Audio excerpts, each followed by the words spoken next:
with others. We are Okay, now. and we're live now, and we're here with Edward Packard, creator of the Choose Your Own Adventure series. Thank you very much for coming, Edward.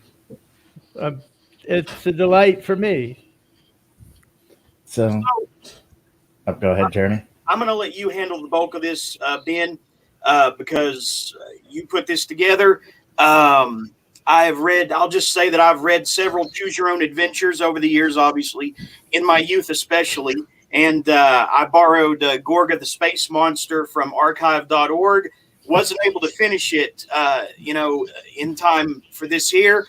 But I am very aware of his track record in the Choose Your Own Adventure game. And I don't know, maybe he's the originator. Maybe I'm sure you'll get to the bottom of that. But, you can handle the bulk of this, Ben. Just let me know, is everything coming out, all right, audio-wise? Yeah, everything sounds good. Okay. Right. Could I ask a few questions? What's the, is this what you'd call a podcast? Pretty much, yeah. Yeah, but it's also more informal than that. It's less formal than that. It's like a YouTube live stream that has the same end game as a podcast, which is to, get content in front of viewers' eyes or ears. Do you make a recording or transcript? I don't make a transcript, but I can send you a file once it's over. Okay. You mean by a file, a recording of the of this talk? I can give it to you in audio only. I can give it to you in audio and video, and I might be able to transcribe your portion of the show for you. I might be able to do that. Yeah. Audio is fun. By the way, I'm going to ask you to give me about 20 seconds. I have hearing aids, and I hear very well through the earphones. Better without the hearing aids, but I can't hear my own voice very well without the hearing aids. Although I could hear you fine. So I'm going to just put on the hearing aids under my earphones. So it'll take me about 20 seconds. That's fine. Yep, that works.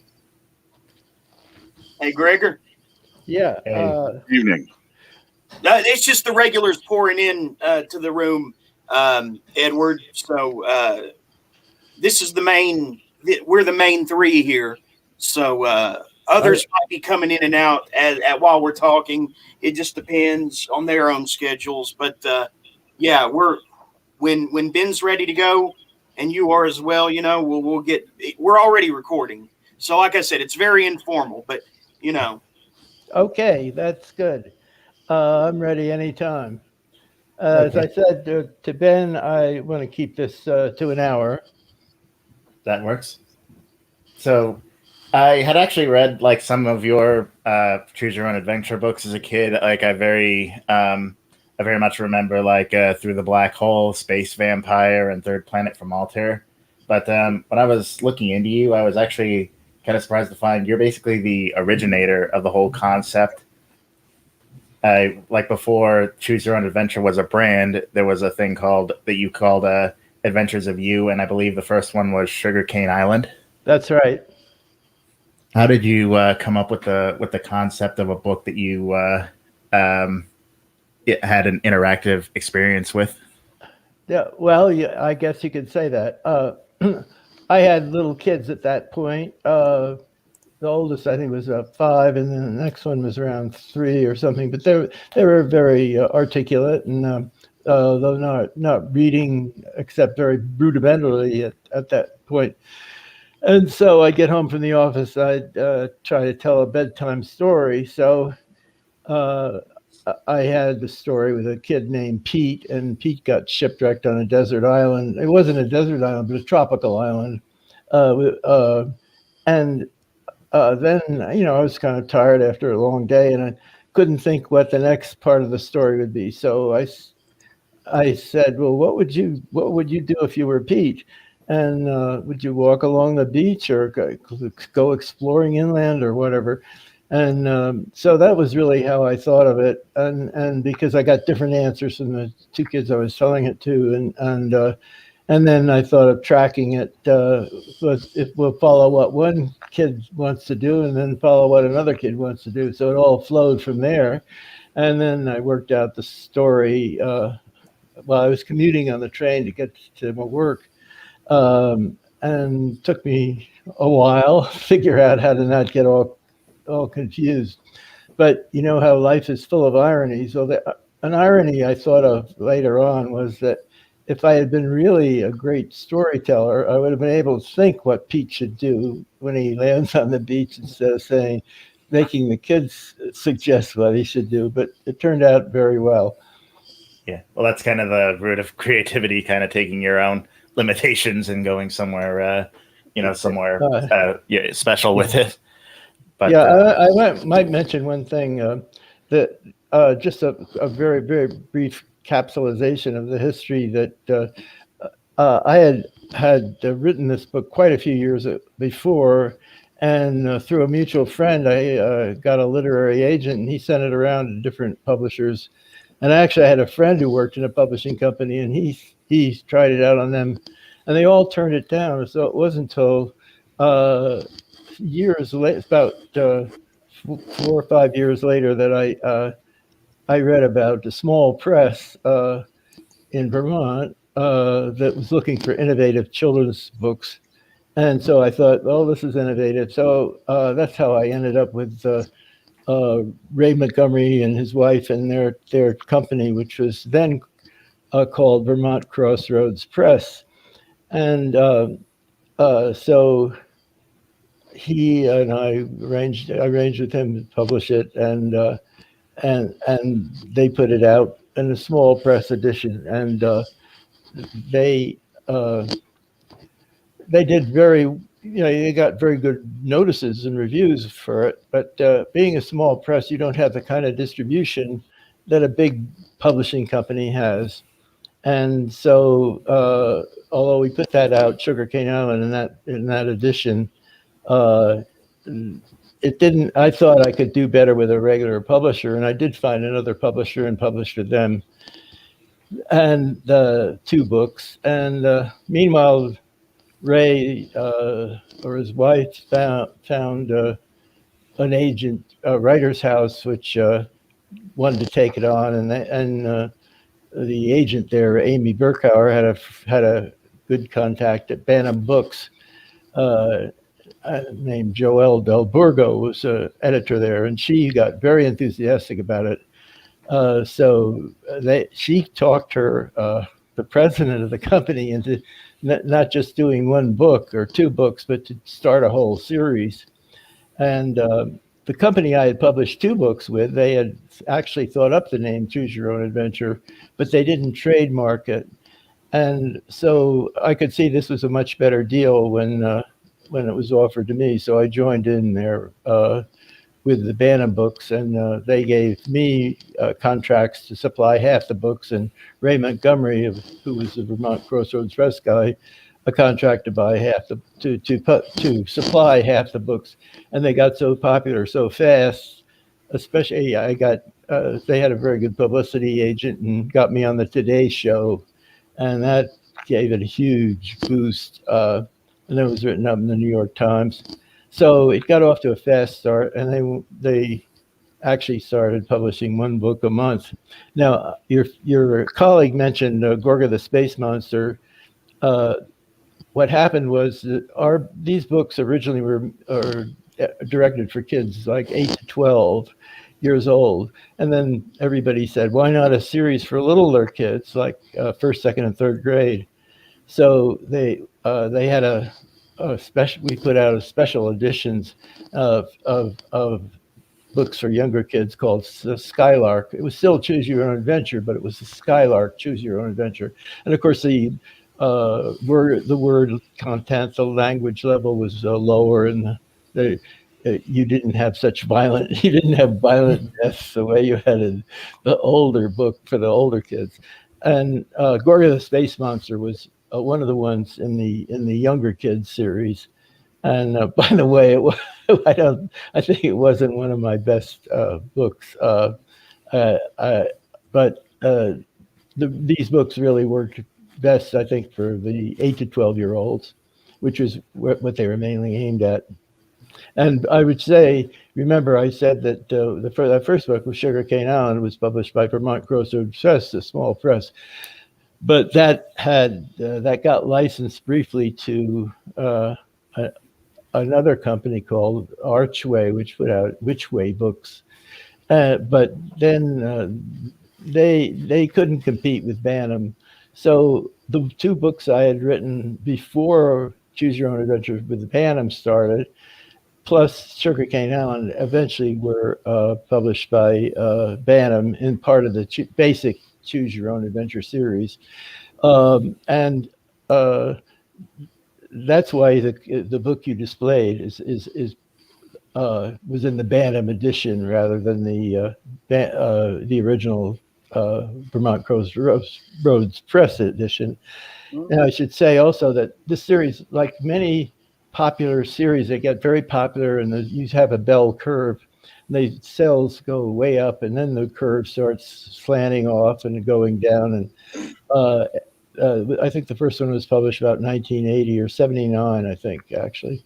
And then by the late 90s, around 1996, they were losing popularity, and other series had come along and they were very popular. And for instance, the Babysitters Clubs for Girls and the R.L. Stine horror books, the names of which I forget, but they were tremendously popular.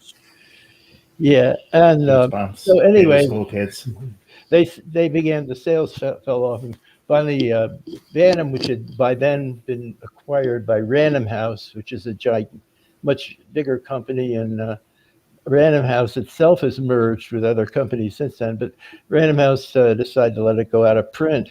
So that was the end. I think it was book 160, maybe was the last book of mine, and the last book in the series.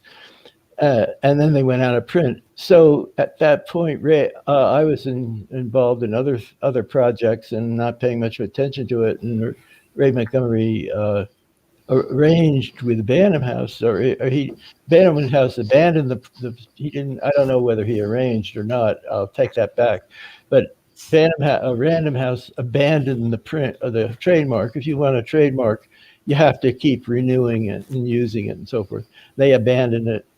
And Ray, whose company became Choose Co., he registered it. So his company, Choose Co., became the registered trademark owner of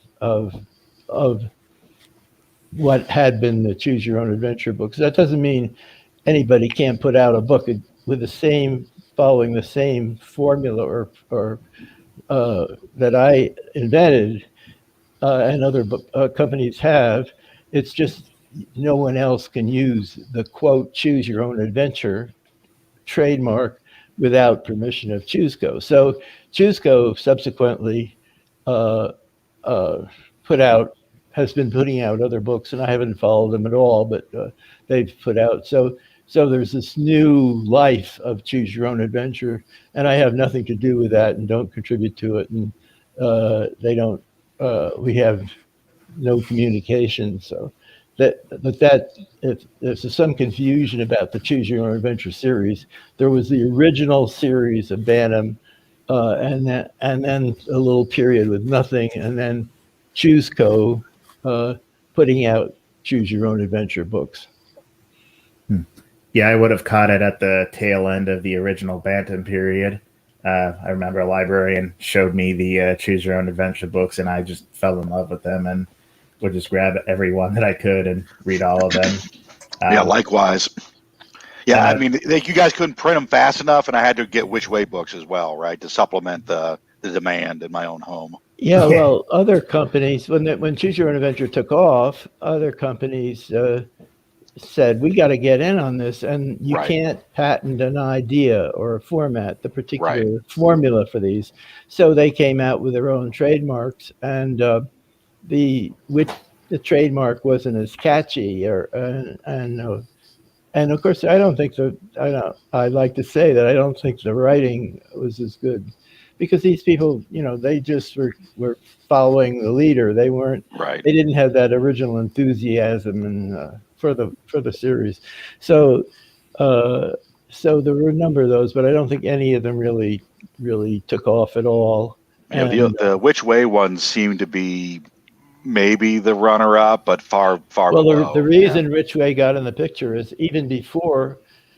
See, after I didn't do any more books with Ray Montgomery and Vermont Crossroads Press after Sugarcane Island, because I thought I could do better if I could find an established publisher that could really market the books. So I went looking for that. Not very, and I published these two with Lippincott, but they weren't. Lippincott was a company that was well known at the time. It was later bought by Harper Row, which became HarperCollins. Right. But so I published those two books. But they, in business, it's not just what the product is; it's the marketing. And Lippincott seemed clueless about marketing to me. And they didn't think of the idea of putting out a series of mass market books and really publishing it, promoting it, which Bantam did. Bantam sent tremendous numbers of copies to teachers and everybody they could think of, because they got behind it, and that's how it got started.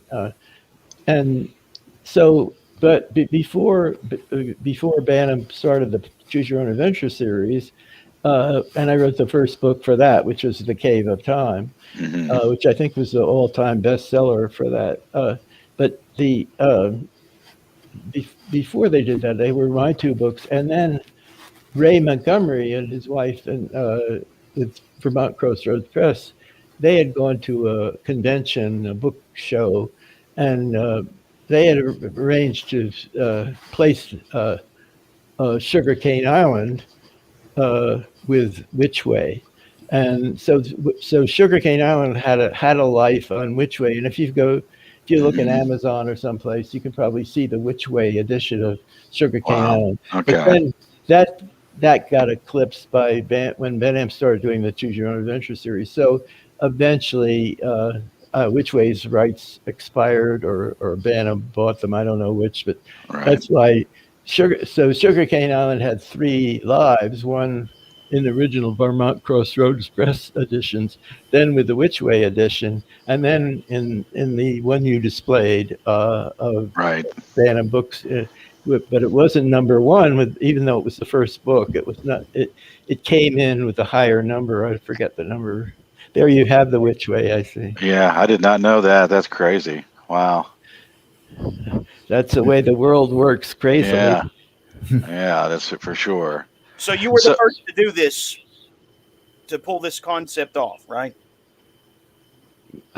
Yeah, well, I know of when Publishers Weekly reviewed Sugarcane Island, they said an original book, original concept well carried out, and an original idea, excuse me.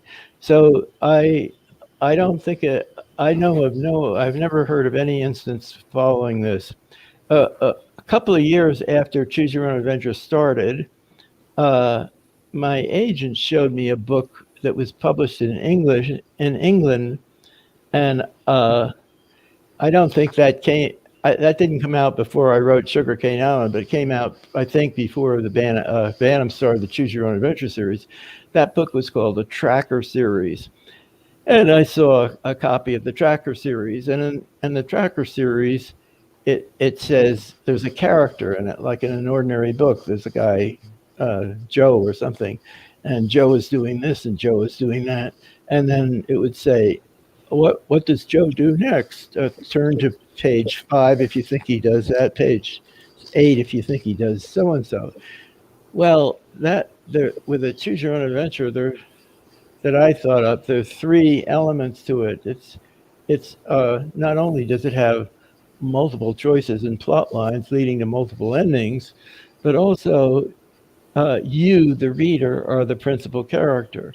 So it's about you, and you're doing it. And in the Tracker series, it was somebody else. And I thought they really didn't understand that what's the psychological appeal is for the reader to be the main character instead of just somebody else and Right. predicting. You could get more emotionally involved that way.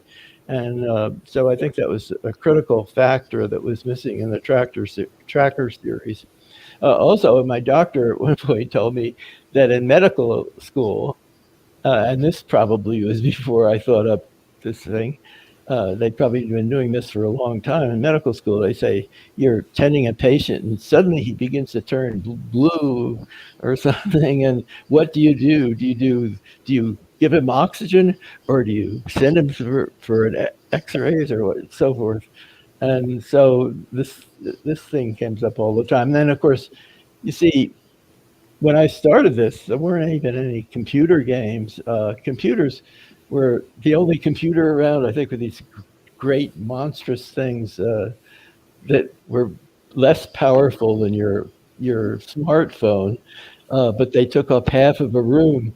And so as computer games and came on, and video games and so forth, the whole world became vastly more interactive than it was when I started out. People just weren't thinking that way. Yeah, I was thinking that about the time you started putting out the Choose Your Own Adventure series, like role-playing games really started taking off, didn't they? Like Dungeons and Dragons and such. Yeah, Dungeons and Dragons was. I don't know the chronology of when Dungeons and Dragons started, but it was definitely in that time. My son, I had a son who was a big Dungeons and Dragons fan, and I have to say, I was impressed with Dungeons and Dragons because they had quite a big vocabulary in there, and my son was one of these kids who was not much of a reader, and he had some dyslexia, I think. And I think Dungeons and Dragons was quite a help for him. And I've heard a lot of people say that with my books. I have a cousin who's had two kids, and one was is still a teacher, and one taught for kids who have a disability reading, like dyslexia, and the other one had taught gifted children. And what pleased me most was that both teachers said that the books were very good for their children, even though they were kind of off the chart in one direction or another. Frank, one of our listeners had a question. Who had to do all the legwork and the layout of these books to get all the page numbers to match up to the storyline? So, well, when I submit a manuscript to the publisher, I have to have it all work. When it says turn to page 18, you have to find the story continues with continuity on page 18. And the way that's achieved is when you write the book, you have to make a flow chart. And what I did, my flow chart was like a tree lying on its side, and with branches and then twigs off the branches and twigs off the twigs. And so I would make an outline like that, and I'd write above the branch what the choice was, and then below the branch a couple of words just to remind me what happens on that page. And that also you have to make the page numbers letters, like when you're drafting this, you have to say turn to page, instead of saying turn to page 18, you say turn to page R. And the reason you do that is that in your drafting, you might make the page with that goes from that choice longer or shorter, and it might end up being more than one sheet of paper or more than one page in the book. So you'd say turn to page R, and then any pages I wrote would be R1, R2, and R3. Then if I was revising, I would, no problem to make it just R1 and 2 rather than R1, 2, and 3. But I wouldn't get screwed up on my flow chart. And then only when it's totally finished and revised, and you're not going to make pages longer or shorter than one sheet of paper, only then do you convert them to numbers. So it was a little tricky putting it together, but once you get the hang of it, it's Yeah. natural. I imagine like doing a lot of that by hand and by with a typewriter was a lot of work. Nowadays, you could probably use a software to do that. Well, I didn't. I don't think that. Of course, it's a lot easier, I think, composing on a computer and with the word processor, and you just scratch things out and you preserve drafts and things. But I worked from my flow chart, and so I I didn't I didn't have any trouble with it. Did you ever reuse a flow chart from one book to the other? Did I ever what? Reuse a flow chart from one book to the other? Oh no, because each flow chart, the flow charts would vary because you might have a situation where you reach an ending in one after 3 or 4 choices in one book. You might have more endings, fewer endings. You might have pages that flow into other pages. We had sometimes. Right. Each flow chart is distinctive from the others, although they all have the same general look. I Right. put little dots at the end of each where I reach an ending, and the dot meant that was where the book would say the end at that point. Right. And So sometimes it would say sometimes 2 storylines would merge together. You go walking along the beach, or you go up in the hill, but either way, you end up meeting some character in right. later on. So if you do that, you have to make sure that the storylines are consistent, regardless of which path you took to get there. So there are a lot of little wrinkles, but you get, like anything, you get doing it a lot. It gets easy. Is there anywhere online where somebody could see one of these flow charts that Yeah, you've made? I don't think I have any online. I think I have one on my computer I could send you, and it's and different people. I've seen other people's flow charts, and they're somewhat different. Mine are rectangular and so forth. And Yeah, I the mean, flow. I'd like to see one. I don't know. Now, Ben, Okay. I'll try to email you one when we're through this conversation. you have Ben's contact information, right? Yeah, I have an Yeah. email address for him, so I'm 90% sure I can have one. I don't say that, I haven't written any of these in a long time, except I did get back into it this last year. A guy in Amsterdam approached me and wanted to do an interactive audio product, like with Amazon's Echo. Are you familiar with that? Yeah, I did. I Oh, read that. I read about that. oh And that's yeah, actually live now, isn't it? yeah. So I took one of my books, which is called Journey to the Year 3000, and this guy, he's a technical computer guy kind of person. He really was very enthusiastic about this, and so I adapted it for audio, and so I made a flow chart for that book because it was somewhat different than the original. It was expanded, and I modernized it. So I went over the book and adapted it, and he produced it. And you can now, if you go to Amazon's Echo, there's something Alexa. If you have an Echo, I think, and you say, Alexa, uh, take me to Journey 3000, I believe, or Alexa, Journey 3000. this thing will come up on your Alexa, and Alexa will then it will start playing, and you can give your choices orally, and it will the story will then continue. And so, if anybody has an Alexa, it's free too.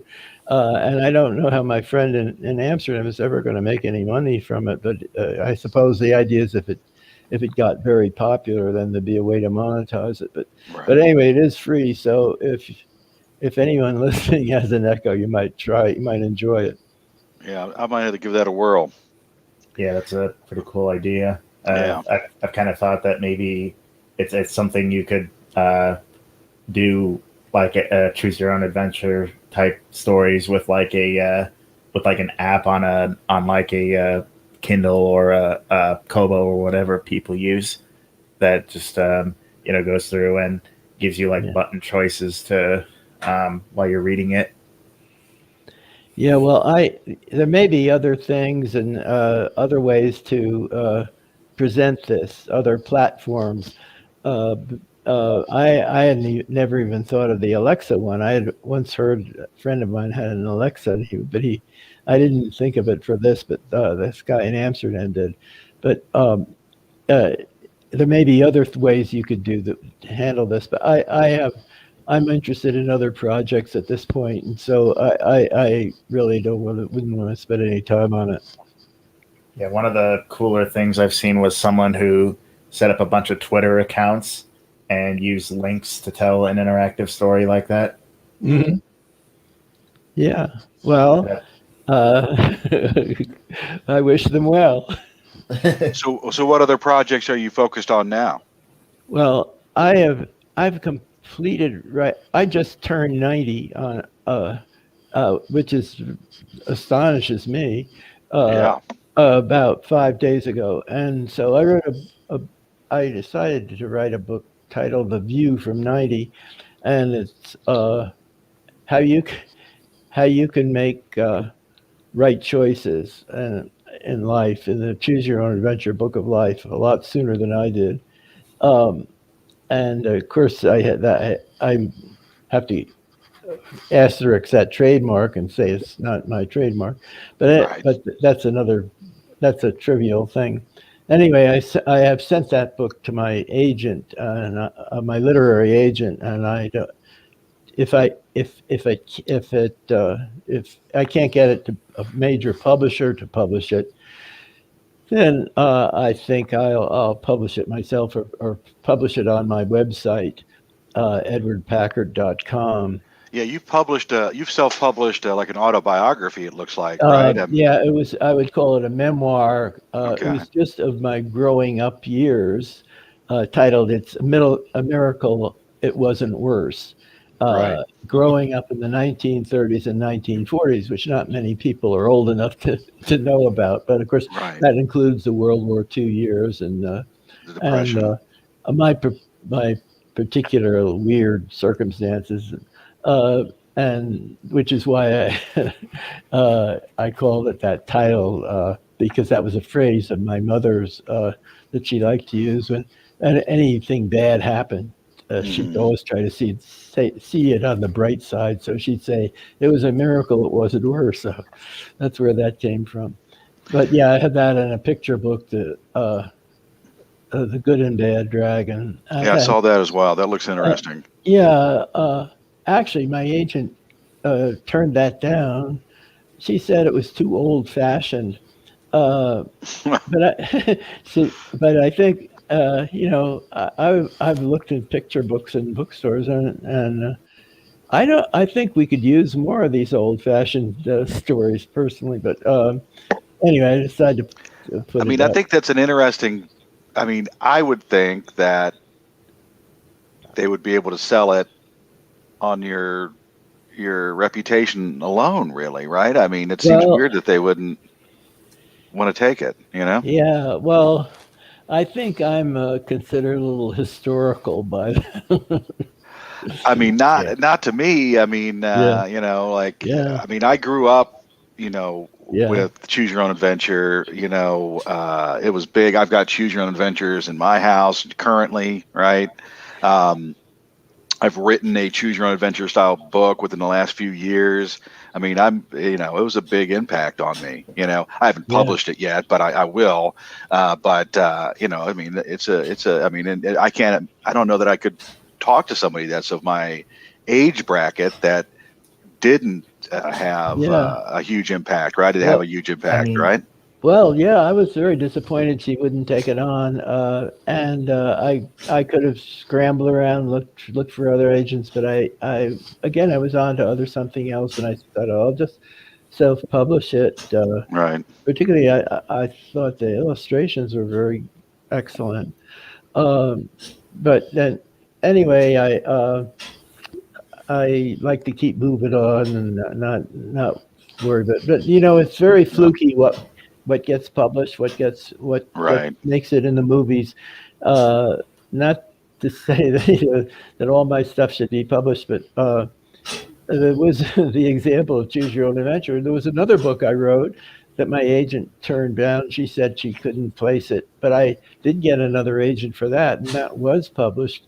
That was called Imagining the Universe. It was a nonfiction book, very visual, and I had a friend who was also a writer, and he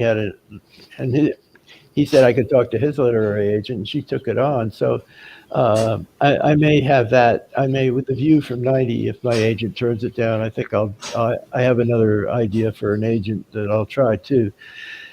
Meanwhile, I just think it's good in life not to sulk, and so I'm working on my big project now is a science fiction novel, which the first part of it takes place on Earth in 2053, and then the next part of it takes place on an exoplanet.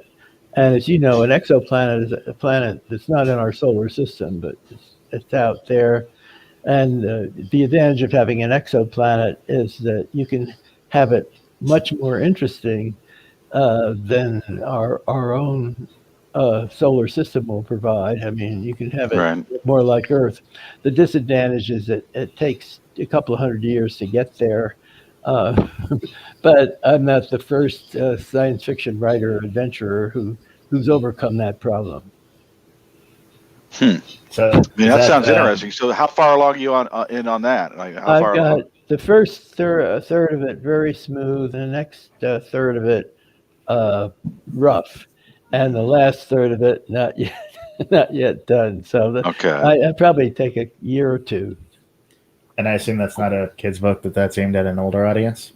That's an adult book, and it's also, I started writing it as a screenplay proposal, but it's even harder to get a screenplay to a producer than to get a book published by a major publisher. So I have a better chance if it's in novel form, but it's very as I envision it, it's very cinematic. So I would hope that one of the things that would interest the publisher would be that it would be translatable into a really good movie. I don't know if you saw George Clooney's movie, The Midnight Sky. Came out late last year.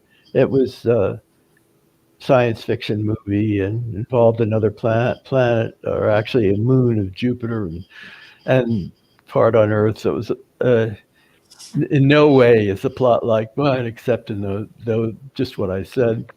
Right. But I didn't think it was a very good movie. But of course, if you're George Clooney, you get produced. Yeah. So have you written very many books for adults? I mean, I don't know that it doesn't seem like you've published many, or at least not under your Edward Packard name, but have you written many? Book I wrote, the only book I wrote for an adult that really got published is this book, Imagining the Universe, which is attempted to show the scale of the universe with pictures and relative sizes and so forth. For instance, the cover, I put there was the baseball stadium in San Francisco was then called Candlestick Park. They changed the name, but I had the moon fitting in Candlestick Park, just like a big bowl that occupied the whole park.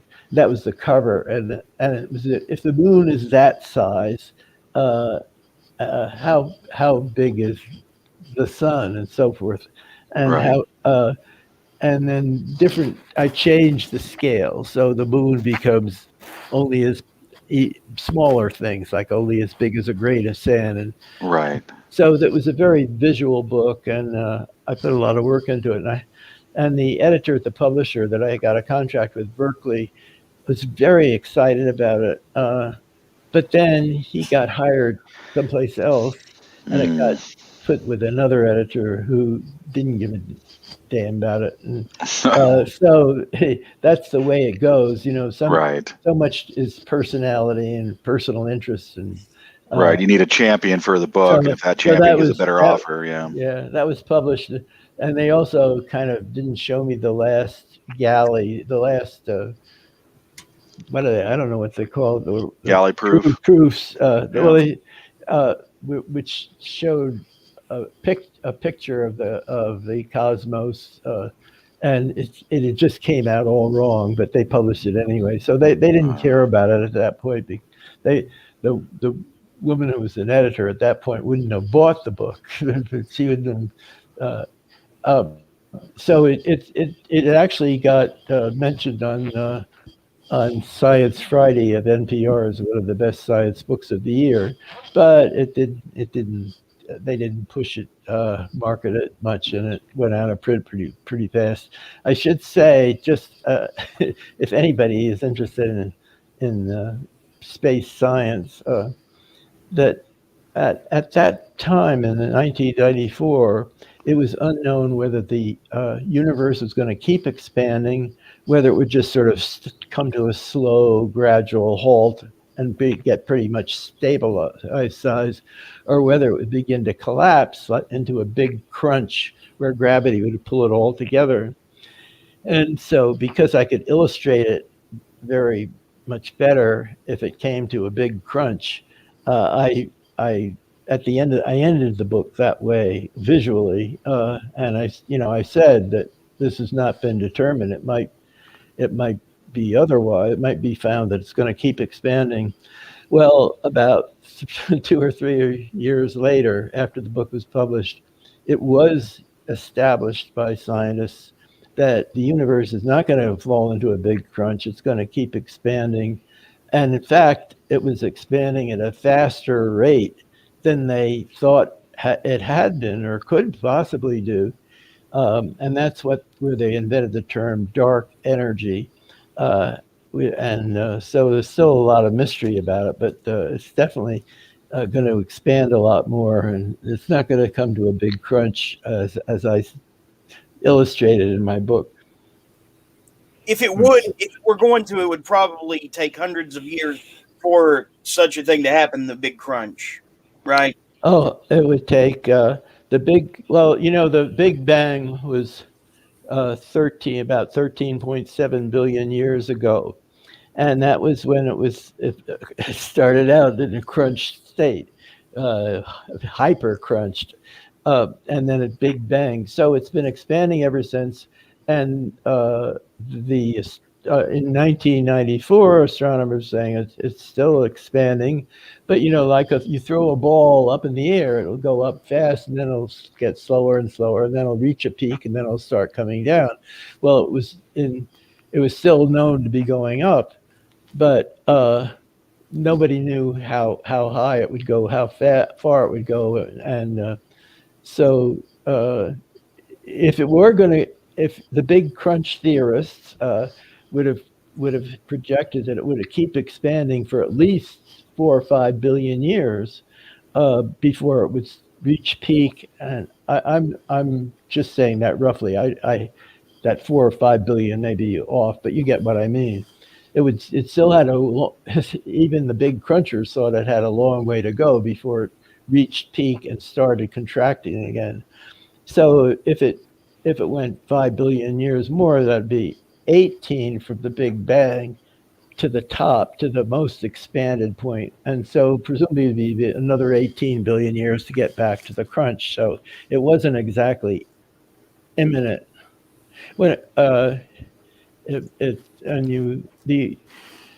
Earth is going to be subsumed by the expanding sun much sooner than that, in about 4 billion years. Yeah, it's kind of a shame that it sounds like that they didn't really believe in this book and that it didn't sell as well as it sounds like it should have, because it does sound like something that's right for being updated with new additions. Yeah, well, if I'd been an astronomer or somebody visible, an example of somebody like that is Neil deGrasse Tyson, he's the head of the planetarium in New York, and he's had bestseller books. And Carl Sagan, you probably remember his name. Definitely. Oh, right. Yeah. He was an astronomer at Cornell, and he did the original Cosmos series on PBS. So anything he wrote would, of course, get the kind of treatment you're talking about. But I was just an amateur, so I didn't have that imprimatur. Is like space science something you've always been passionate about, or was that something? Yeah, that kind of... I even as a little kid, I just got obsessed with space, and it was outer space, and the night sky was where we lived at that time was much brighter than it is now. Most people don't see the Milky Way anymore because of light pollution and other kinds, mainly light pollution. There are very few places that have really dark skies.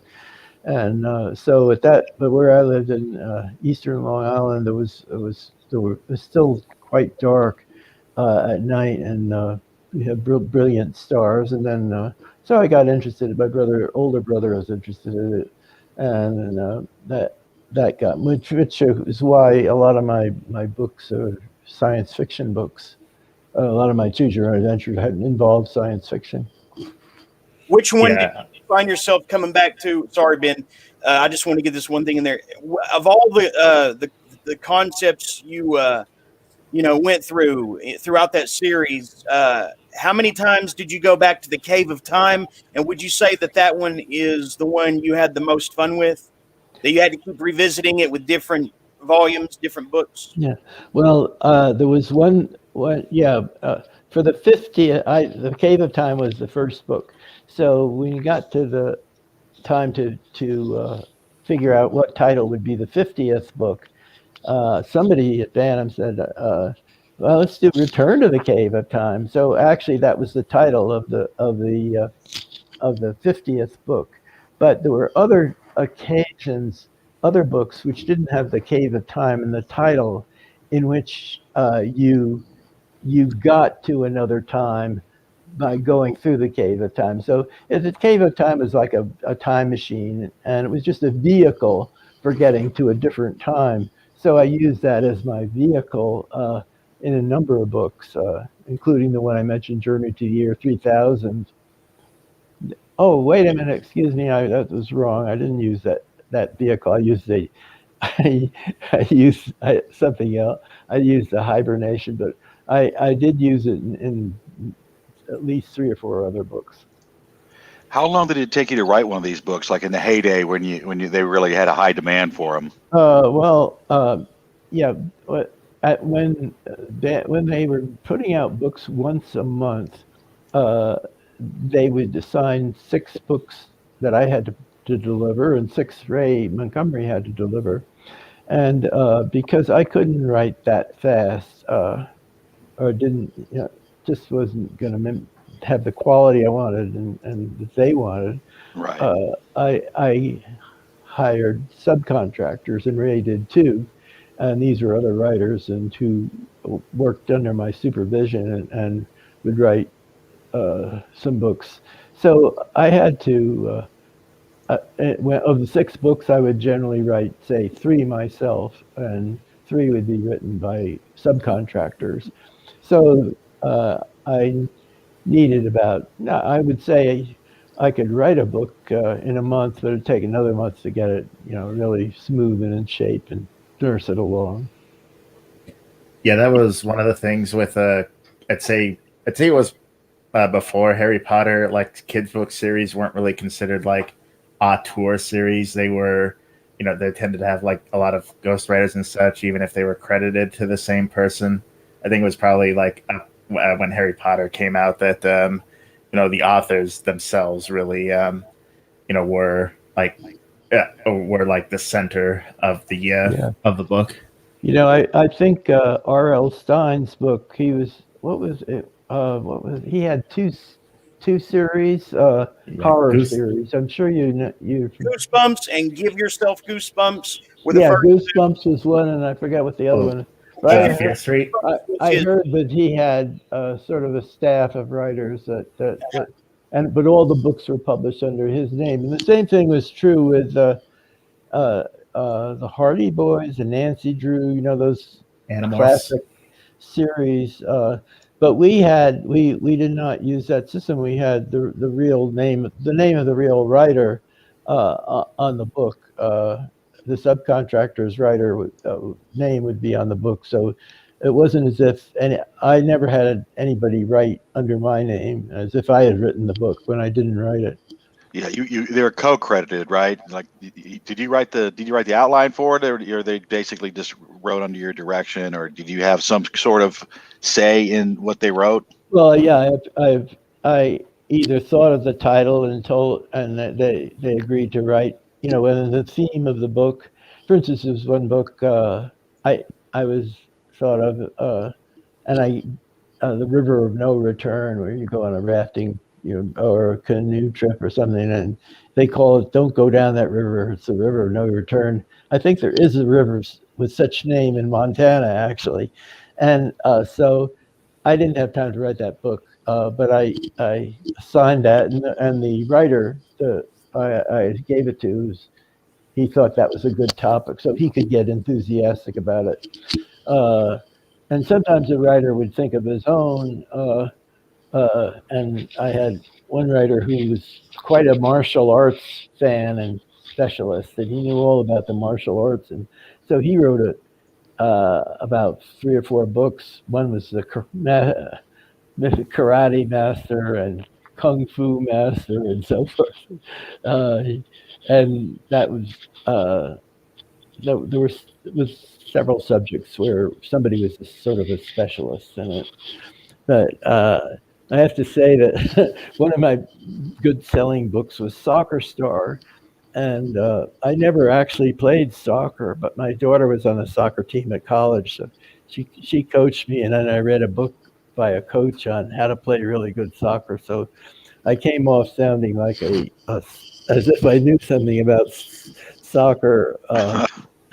And actually, that book got licensed in Germany in the German language, which is a big soccer company. They call it football, I guess, there. But I thought it's really. I wonder what these German kids would think if they knew how I never kicked a soccer ball. Yeah, America's not really like a soccer country than the rest of the world. It's like the most popular sport. But Right. yeah, what I was gonna say earlier is I think I definitely like would always come back to the science fiction ones, especially the ones I mentioned earlier, like Third Planet from Altar and Through the Black Hole. I think that, along with Star Wars, was what really got me into science fiction. Yeah. Another one, one of my most talked about books that I've gotten the most inquiries about is, I think it was called Inside UFO 5440 or something. But I'm in that book, if I've got the right book, I think it was that one. The idea of the book was to try to reach the planet Ultima, which was really a great planet to visit. And so I decided I'd have a little wrinkle and make it so that you could get to Ultima, but you couldn't get there with any of the choices that were given in the book. In other words, it was like page 83 happened to be Right. the planet Ultima, but there was no choice in the book that could get you to page 83. However, in the warning page, in the introduction to the book, I did say, sometimes I gave a big hint that sometimes you can't. All things are very hard to find, and you can't always find them by following directions and so forth like that. Now, I think a lot of people just must have turned every page because that was the only way they could get to Ultima. But some people said this isn't fair. But I felt that it was fair because I gave all the hints in the warning Right. page. This was going to be different. However, I can understand why people didn't read the warning page, because the warning page was just pretty much the same thing in every book. Right. And I can imagine somebody would not bother reading it. I suppose I could have said extra big warning, but that I didn't want to give it away. So anyway, Right, because the warning page was just like you don't read this book in order. That's Yeah. the same warning page, right? Yeah, right. So anyway, a lot of people had a lot of fun with that. Yeah, I remember that book distinctly, and that trick that was really good. Now, did the publisher give you any pushback at all with that idea, or were they fine with it? No, they didn't. But once I got a letter. I got quite a few fan letters, and one I got from a mother, and she said, "My son, who's 8 years old or something, is very upset because he didn't pay attention to the warning page, and he's worried that something will happen to him because it said exclamation. You just by the way, I didn't. That was the invention of Bantam Books warning page to make it seem more exciting. I never invented the word warning. I wouldn't have headed it that way, but they felt that would excite people. But anyway, this child was very sensitive and apparently was very concerned that he hadn't followed the warning page. And so I wrote him a letter reassuring him that really it was perfectly all right not to follow the warning page. Wow. that's pretty sad. Yeah. Yeah. I hope that your letter encouraged him to sort of break out of that mindset. Yeah, hopefully so. Yeah. Well, I see it's now 7:00 your time, and I wonder if you can wrap this up. Yeah, that sounds good. Sure. Is there anything that you want to plug before you go? Well, thank you. Well, I would say, I'm planning to revise my website, and at some point I'm going to be talking about the View from 90, which is where I've sort of developed a way of thinking, which I think a lot of people would find interesting and helpful. And it's basically like a philosophy of life. And some of it's drawn from Buddhism, but it's not mystical or religious, really. It's more the philosophy rather than anything supernatural. Like a practical philosophy. Yeah, right. And I've found this very helpful, but I can't say much about it because I just as I said, I sent the book to my agent, and she said she was looking forward to reading it, but that doesn't mean much because she's probably looking forward to reading about 20 other things too. Right. So, well, hopefully that'll be coming out soon. I'd like to read that. Yeah, me well, too. Check my website in the year. Yeah. And something. And at edwardpackard.com. By the way, I have to say I've been writing a daily blog, which is on the website. And I didn't mean to write about politics, but I got very exercised about the Trump era and so forth. And so I'm progressive, and I don't know. Some people in this divided country of people who are very left wing and right wing, and all sorts of views. I'm in the progressive camp. So I try though, and as far as individual people, to be friendly and kind to everybody, and not have political views spill over. But the blog itself is political, and some people might strongly disagree. I'm sure some people would strongly disagree with it, and others are enthusiastic about it. But I feel it's best to try to participate in our democratic process and to express yourself, but I'm without being cruel or and trying to be truthful. Right. Anyway, Yeah.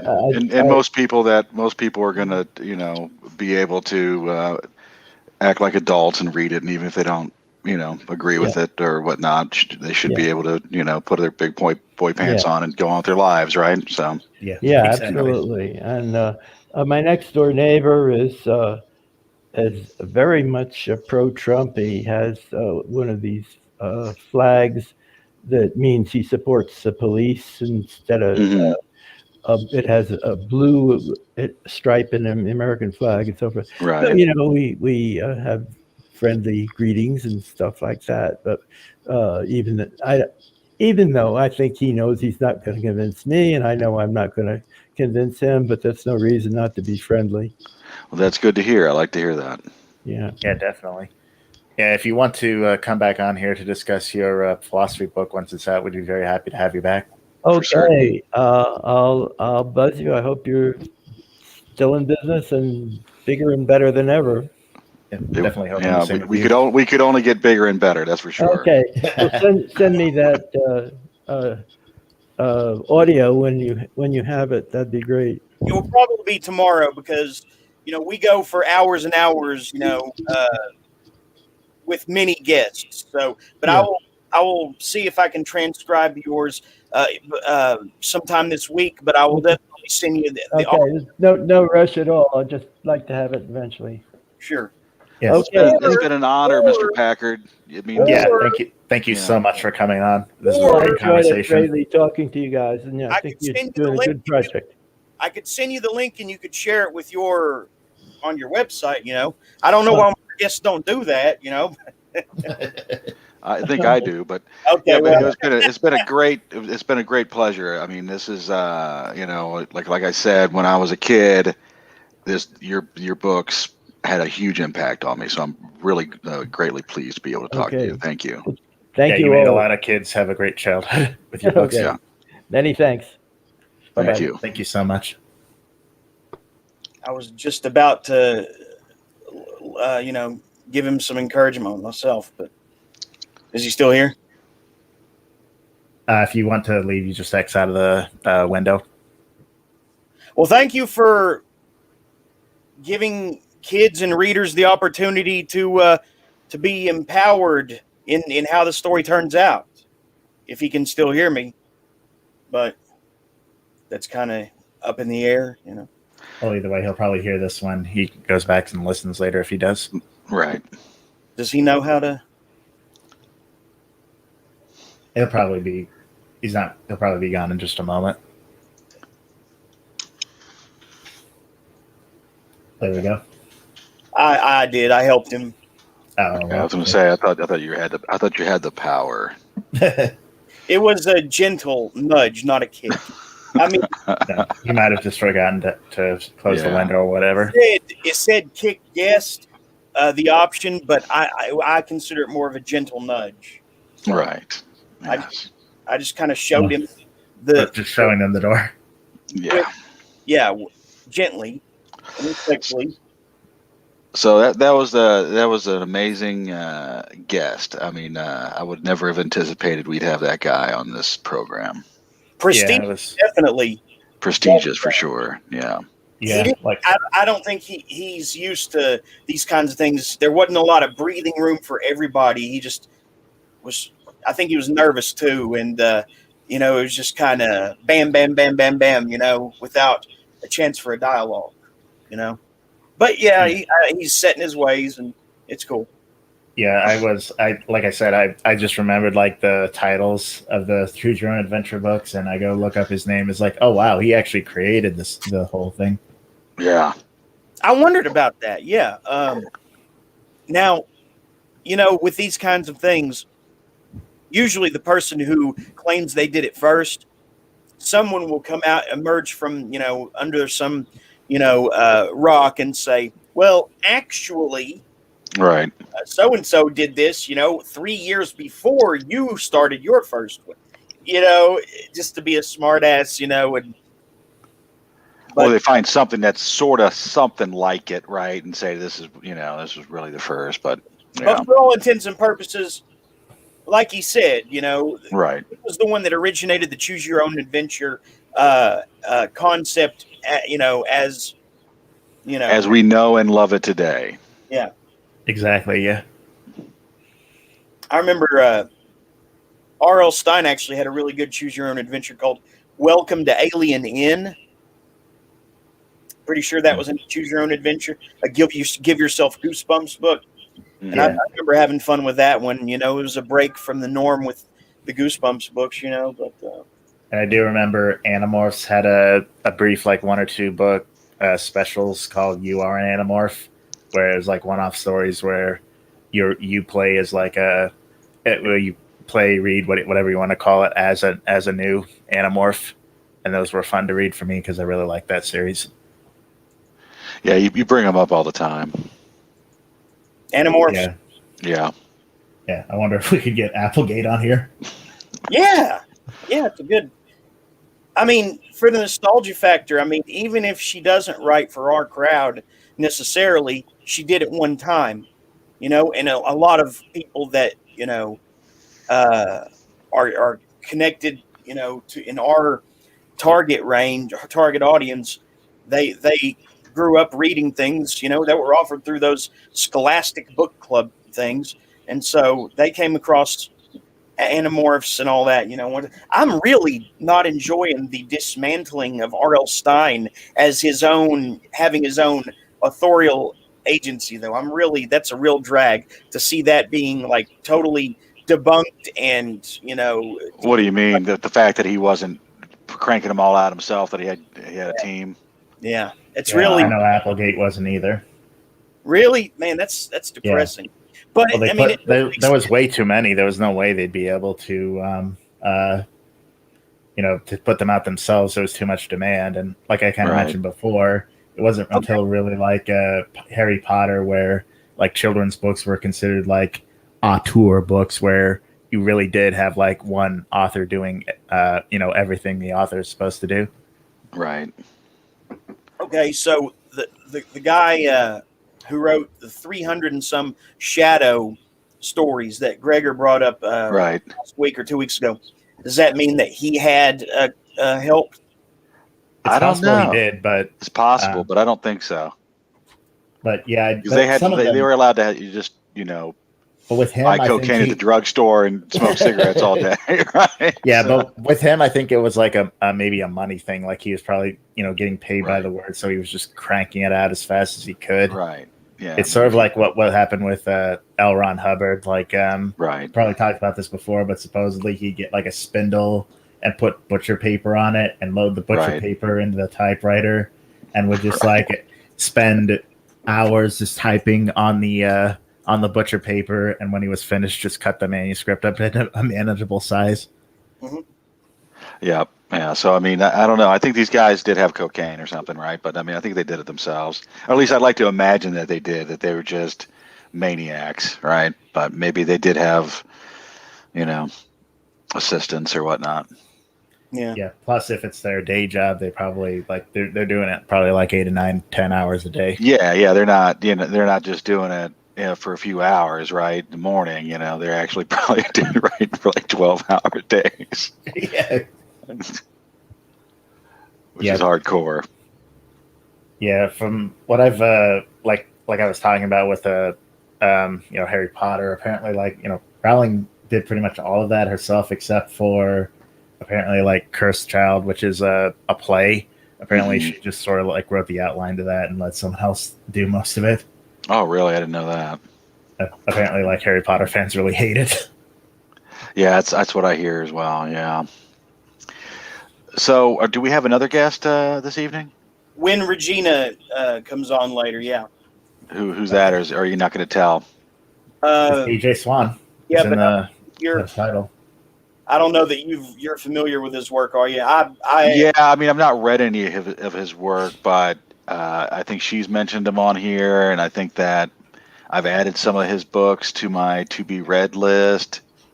I might be friends with him on Goodreads. It's a he, right? I think so. Yeah. And I've read The Unwithering Flower, which is pretty cool. Oh, that's right. That's the one that I've added. Yeah, it has a cool cover. Everybody's been reading that. You know, it's fairly short too. You know, but it's pretty cool in concept. And I have not read his longer work, The Court of the Mushroom King, but I've got it. Okay. I'm gonna grab a drink real quick. Yeah. Do it. So, Jeremy, have you finished The Wingspan of Severed Hands? No, I see that you finished it, and if I wish I had known sooner that you were reading it, and I would have read along too. But I took a break from it. I just remember the prologue where this girl is like really fussed over for her choice of wardrobe by her mother, and her mother's always guilt tripping her. You know, like suck in your stomach. You know, Right. This will fit you fine once you get a girdle on, and just being really horrible stepmother-ish, you know, to her. Right. And then something really violent happens. And I think that's as far as I've gotten. Why don't you kind of... Well, I'm not going to talk about it. I mean, are you going to finish it this week? Because, I mean, we could talk about it maybe next week. Because I don't want to... I never know what I'm going to finish. I dealt with so many. But... Well, I just don't want to influence your perception of it, right? Yeah, you know, by telling you my thoughts on it. To me, though, that's chicken shit. It's like I'm with Ben where I say it's the journey, you know. So okay, well, I mean, yeah. I think it's excellent. I think the book is excellent. It's easily going to be on my top 10 of this year, if I would imagine. Right? Mm-hmm. I mean, I think the writing is, you know, like the sentence level writing is great. It's like poetic prose, and it's also very visually interesting. I think it's a great book. I really enjoyed the hell out of it. Mm-hmm. It's very hallucinatory and gory, and it's got crazy imaginative things going on at all times. And the language itself is beautiful. I think it's a fantastic book. So that's my thoughts on it. So now you're going to be like, oh, it's just better be the best fucking thing I've ever read. And you're going to be underwhelmed, right? You know, so. No. Yeah, you've had the same thing happen with Gregor. You were like telling him like, "Oh, Church Mouse, the best vampire story ever," and Gregor was like, "It's okay." Right. But it really is the best thing ever. It's just. I mean, you know what? It is a pretty good book. I had to say that, yes.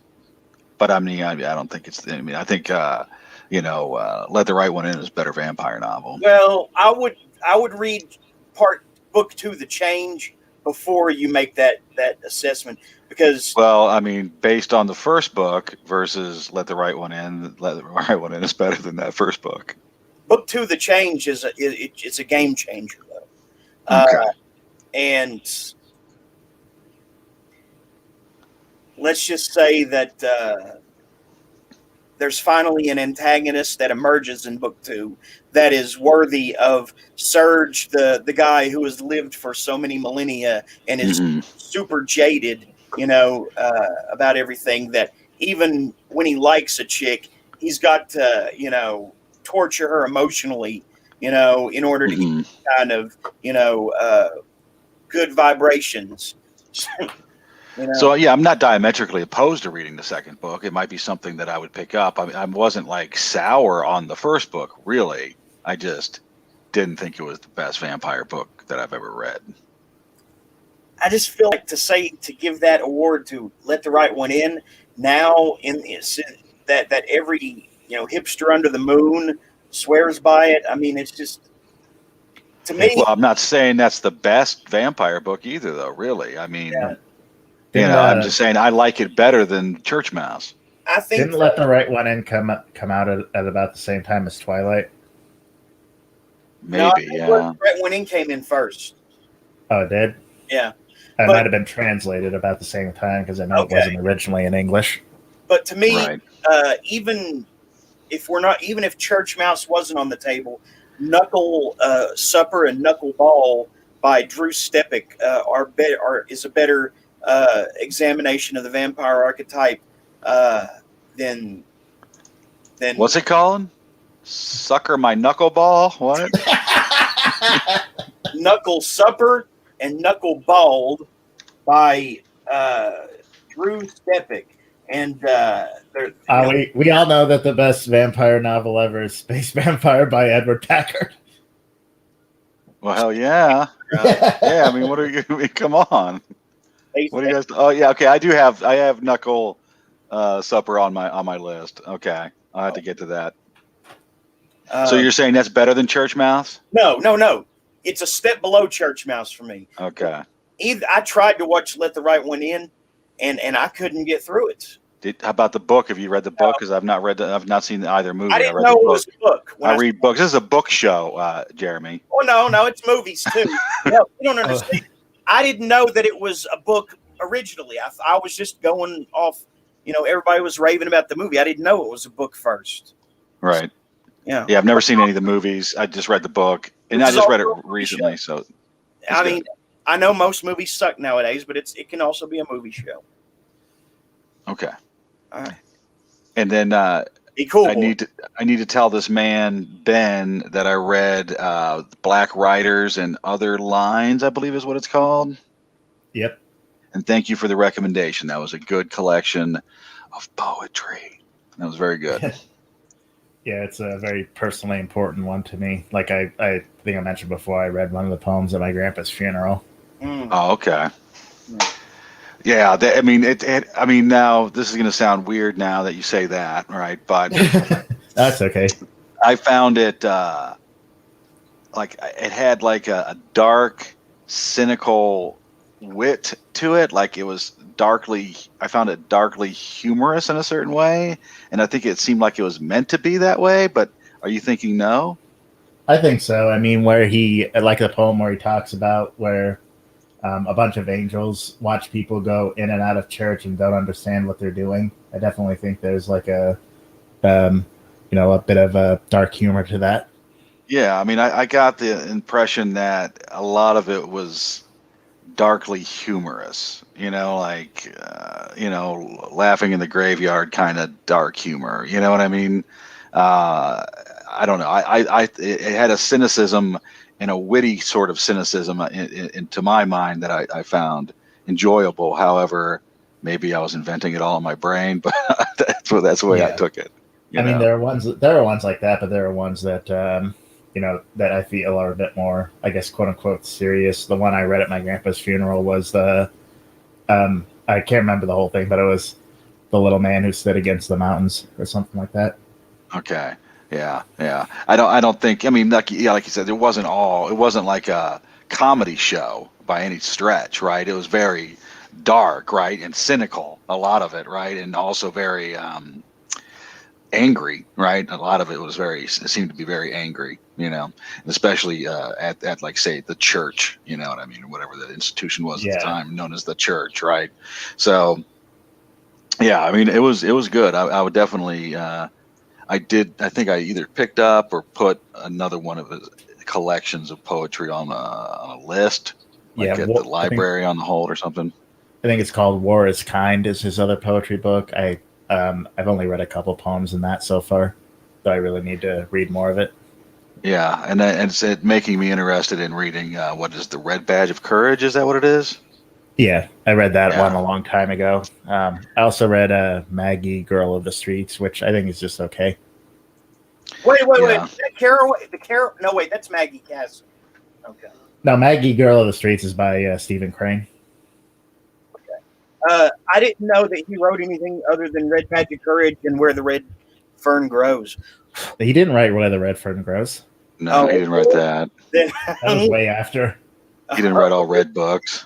Who wrote that then? I don't know. I don't remember. Yeah, I don't. I mean, I know that my teacher read it to me in 5th grade, but I don't remember who wrote it. Yeah. We find out.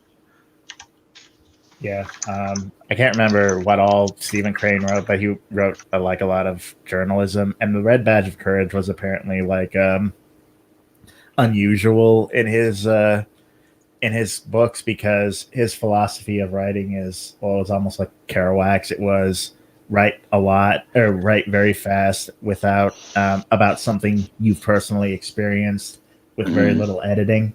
But the Red Badge of Courage was, about something he hadn't experienced, and it was something he did a lot of, and he did a lot of, like, he wrote it very slowly and did a lot of editing on it. Yeah, it was it was a Civil War novel, right? Yeah, and he was Yeah, alive like in the 1890s, 1900s, somewhere around there. Yeah.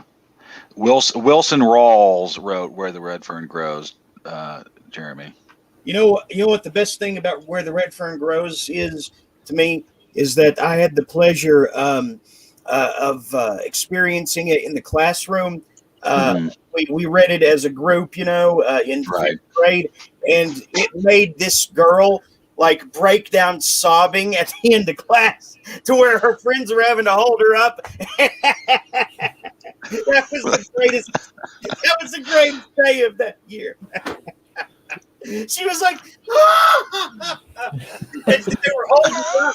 They were supporting her by her shoulders, and she's like, That's amazing. Still gives you so much pleasure. that was the highlight of that semester. Yeah.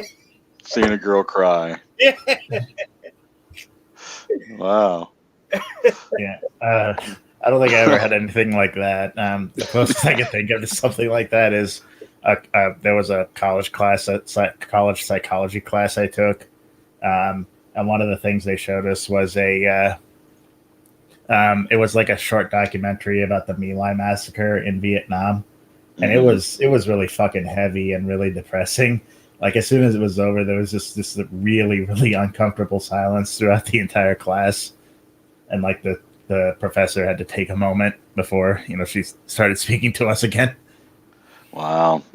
So they learned something that day. Yeah, apparently. Yeah. The My Lai massacre in Vietnam, where they U.S. forces basically massacred and burned down an entire village. Yeah. It's like seeing the soldiers with, PTSD and the, survivors of it. It was just really fucking heavy. Mm. Yeah, that sounds like that would have been one hell of a show. I mean, one hell of a classroom. Yeah. Yeah. So while we're waiting for, our next guest, what's everyone been reading? I read The Wingspan of Severed Hands, which was excellent. It's a novella by Joanna Koch. It's spelled Koch. Okay, you don't want to talk a lot about it, but hang on. Let's at least establish, okay, Erik once wrote his thesis about how there are different archetypes in horror fiction. So you got the monster, you got the vampire, you got the thing that changes over to a beast, and you got the haunted house. Right. It's 4 or 5 archetypes every time, according to him. Right. What does it even mean? The wingspan of severed hands. I mean, I read the prologue and it was interesting enough, Well, I mean, like in the next chapter, the first chapter after the prologue, you kind of get why it's called that. It's explained very early in the book. Severed hands put together look kind of like wings. Yeah. Do they though? Yeah. Yeah. I mean, just imagine your own hands. Put them together, put them together and just kind of flap them. That's how you make fake wings. Not like that, you dummy. Side by side. This. God. All right, so like that. So, am I flying now? Like this. Let's see.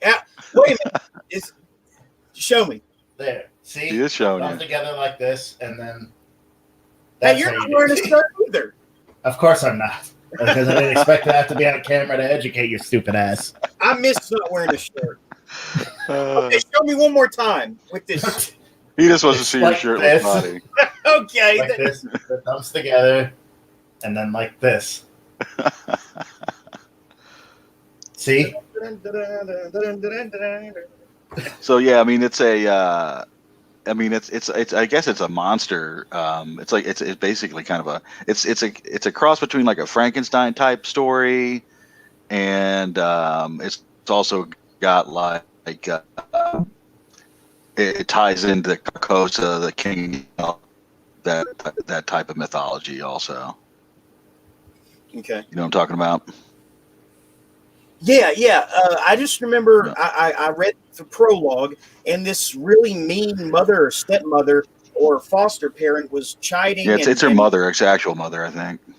nagging this poor girl, suck your stomach in. This is this has been handed down through many of generations of our the women's side of the family. Right. It's good enough for me. It's good enough for you. And she's standing there letting her, adjust everything and talk to her like trash.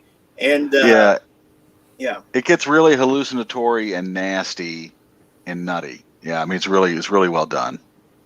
Okay, well, I've got one that also gets nasty, hallucinatory, and nutty. But go ahead and finish yours. Oh, okay. So then I also read Hello,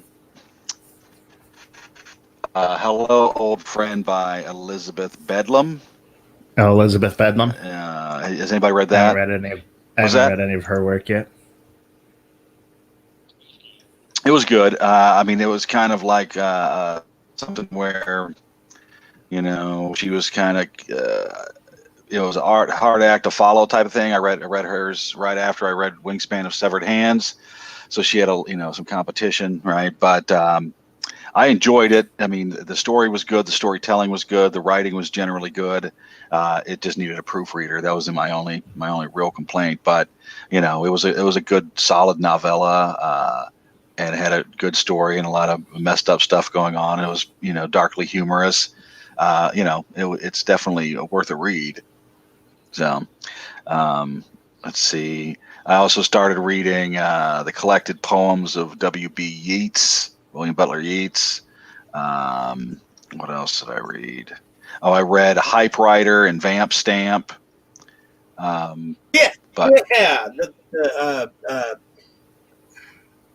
Horrible Vacuum. Yeah. Mark Gunk, Vamp Stamp. He did the Hype Rider as well. I also read Bloody Murdor. Okay, so you almost got to review those last episode, but it was in between Anne's coming and going. So what is your impression now that you've sunk your teeth into, no pun intended, some of these books of theirs? So I also read Father Figure, right? So that's one I like more than most of them. So yeah, I mean, I like the dumb humor, right? I mean, they're not any kind of high esteemed literature, of course. No, not in any stretch, and they're not supposed to be, right? I appreciate them for what they're supposed to be. They're just supposed to be just dumb, and they're dumb, and they're short, and they're it brings a smile to my face, and it's over, and I go on with my life, and it's padding out my my Goodreads challenge for the year 2021, right? So I mean, they're funny. I mean, they're dumb, and I like them. I'll read the rest of the ones that I have. I've got like Prairie or what is it called? Prairie Dog. Yeah. That's one that I've got coming up, and there's like maybe one more. I got like a 6-pack or something off their website. I don't know if the Magic Die was in your was in your pack, but I think that really one really I really enjoyed that one. It really fit the aesthetic they were going for. Yeah, I think the Magic Die is in my pack. Yeah, I think I do have that one. So yeah, I'll be reading that. And I also have been reading, continuing to read La Morte d'Arthur, which is a huge, massive thing. I had to take a side trip with these other books that I read because this is 700-page book that's not really a single narrative arc of some sort, right? It's mainly a lot of episodic adventures of various knights that are associated with King Arthur. So it's kind of, you kind of have to take it in fits and starts and sips and whatnot. So, so what else? It seems like I read something else too. Just a second. Let's see. No, that might be it. That might be all that I've read since we last talked. I feel like there was something else too. Yeah, it seems like there's something else, but I don't see it. I mean, I finished 101 Great American Poems. I finished that at some point within the last week or so. Was it something of Anne's maybe that you started? What's that? Was it something of Anne's that you're forgetting maybe, or? Well, I mean, I did. I mean, I'm not sure when I read that. That might have been like late last year, and I've never had a chance to talk to her about it. Or was Talkative Corpse. I did read that I think in December, maybe even, or early. Yeah, I think it was December, I guess, because I'm not seeing it on this year's list. And I enjoyed that. I found it as a collection of rants to be quite great, but as a story with a through line, not as good. But the rants were excellent. There wasn't enough. What's that? What about the Death Ray by Daniel Clowes? Was that it? Death Ray by Daniel Clowes? No, I've not finished that one yet. Okay. Oh, for me, the Talkative Corpse, it was a it's written as a guy's journal, so I took it like that. So right. For me, it kind of works that like the story is sort of in the background while he's doing a lot of ranting. Yeah, I mean, I like the rants. The rants were excellent, right? And she knows how to write, and it flows very well, right? I mean, as far as she's a good writer, and the rants are funny and sharp and witty, and one of the things, and I think I've told her this when I was reading it, was that the fact that I hear her rants live like about every week impacted my reading of it, and that I could not picture the main character as being anybody other than her, and it was supposed to be some dude, right? So that, but that's not her fault, right? I mean, it's more just a matter of circumstance rather than anything else, Had you ever actually seen her rant live before reading it? Not really. That was not too long after I first met her online. I had read some of her blog posts, which did have like a similar tone, but I hadn't really actually talked to her, heard her voice or anything like that. Right. Yeah. So it sounds so much like her, right? Like when reading it, that it was just like. I kept on forgetting that the main character is supposed to be some dude, Yeah, I think maybe, I think story-wise, Nusquam is better. I think, at least of the books of hers I've read, that's her masterpiece. I have to give that one a whirl. I mean, I liked this book. It just, when the demon shows up, I anticipated more antics, right? Like he was going to be causing more trouble for the main character, you know what I mean? And he didn't seem like he caused a whole lot of trouble until the very end, right? And then the ending was great, right? As far as just the culmination, or the demon getting his due and everything, taking his his payment or whatnot. That was great. I mean, the ending was fantastic, and the rants were all fantastic. It just I was hoping that the demon would cause more shenanigans once he arrived, and he didn't. That's my only beef. But yeah, I haven't finished the Death Ray with Daniel Clowes yet. But I think it's just a matter of I put it somewhere and I don't know where I put it. So, and then I've also been listening to The Scar still by China Mieville, and that's a great audiobook. And I think that's all I've been reading. Well, for me, I finished Lord Horror, which it's really hard to describe that book. It's definitely like Bizarro before Bizarro was a thing. It's easy to see why it was banned in 1989 in the UK when it came out. It's definitely more driven by, I'd say, like character and imagery than it is by plot. Like the main character, Lord Horror, is like a sort of take on Lord Haha, who was a British lord who no, he wasn't a lord. He was a British politician, but he defected to Germany in World War II and broadcasted English language Nazi propaganda. And he was eventually arrested and hung after the war. But the Lord Horror is like an alternative universe where both he and Hitler are still alive. There's 3 sections of the book. Each one is almost like a parody of different kind of pulp fiction. Like the first one is sort of like a parody of like pulp jungle adventures. And, it's kind of an indictment of British imperialism. And it's very, critical of both the imperialist past of Britain and, of the British fascist movement that was very popular before World War II. But it's also like very, goofy at times. Throughout the book, Hitler has undergone some kind of mutation that's turned his penis into a giant, like a serpent-like creature that's alive and separate from himself. And he goes on these long rants about philosophy and art that include things like him talking about Nietzsche boxing with kangaroos and shit like that. Wow. Yeah, there's also some like very extended sequences of the Lord Horror character, like murdering Jews on the streets that are pretty stomach churning to read. Wow. It's a kind of a disappointment that book hasn't ever been reprinted. Although there are these sequels, like the one Jeremy has up, Motherfuckers, Auschwitz of Oz, is one of the sequels. There are a bunch of like comic sequels. David Britton passed away recently, but before he passed, he did manage to write one more sequel to Lord Horror, which is going to be released soon. So yeah, that was definitely a hell of an experience to read. Let's see. I also read. Are either of you familiar with David Peake? No, I don't think so. Yeah, I do have his novel Corpse Paint, but so far I've only read. I've heard of that.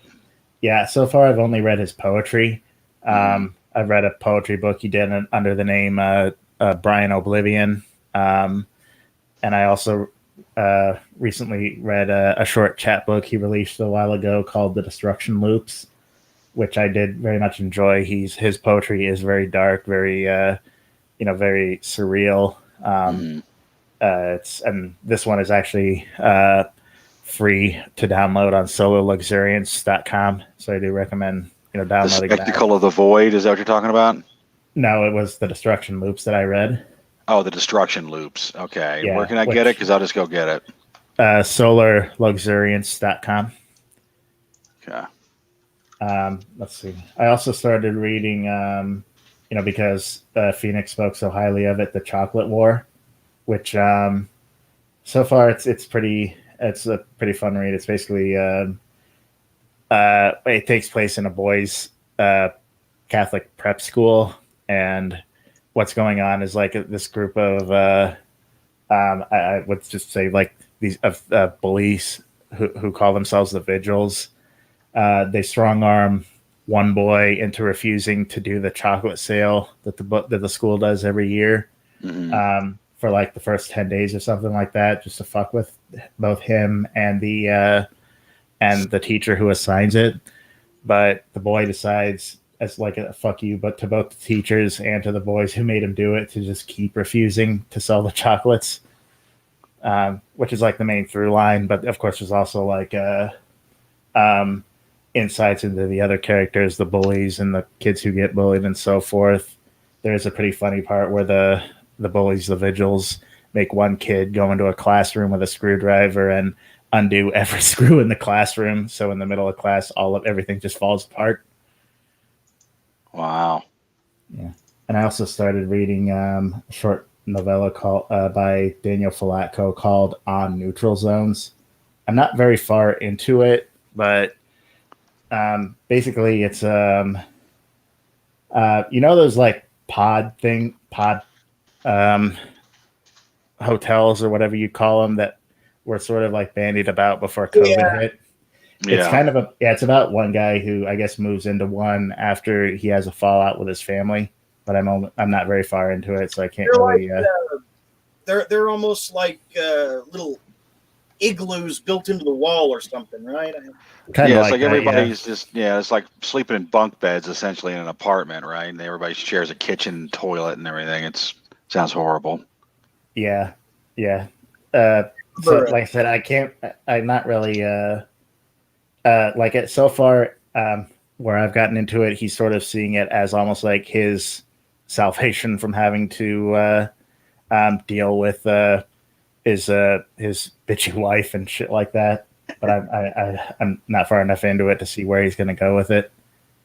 Because I wasn't really a fan of his first book, Condominium. It was basically just like, oh, this couple buys $1 million condominium and they have an existential crisis. Nah.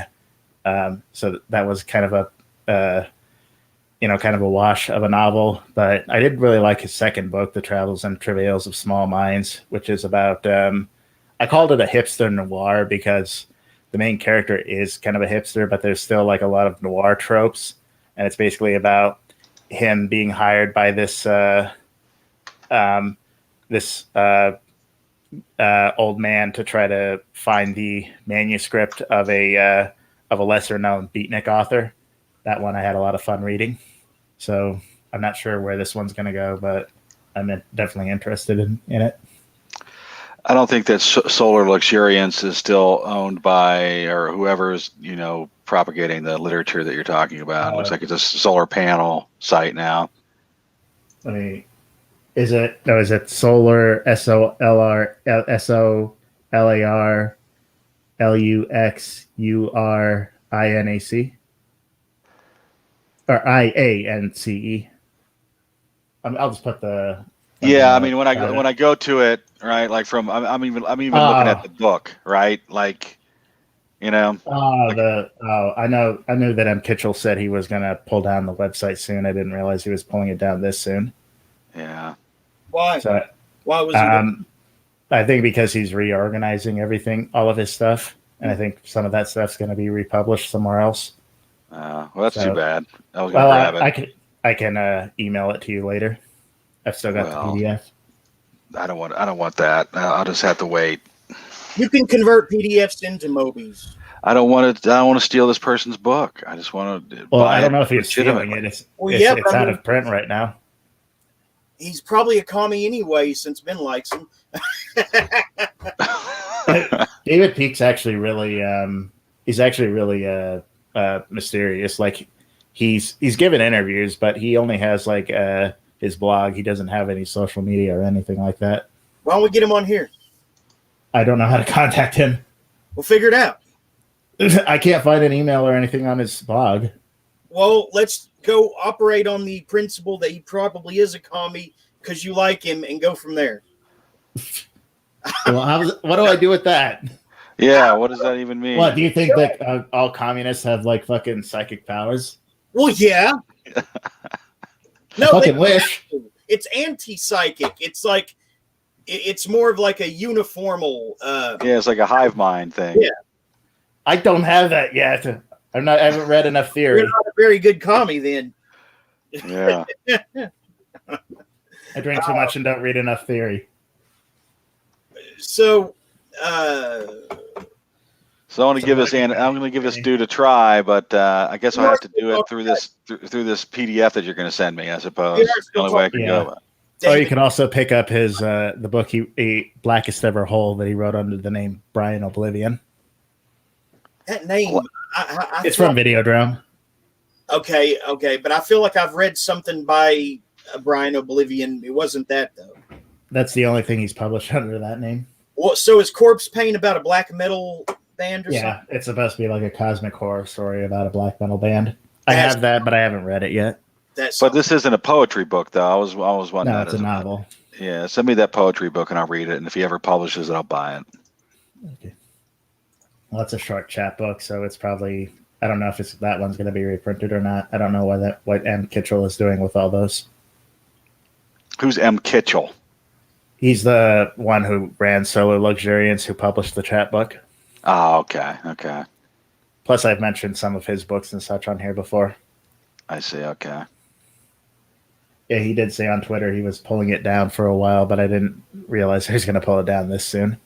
Yeah. What a So jerk. I'm glad I downloaded everything off of there. What a There jerk. for a while, everything published by what was it? What was what? David Peake and the Bloody Barn and Mike Klein and M. Kitchell. What are all those that publisher that they all wrote for? Oh, Inside the Castle. I think so. Yeah, that they had a whole bunch of shit free as PDFs and mobile files back around last summer, and I got everything I could. I grabbed everything I could. So haven't read any of it yet. Yeah, I kind of hesitated on that because Inside the Castle publishes books that are best picked up as like physical books. I have bought some M. Kitchell's stuff physically though. Hour of the Wolf, I think, and there will come a time for Mute Squares, or In the Desert of Mute Squares. in the Desert of Mute Squares. Yeah. I bought his latest book, Prelude to Transgression, pretty recently. So we're still talking about David Peake, though, right? Well, yeah, David Peake. He does, like I said, he does both poetry and horror stories. I've only read his poetry so far, but I've got Corpse Paint on my shelf. I do look forward to reading it. Yeah, send me that book. I want to read it because I'm like I say, I like to read poetry in the morning with my coffee, so I like to shake it up. I'll flip between that and William Butler Yeats. Yeah, I'll send that to you. Fucking poetry. I'm trying to expand my horizons, you know. I've been trying. Oh yeah, that's one thing I forgot. I've also been reading more plays. So I read the play M. Butterfly recently. Oh yeah. That play is about a French diplomat who falls in love with a Chinese woman who's an actress, but he eventually finds that she was a spy for the CCP and that she was a man. Okay, didn't Cronenberg direct a film of that or something? Yeah, I watched the film a couple nights ago. As far as compared to the play, the movie is some of the changes were a little weird to me, as well as the play has a lot of irreverent humor in it, whereas the movie is a lot darker and dramatic, but otherwise it's pretty faithful to the play. And it's pretty good. I wouldn't say it's Cronenberg's best movie, but it's still definitely worth watching. But he did direct that, right? Yeah. That's what I thought. Okay. Jeremy Irons and John Lone are the main roles, and they both do a great job. So this is the original Crying Game. I don't know anything about the Crying Game, but you've not seen that movie, The Crying Game? No, it's about a guy that falls in love with a woman, and then it turns out that he's got a big ding dong. Well, it's the M. Butterfly is mostly about how the West views the East, the Orient, it's a takeoff on the Madame Butterfly opera. It's big on the idea that a lot of Western men have this idea of Eastern women as these wilting, super feminine flowers, and who have weird, inscrutable ways and that kind of thing. And of course, the Chinese spy in M. Butterfly, really takes advantage of that in the story. Right. Okay. Kind of plays the French guy, the French diplomat for a complete fool. Now, have you seen, this is somewhat tangential, but have you seen all of Cronenberg's films? Have you seen Eastern Promises and A Dangerous Method? I haven't seen those ones yet, no. I've seen a bunch of his films, but let's see. I've seen Maps to the Stars, which it's okay. Yeah, I thought it was enjoyable. At least it wasn't, your typical bullshit, right? It was interesting. You know what I mean? It was an interesting movie, Yeah. Yeah. I haven't seen Cosmopolis yet. I tried to watch that once and I couldn't get too far into it, but I think it was mainly because I started watching it while drunk, and rather than getting drunk while watching it, so I think I redo that one. I think I had a problem getting through Eastern Promises. That's the one with Viggo Mortensen, right? Yeah, it's like a Russian mafia thing.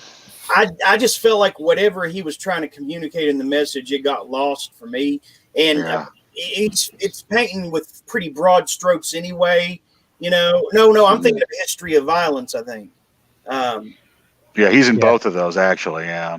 Well, I'm thinking of A History of Violence. I mean, it's not even that, avant-garde or surreal or anything. It's just... and Butterfly isn't either. Well, I mean, I just felt History of Violence was flat because the message was just kind of atonal.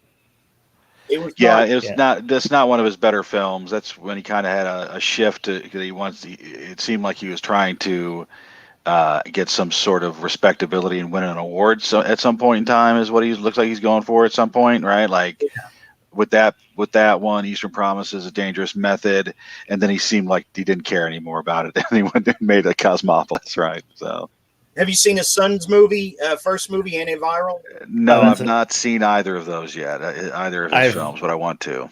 I've seen that, and I also saw Possessor. Yeah, Possessor. Mm-hmm. Those are both really great movies. Somebody actually commented back on one of those episodes when you had just seen Possessor, and they said that they called it mumblecore, and I think they didn't get what you got out of it. I don't know. Mumblecore. That's nothing like mumblecore. Did anybody ever seen a mumblecore movie? I don't know. That's just what they said. A Horrible Way to Die is sort of mumblecore, right? I don't know. I've seen mumblecore movies. Mumblecore movies are nothing like Possessor. What is mumblecore? Is it like Gumo? Would that be? No, not really. I don't. Did you ever see Lena Dunham's movie? God, no. Do I look like no? Jesus Christ! That's what mumblecore would be. Mumblecore tends to be very realist. They don't tend to have fantastic elements. Have you seen Spider, the Cronenberg film Spider? That was pretty decent. It's a smaller movie right after Existence. Yeah, as Existence, I really like. I actually think it's better than The Matrix. Existence is another one I felt that was below his standard.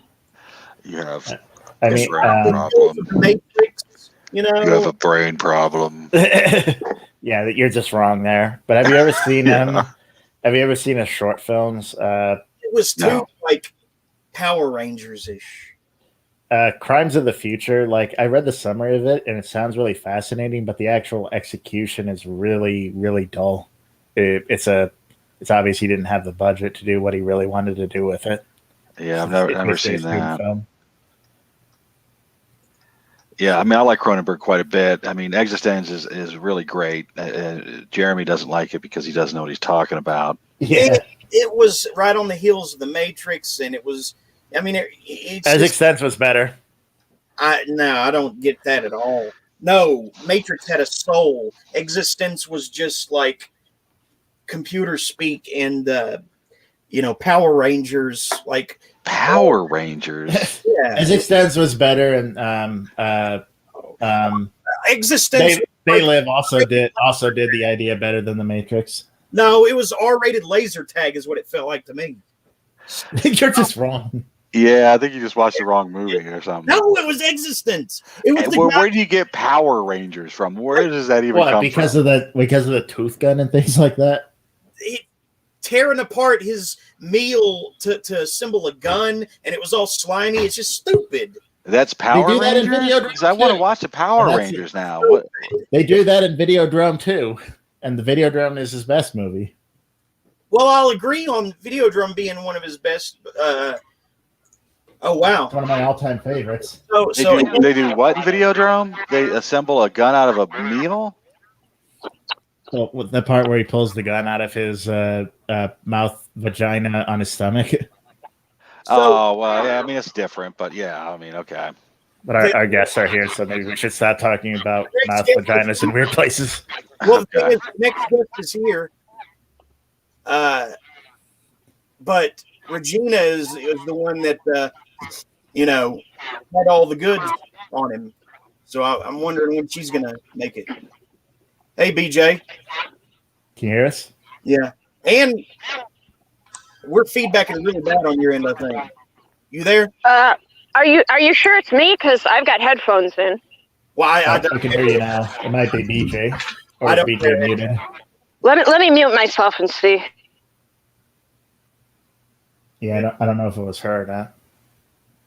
Yeah, BJ, say something. How's it Can you hear going? us? Hey, how's it going? Sorry, I was just setting up my computer and so forth.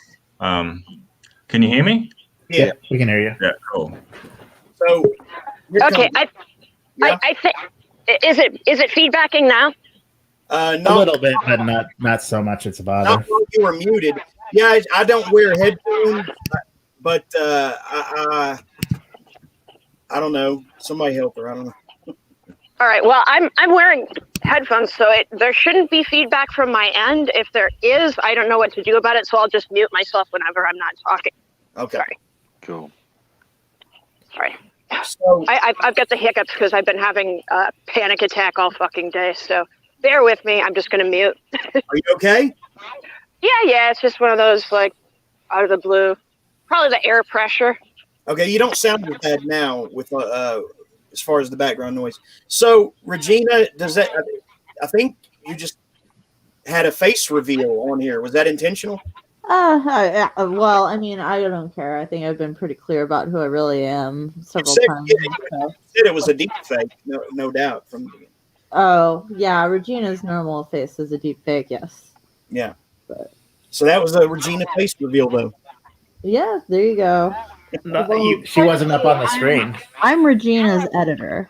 So Regina is an entity who resides on the 10th dimension and transmits her works to me that I then interpret and edit in English. She's a tulpa. I mean, technically Regina is Regina and I'm me, but that was my face. Well, you really better put that on your resume. It's in the bio, yeah. It's in her bio, and I think I've called myself her editor in a couple of places, but I really should specifically start positioning my career as being Regina Watt's editor and agent. Yeah, I mean, there's editing and there's editing Creature from the 10th Dimension. Yeah, I mean it's a lot harder when you're having to basically do occult rituals to ask somebody if they got your last email. So yeah, it's like being able to use Quark Express in 2001. So Unwithering Sky, man, that's really making the rounds, BJ. It's almost like a literary equivalent of the wave at a football. Unwithering Flower. The Unwithering Flower. Isn't that what I said? You said sky, I believe. Unwithering Flower. That's what I meant. Yeah. It's like everybody's reading it like it's the wave in a football stadium now. It's just everybody's on top of it. Are you pretty happy with the reception you've gotten? Yeah, I was kind of surprised actually. I guess because that was the first one I put out. Yeah, I'm really happy with the feedback I've been getting and the reviews that are coming in. I'm glad people are enjoying it. And thanks for having me on the show, by the way. Hi, BJ. I'm glad to finally get to talk to you. Thank you so much for coming on. Yeah, no worries. Thanks for setting it up. My pleasure. Put the BJ's book on the screen, Jeremy.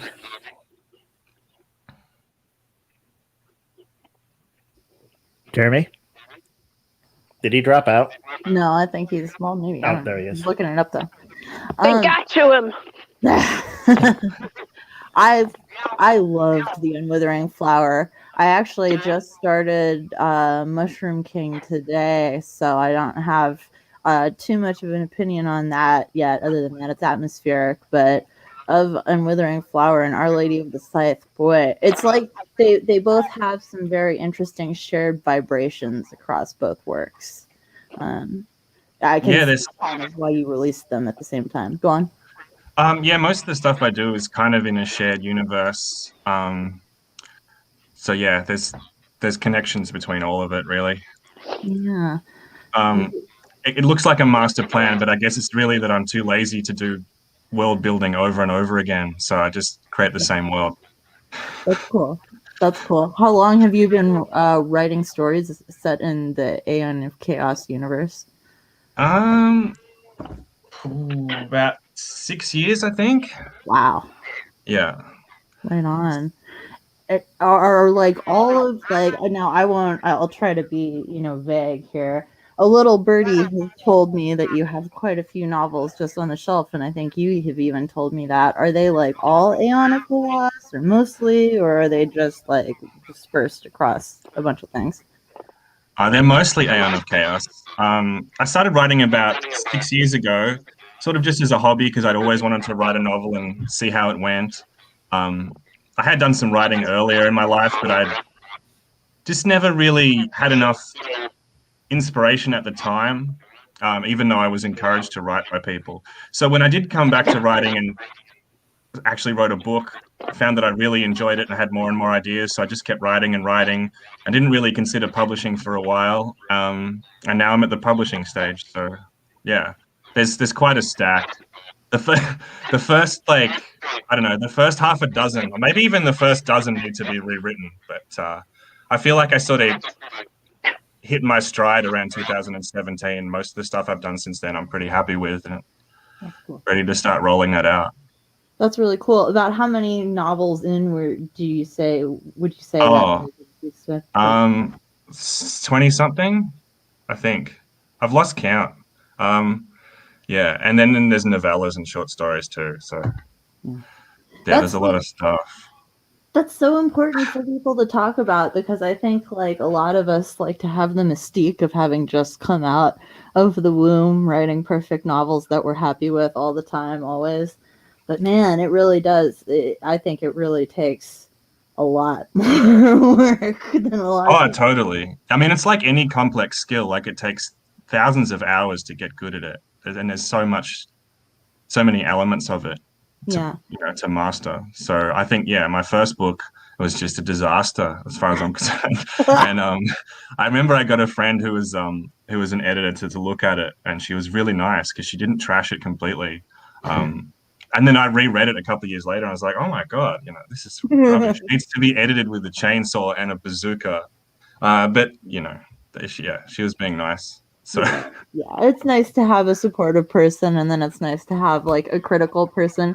I'm forever haunted by a conversation I had with a friend in a garage about my first novel, where she was like, "No, this part really isn't working for me, and this and that," and I was like, "Oh, Jesus Christ," because she was the only person who had been honest with me.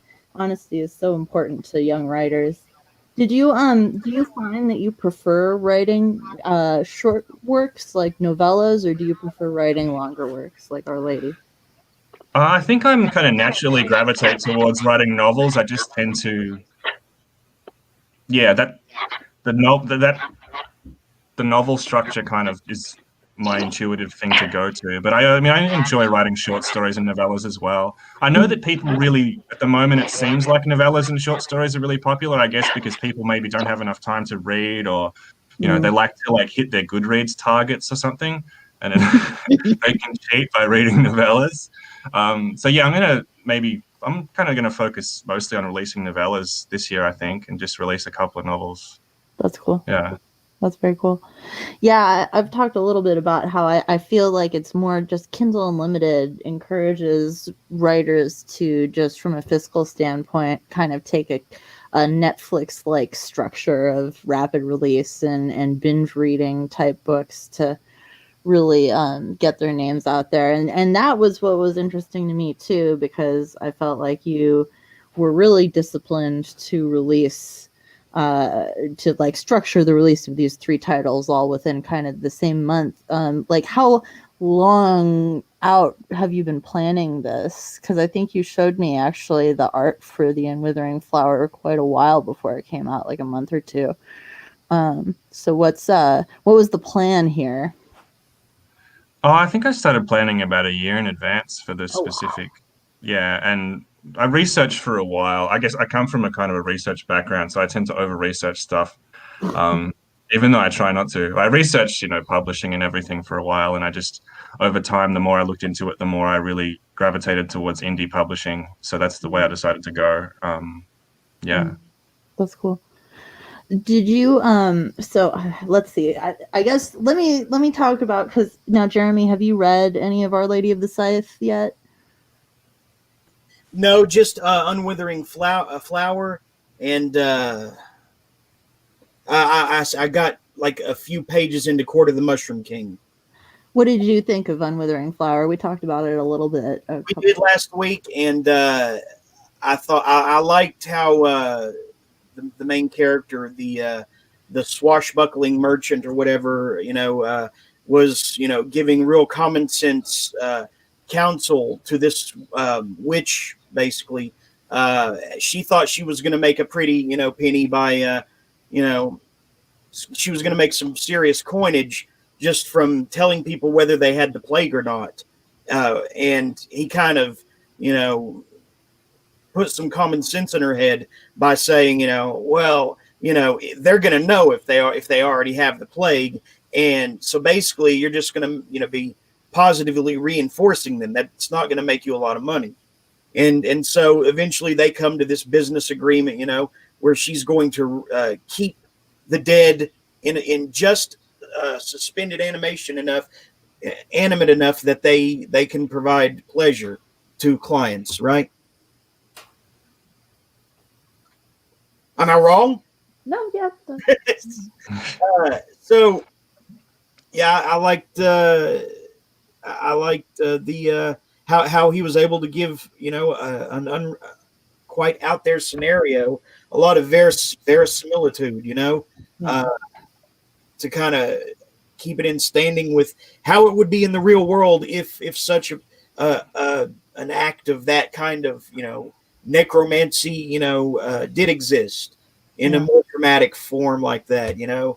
So yeah, I liked what I've read. So it was a fun cross section of these magical aspects and practical application of how, like you said, Jeremy, how it would be then exploited and used for things like creating undead prostitutes who you don't have to pay or worry about in any way.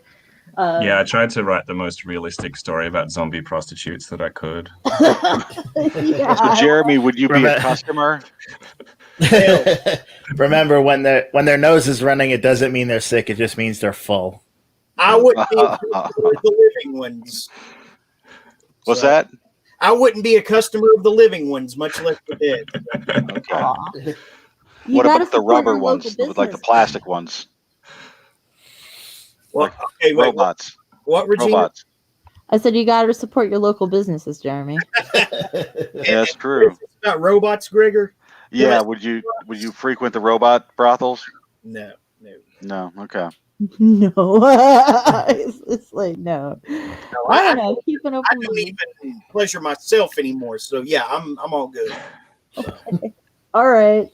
On this week's episode of Therapy with Dr. Freud. Okay, so I really love it seems to me like in the first two things that I've read here, between the Unwithering Flower and Our Lady of the Scythe, there is a very specific juxtaposition you're exploring of fantasy and traditional tropes. God, I loved Our Lady of the Scythe a lot, actually. What can you just talk, I guess, a little bit about your inspiration for that one and kind of what you wanted to do? Yeah, sure. So with that one, I think the main inspiration came from erotic grotesque manga. Oh, okay. The primary inspiration. So, there are always these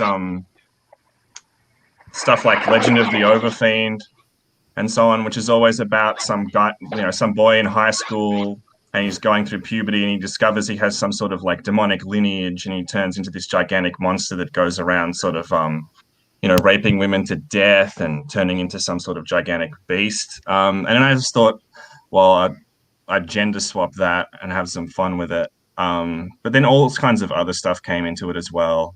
Like I decided to, I guess, do a really sort of violent, horrific, sexually explicit sort of take on, like one of those paranormal boarding school novels that seem to be quite popular, which I admittedly haven't read and only are vaguely aware of. And then I sort of dragged in all the mythology I had from the Aeon of Chaos, and I sort of made Lady of the Scythe the prequel to that. So in the Aeon of Chaos, it's basically set after all the gods have been exterminated, and a kind of, an age of sort of freedom and terror has been created. And so this is before that, when the gods are still around.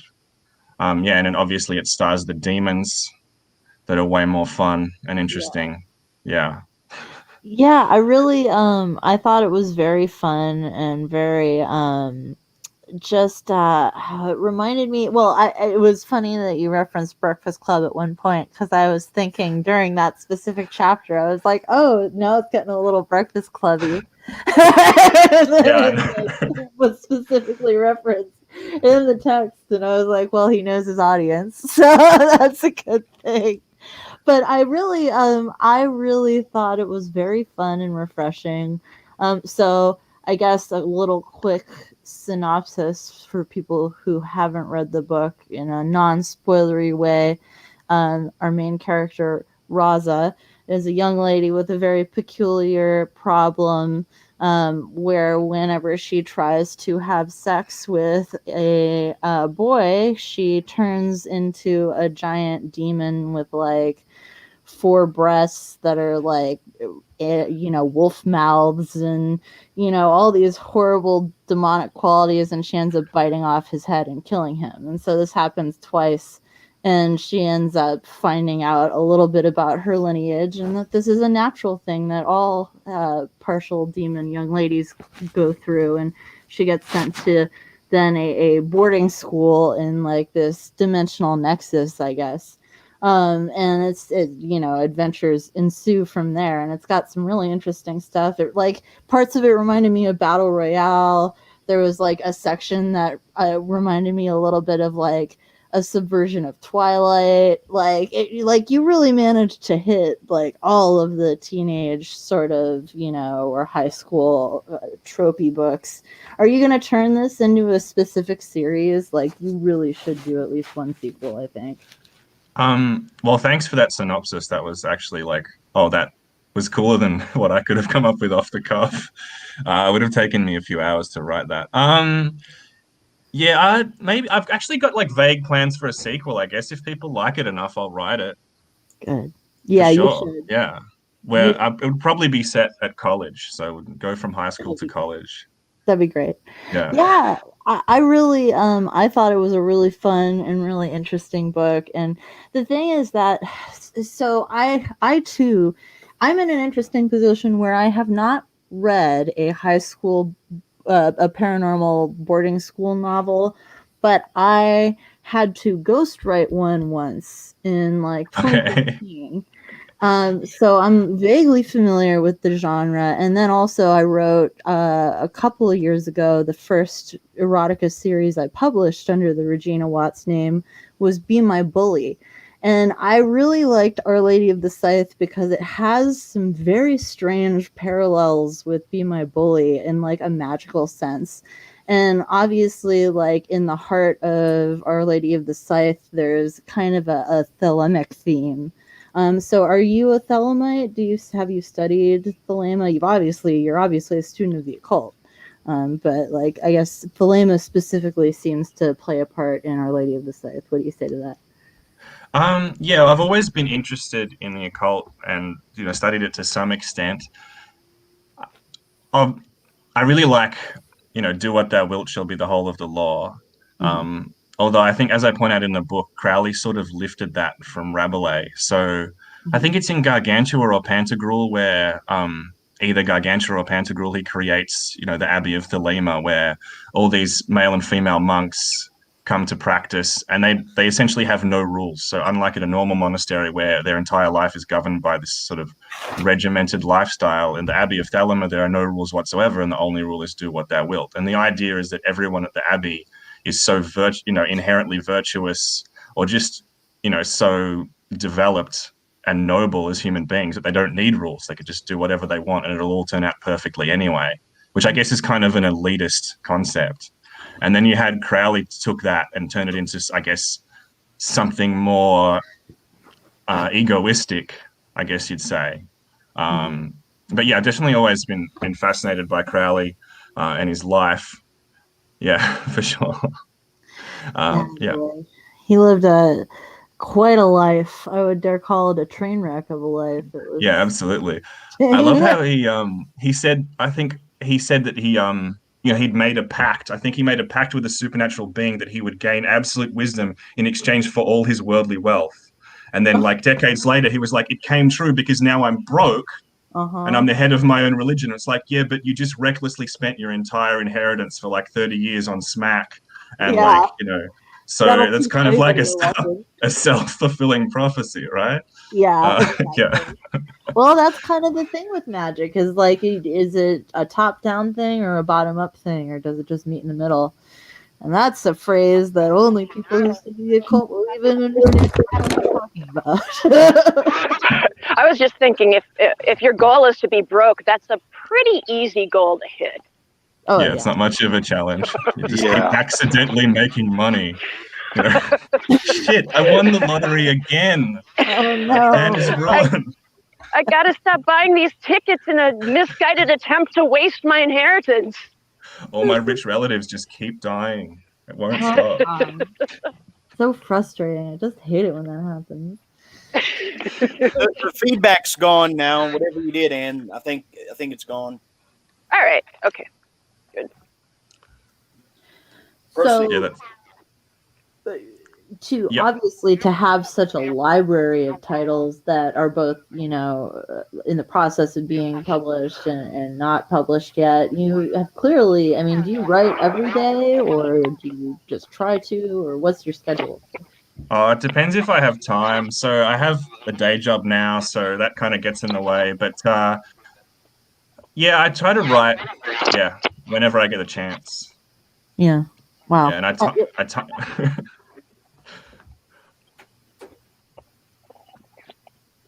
Go on. Oh, no, that's pretty much it about my writing schedule. I try to write as fast as I can. I kind of time myself and try and sort of push to get more word count out. It's fun to do that, I think. About how many words on average would you say you write when you sit down? I'm usually happy with like 1,000 an hour. Yeah. Yeah. Right on. Who are you reading right now? Do you have any readers that you like to read when you're trying to write and you just or tinkering with things? Oh, who am I reading at the moment? Yeah. Yeah, the book I'm reading at the moment is it's a collection of short stories called Throne of Bones by Brian McNaughton. Oh, it's kind of obscure, so that book kicks ass. I was just talking about it last week. Yeah, I read that years ago. I found it quite good. Yeah, it's incredible, and I'd never heard of it up until quite recently, and it's really kind of like baroque, decadent, depraved, dark fantasy of a sort that doesn't really exist that much from what I can tell. Right. So really like a lot sort of like Clark Ashton Smith and the darker stuff of Robert E. Howard. And obviously the Throne of Bones is all about ghouls and sex in graveyards and mausoleums and all this kind of really putrid, just bizarre stuff. Yeah, that's one of my favorite books of all time. That's a fantastic book. It's completely blowing me away at the moment. Yeah. The audio book's excellent too, so you might want to pick that up. Throne of Bones? Yeah. You talking about Throne of Bones? Yeah. Yeah. That's so interesting because right before I came on the show, Simon McCarty just told me that he's listening to the audiobook version of Throne of Bones. So Well, God, I have to add it to my read Yeah, list. it's an excellent book. I mean, the guy, explores the mythology of the ghoul to such a degree. I just love it when people just like get a concept and they just blow it up, right? They just explore every nook and cranny of a concept and really explore it, right? And he does a fantastic job. And the audio book really gets across the dark humor in the text. It's really excellent. So definitely pick that up. Okay, I will. I will use my Yeah. Audible credit for that. The Excellent. world building is just incredible. It's really Oh yeah, something. it's fantastic. It's Yeah. fantastic. Yeah. That's so interesting. So, do you read mostly fantasy, BJ? Oh, I read all kinds of stuff. It's really all over the place. I got a pretty long-lasting interest in sort of ancient and medieval literature. So I've read, just a lot of stuff all over the place, like, classical authors like Ovid and Homer, and I read Arthurian stuff, like Chrétien de Troyes, Geoffrey of Monmouth. I've read loads of I'm really into Norse mythology, so like the Eddas, the Volsung saga, Beowulf. So you have to give me some Arthurian recommendations. I'm reading. I don't know how you pronounce it really. Le Morte d'Arthur at present, right? But is there something better you think I should be reading? I guess one of the earlier ones is Chrétien de Troyes. I'm probably mangling that because it's French and I can't pronounce Right. French. Yeah. And then you've got the Wolfram von Essenbach sort of followed on from him and wrote a really long Parsifal version of Parsifal. You've got Beryl's version of Tristan, which I think is quite good.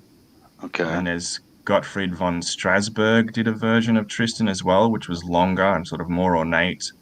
Right. The earliest stuff is in the sort of the history of Britain, or I guess the pseudo history of Britain by Geoffrey of Monmouth, which is just this crazy, mostly sort of made up history of Britain where, Brutus is a Trojan who colonizes the British Isles and murders all the giants that live there. Yeah. And then you've I've just heard got that. all kinds of really weird stuff going on as well. You've read that as well? Yeah. Okay. Wow. Yeah. Yeah, I've been fascinated by all that stuff lately for some reason. I have no idea exactly why, but I've been So I know it's I know really some cool. of these works. Yeah. Yeah, and the Charlemagne stuff is kind of similar but different. Actually, one of the there's Orlando Furioso by Ariosto, which is a Renaissance text, and it's a poem, an epic poem, and it's just completely crazy, kind of just like gonzo camp sort of insanity. Like, there's a part where Orlando gets spurned by the woman he's in love with, and he goes completely insane. And I think he wears all black clothes, or like he just runs off into the woods and just like lives as this like berserker sort of like bestial creature, and he runs around sort of like, and he has super strength. He's kind of like a Renaissance superhero. He can literally like tear people limb from limb. So he's like running around the countryside with like corpses sort of like just dragging behind him. And then like the only way he manages to sort of like regain his sanity is he has to fly to the moon, where his sanity is like in a bottle and he has to drink it, from what I remember. But it's stuff like that. What is this? Orlando Furioso by Ariosto. Wow. Ann dropped out. I hope hope be back. But Orlando Furioso, he flies to the moon to recharge, to replenish himself. to regain his lost sanity. His wit. Yeah. Yeah, I thought that was part of like the Penguin literature canon, that title. That sounds pretty awesome, though. Yeah, it does. Yeah. I really like a lot of the old stuff because it has this kind of has this really condensed quality to it. Are you influenced by Hindu mythology and theology as well? I felt like when I was reading parts of Our Lady that there was a lot of like myths about Durga and Pavarti. Certainly the artwork that you find from that religion, I felt like really kind of came out of the text at me when I was reading. Yeah, totally. A lot of the demons and the demon mythology from Aeon of the Chaos and from Our Lady of the Scythe is influenced by Hindu mythology and epics like like the Ramayana and the Wow, Mahabharata and also the art and the iconography as well. that's Yeah, fantastic. I pretty much just obsessed with like world mythology and folklore, and I kind of just been poring over it That's fair. for a long So time. what time frame do these books like? I mean, I know it's a different world, a different universe, but like, what's the technological advancement level in the universes we're talking about, or the universe Oh, you've created? Oh, in the Aeon of Chaos, it's sort of a medieval fantasy setting, but the level of technology varies from continent to continent. Okay. And because I didn't want to create my own map, because I'm not going to delude myself into thinking that I can do that. I just used the map of Earth and I reversed the east-west axis. So it's just Okay. like our world, but backwards. Okay. And so, what's the highest technological level in as far as in the books that have been published? Probably flushing toilets. Okay. But it's mostly pretty medieval. Okay. All right. I was just curious. Very Yeah, generous cool. Flushing toilet. And Our I Lady like of the flushing Scythe toilets. is Go just ahead. considered contemporary. It's got the Oh, is it? contemporary level of yeah. Although most of it is set at the school, which is in an interdimensional kind of place. But it still takes place in the same universe, right? One's kind of post-apocalypse and one's pre-apocalypse. So Okay. yeah. So pre-apocalypse is more of like a modern era. Yeah, pre-apocalypse is basically now, and the Okay. Aeon of Chaos is the imagined future. Okay, so it's somewhat like I don't know, like a Gene Wolfe Earth series kind of. Yes, you like. Yeah, I Gene guess you Wolfe, could say Gregor? that. Yeah. I love Gene Wolfe. Oh my god. I mean, I like him all right. I mean, I've only read one of his books, and it's been a long time ago. But it had a similar thing, similar concept. I'm not saying you're in any way ripping off, but that's like the type of thing, right? There was like the modern world, and then it fell, and then the kind of a fantasy world kind of came. It's kind of like Thundar the Barbarian. You know I'm not familiar about? with Thunder. Is anybody on this show familiar with Thundar the Barbarian? I remember the cartoon. Yeah. Yeah, it was a cartoon. It was a Saturday morning cartoon, but I'm not trying to be disparaging. But the cartoon is similar type of situation. It's a relatively common trope, right? That throughout the course of a fantasy novel, they discover they're living in a post-apocalyptic world, and they didn't know it. It's like our world, but it's post-apocalyptic, right? But I'm not saying that. I'm not trying to be disparaging, but there's one guy that really did it. I'm trying to remember his name, but Vance, Tales Vance. of Dying Earth, yeah, Dying Earth, yeah. Seems like he was like the big time guy that fleshed out that idea, right? And that's where Thundar the Barbarian totally ripped off that idea, right? I mean, you know what I mean. So and also D&D has a lot of Vancian type of tropes in it, like especially like the memorizing of spells and things that. Yeah. Vancian magic. Yeah. So I just bought The Unwithering Flower, so I'm looking forward to reading that. Awesome! Yeah, I hope you enjoy it. I'd say I will, based on what I've heard thus far. You'll definitely enjoy it. Yeah, speaking of D&D, actually, though, like, have you ever played Dungeons and Dragons? Are you influenced at all by that? Yeah, I played Dungeons and Dragons in high school, so a lot of the time the dungeon master was stoned. So I bet I guess that's common. That's definitely an influence, I guess, for sure. So they were right, like you started playing D&D, then you got into Aleister Crowley, right? And here's the thing. I was thinking about this today, Gregor. Thank you. Because it's like, the thing is, the reason why Dungeons and Dragons is an interesting gateway to the occult, my grandmother was right, is that it teaches you how to gamify your personality and your conscious perception. And that's what magic with a K is. It's a form of like basically, breaking down and reprogramming, metaprogramming, as John C. Lilly called it, your consciousness. So it's like, it's very much, I totally get how it's a gateway to the occult now. So wait, John C. Lilly was an occultist? I didn't realize that. He believed that all coincidences are controlled by Echo, the Earth Coincidence Control Office. Yeah, I mean, I read The Scientist, but I don't remember him saying anything specifically about occult practices. But I read that on a plane, and I'm nervous on planes. So yeah, maybe. I feel that. I fucking hate planes. So, but I mean, was he like a ceremonial magician type guy?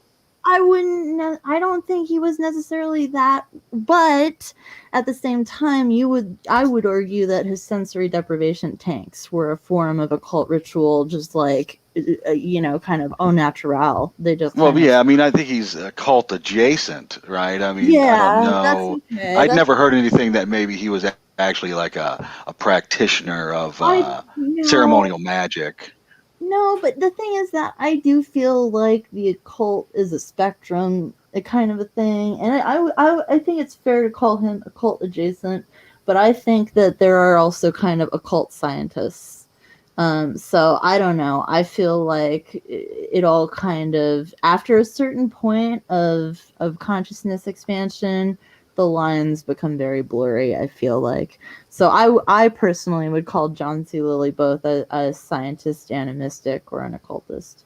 Well, I would definitely say, you could say he's kind of like a mystic. Yeah, I mean, a lot of that stuff that's going on in the Scientist, where he's, in the deprivation tank talking to these disembodied entities or whatnot, it certainly, falls into something that sounds like a mystical experience. Yeah.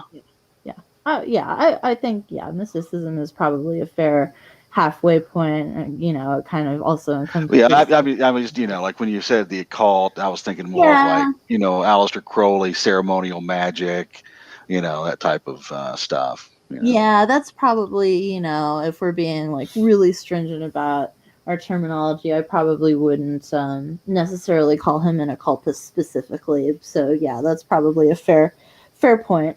But so have you read anything by this Skinner guy, Dr. Skinner, BJ Swann? I checked him out after our last conversation, and I haven't read anything by him, but I'm very interested. I really have to read him, and I still actually haven't read anything by Colin Wilson, who I have 2 of his books on my bookshelf. Yeah, I've not read it. I remember him. He's the true crime occultist, right? Yeah, I mean, isn't he the space vampires dude with the mind life force? Is that him? The mind parasites? Yeah, right? life force movies based on one of his books. The space vampires. And that wonderful naked woman that's walking around sucking men dry. Wow, no personality surgeon. That movie was like really poorly edited. Sorry, I didn't make it through that movie. I love it. Well, I only like one part of it. I have 2 of Colin Wilson's book too. One's The Occult, and the other's called The Outsider.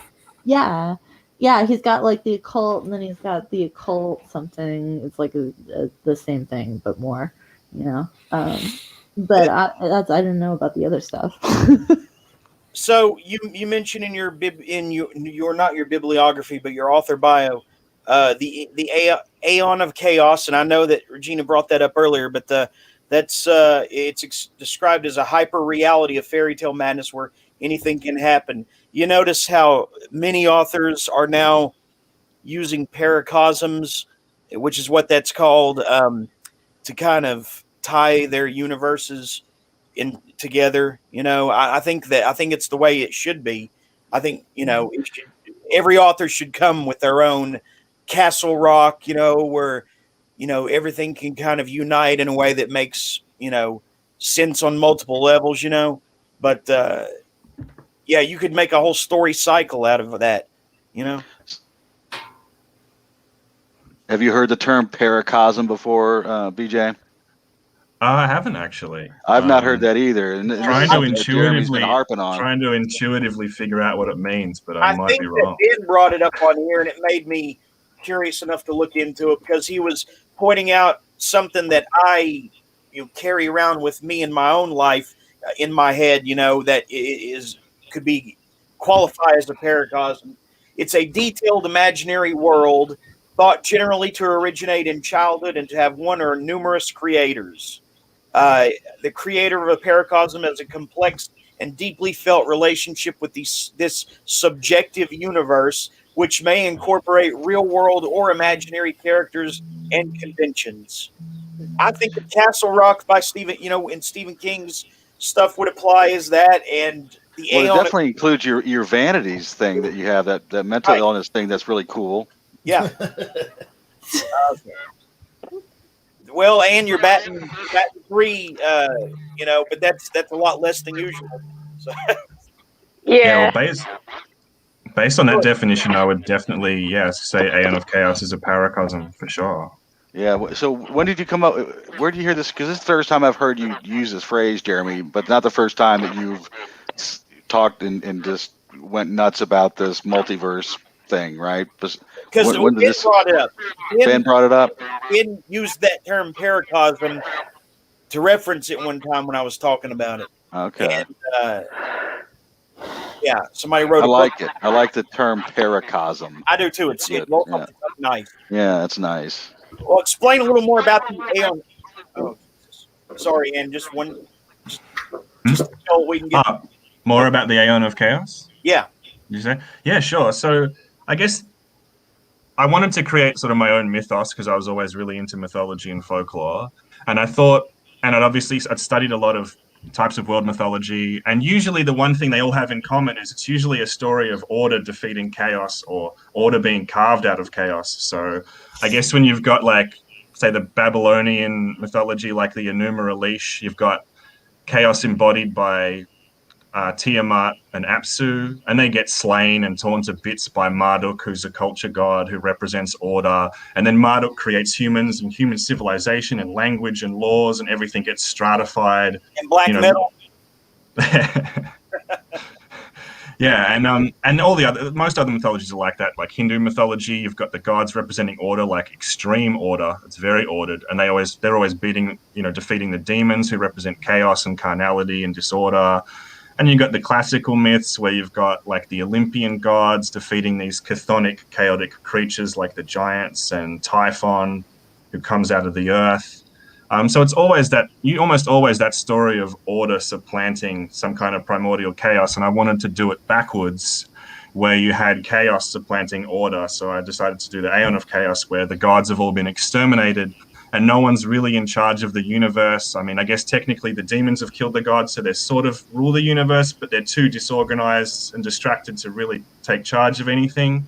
Everything's just kind of spinning along without any overall guidance whatsoever. So I guess you could say is like our world, objectively speaking. Yeah. And then into that setting, I pretty much just put anything that I'm interested in. Anything that I'm inspired by, I'll try and do an Aeon of Chaos version. So the Unwithering Flower is largely inspired by the Arabian Nights. Yes. And it's the Arabian Nights plus zombie prostitutes. And the hero, Nasser the Slaver, is just, he's inspired by Sinbad the Sailor.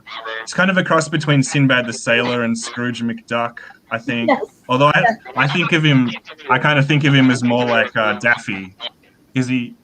I wanted to create a character who, like Daffy, who's completely and utterly self-serving in this kind of depraved way, but who the audience still roots for and still wants to win because he kind of represents like the universal greed and sort of selfishness in them. So I hope I succeeded with that. Totally. I'm not like other people. Pain hurts me. That's my one Daffy Duck quote that I've retained and always comes up when I'm whining. When I'm just whining and can't stop, that voice comes into my head. I'm not like other people. Pain hurts me. Can anyone here do a Daffy Duck voice? I can't. I can't. That was not a Daffy Duck voice. That was just me being obnoxious. I totally got the Scrooge McDuck aspect with him diving into his gold, which was hilarious.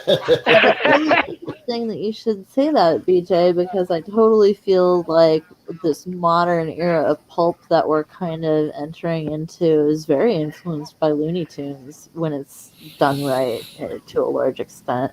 Like when I tuned in very briefly earlier, and Gregor was talking about reading those really short, like Vamp Stamp or whatever, all these really short, kind of hokey stories that are like super fun and Word movies. They're word movies. Yeah, that's a good way to describe them. That's what the little trademark is or whatever. They're word movies. Yeah, I like that. And it's like that's kind of the experience. I feel like this all is very similar to kind of fast little cartoons that come out before, a long movie. And I think it's just it's a really interesting new way to think of storytelling and publishing. Yeah, I try to have that sort of frenetic cartoon energy a lot of the time in my writing. And I take a lot of inspiration from Looney Tunes characters. Actually, one of my other characters is sort of based on Bugs. Although I guess she's sort of a cross between Bugs Bunny, Thor, and Tank Girl. But so that's a good that sounds like a lot of fun. That book, yeah, I guess you'll meet her when her book comes out later this year.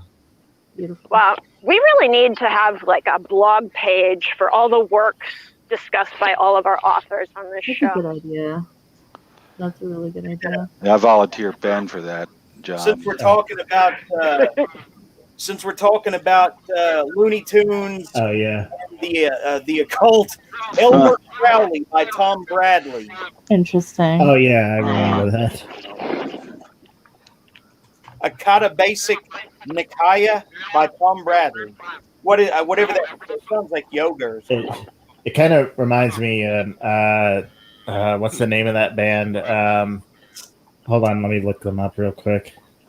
Hot Shame and the Indoor Kites. No. All right, that's just a band name I made up. Good. Oh, The Incognito Mosquitoes. That's another band name I made up. That was your wrestling name. no, Yeah, that was like my an wrestling English- name. That was Current my 90 actual. Current 93, that's what I'm thinking of. They actually have an album titled Looney Runes. Oh, nice. Jordan Crawl talks about them a lot. Oh yeah, he actually has a whole anthology of stories dedicated to Current 93. I don't know who they are or anything about them. It's pretty much just one guy, but they're an English neo-folk band. So, So go ahead, Regina. I was gonna say, who's your absolute favorite author, BJ? Oh, at the moment, it's probably Elizabeth Bedlam. No, I know. I'll fight you for her. And the cool thing is, I actually got to write a book with her recently, and that's going to come out. We're aiming for like Friday the 13th in March, so we're just kind of like that's right around the corner. doing the editing at the moment. I guess people are familiar with her stuff. Yeah, I just read a book by her, finished it today. Yeah, which one? Hello, Old Friend. Oh yeah, that one's really cool. Did you find it funny? Yeah, I thought it was funny. I thought it was good. Yeah. I mean, it was entertaining story. I mean, I read it in like 2 sittings. It was good. I liked it. Yeah, she's a master of just really sort of deadpan black humor, very dry deadpan black humor. Yeah, I mean, I would definitely pick up some other work by her. This is the first thing that I've picked up thus far, so it was good. Yeah, she's great. She's like super funny, super interesting, and just like, what a fucking imagination. I mean, the shit that comes out of this woman's head is just absolutely wild, second to none. I just love it, and I love her covers. like her ability to create covers that at least catch my eye is just like unparalleled. Wonderful. She's great. Yeah. So The are you covers allowed are to say awesome. anything about this work that you've collaborated with her on? Oh, yeah, totally. So it's called Holocaust Hearts. Oh And boy. So excited. I think I can't remember how we came up with the title. I think I came up with something Hearts and it wasn't very good, and she came up with something Holocaust, and then we just put them together and came up with Holocaust Hearts. So, which I like. So it's, I guess, I'm not sure what genre it is because she doesn't really care about genre, and she sort of just writes whatever the hell she wants. Misery porn. She calls herself misery porn. And I sort of do the same thing. Although I guess my stuff, you only falls in the fantasy category just because I always put magic and monsters and zombie prostitutes in it, stuff like that. So she doesn't really care about. That's like a leitmotif, like a theme, right? I'm just joking. I only have zombie prostitutes in the one story. Oh. Otherwise, that'd get a bit. Hey, yeah. hey! I already told my writing misery porn. You are not allowed. I have a fucking trademark. Wait, you call yours black pill sitcom? Black pill sitcoms, but I also have a novel that actually I just remembered this week that I was working on right before I got sexually assaulted and everything went to hell. I remembered, oh yeah, I was working on a book at that time. Anyway, no, actually it was called Sadness Porn. Oh. You guys need some fucking lithium or something, man. You gotta... Yeah, okay, so I'm not going to sue you, never mind. But it's close enough that I might halfway sue you. Okay, well, this book that we wrote, Holocaust Hearts, I don't actually think it's misery porn. It's about this woman who works in an archive, and she's sort of, I guess you'd say that she's misanthropic, and she hates everyone. And she's depressed and just kind of bored with her routine. And she discovers this manuscript, or not manuscript, but these loose pages, these loose, mysterious pages, and they sort of start to speak to her. And she, and it seems that they have a message for her. And then at the same time, the other character is a devil from hell, and he wants the pages that she has in her possession. Sorry, I hate to keep cutting in, but that's also the plot of my book, The Talkative Corpse. Really? Yeah, so... maybe you should collab with her, BJ. Or just pay me a percentage. Are you sure? Sorry. That would be a hell of a coincidence. No, I'd love to collaborate with you, but, everybody likes money. Yeah, so, I'm sure you're making a lot of that, right? No, I'm not kidding though. Like, this is actually kind of a bizarre coincidence. He calls his writing misery porn. I call mine sadness porn. No, he doesn't call it that. That was Jeremy. I think Bedlam sometimes refers to her writing as misery porn, but as a joke. Right. Well, yeah, I'm joking. I'm joking Right, too, and I'm also joking about suing you. Oh, okay, that's good because I don't have any money, so you'd be shit out of luck. I also live in another country, so I was gonna good luck. say, man, he's in Australia. Oh, that's okay. I need to sue someone who's hiding from me in Eastern Europe anyway, so I might as well sue people all over the world. Yep. Anyway, go on.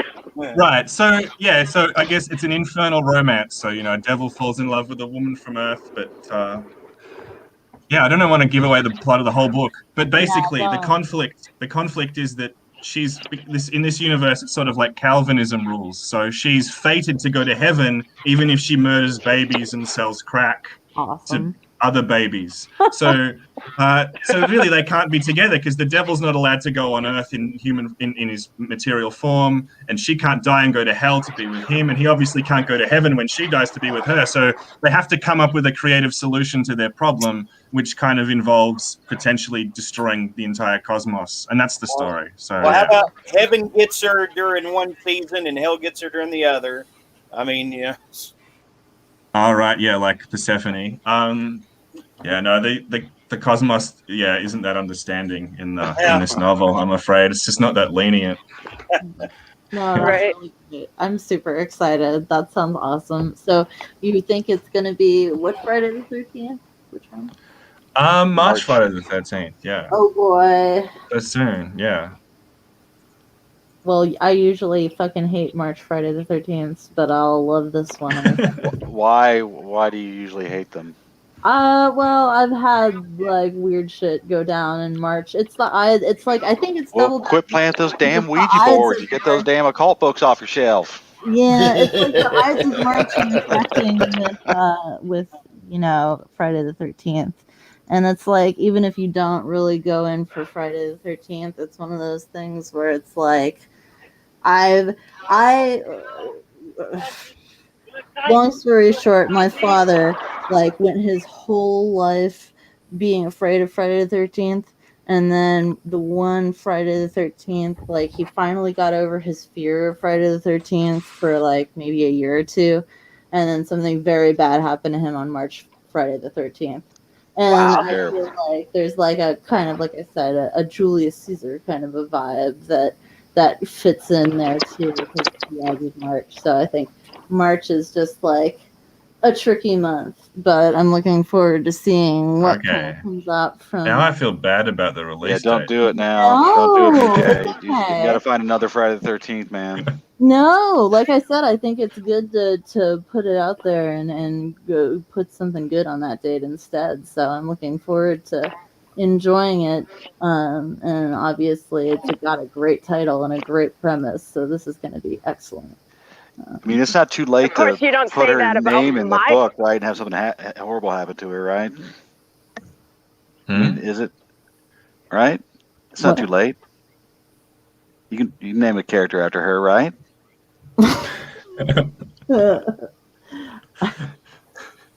Do it.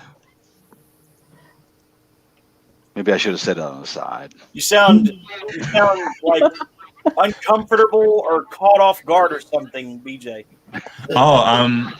No, I just didn't have a response. Yeah, I don't blame you. I'm not a seasoned podcaster at all, as you can probably tell. We aren't So- either. No. As you could probably tell. He's like, who's this woman who keeps screaming about misery porn? Where did she come from?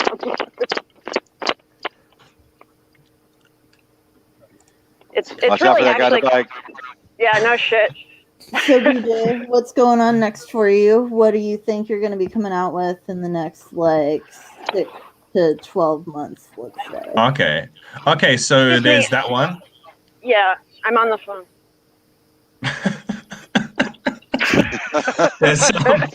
There's Holocaust Hearts, obviously, which I co-wrote with Bedlam, which I'm really excited about and really proud of. Like I said, it's don't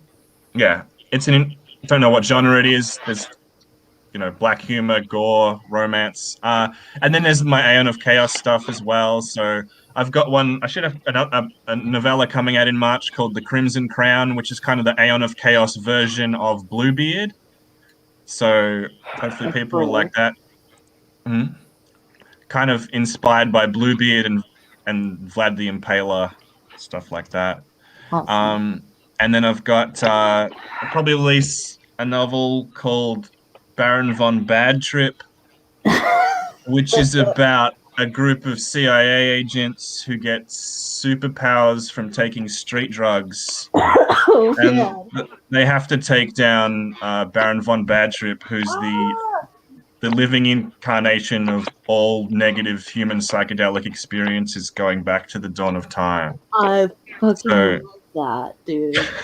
That's awesome. God damn it! My book, Electra's Revenge, also has people getting superpowers from taking street drugs. That's actually true, yeah. Well, I'm not even Well, kidding. Sounds like you need to read each other's books. That's Yeah, You're obviously kindred spirits. yeah. Either we have to read it, either we have to do a collaboration or fight to the death.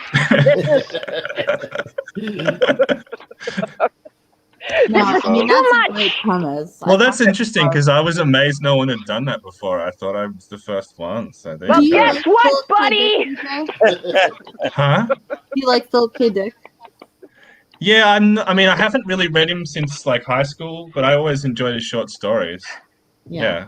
Yeah, I feel like you would probably really enjoy his novels, but I Yeah. just like I feel like there's also kind of like a Venture Brothers vibe, and I really am excited. I can't wait to read Baron von Bad Trip, and that sounds great.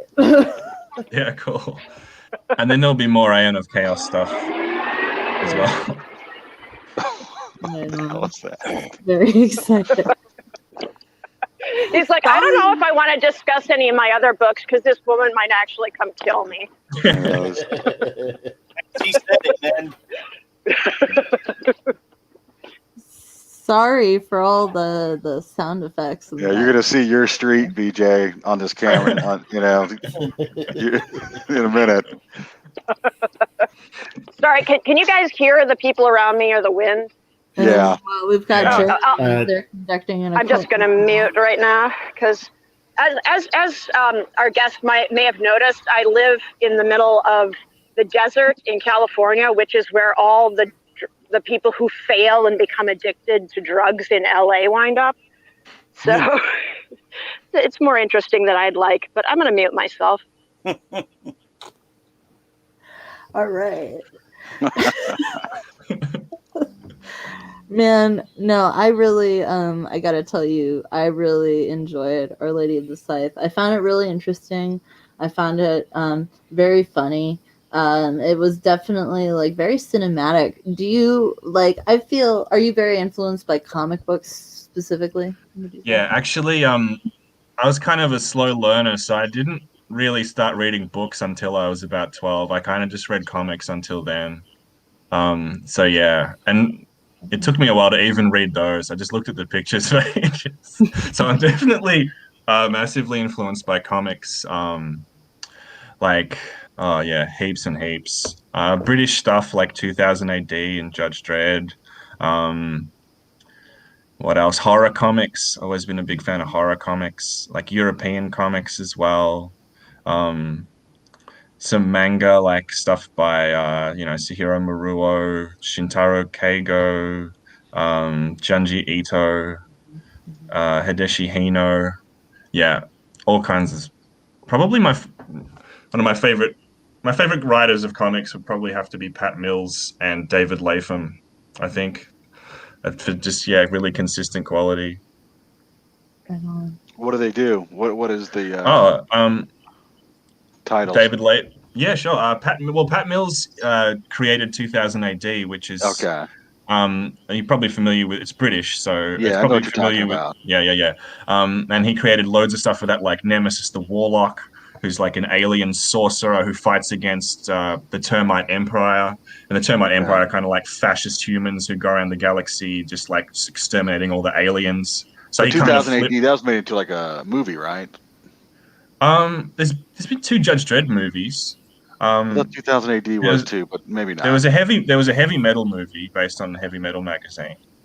Okay. There are a couple of those. But who was the second author you mentioned? David Latham, he did Stray Bullets, which is like a noir comic which won an Eisner Award, which is just phenomenal. One of the best comics I've ever read for sure. And he does a lot of horror stuff too. Like he did runs on Crossed. I don't know if you're familiar with Garth Ennis's Crossed, which is basically zombies, except they're like murder rape zombies instead of brain eating zombies. Okay. Yeah. So they, I like that.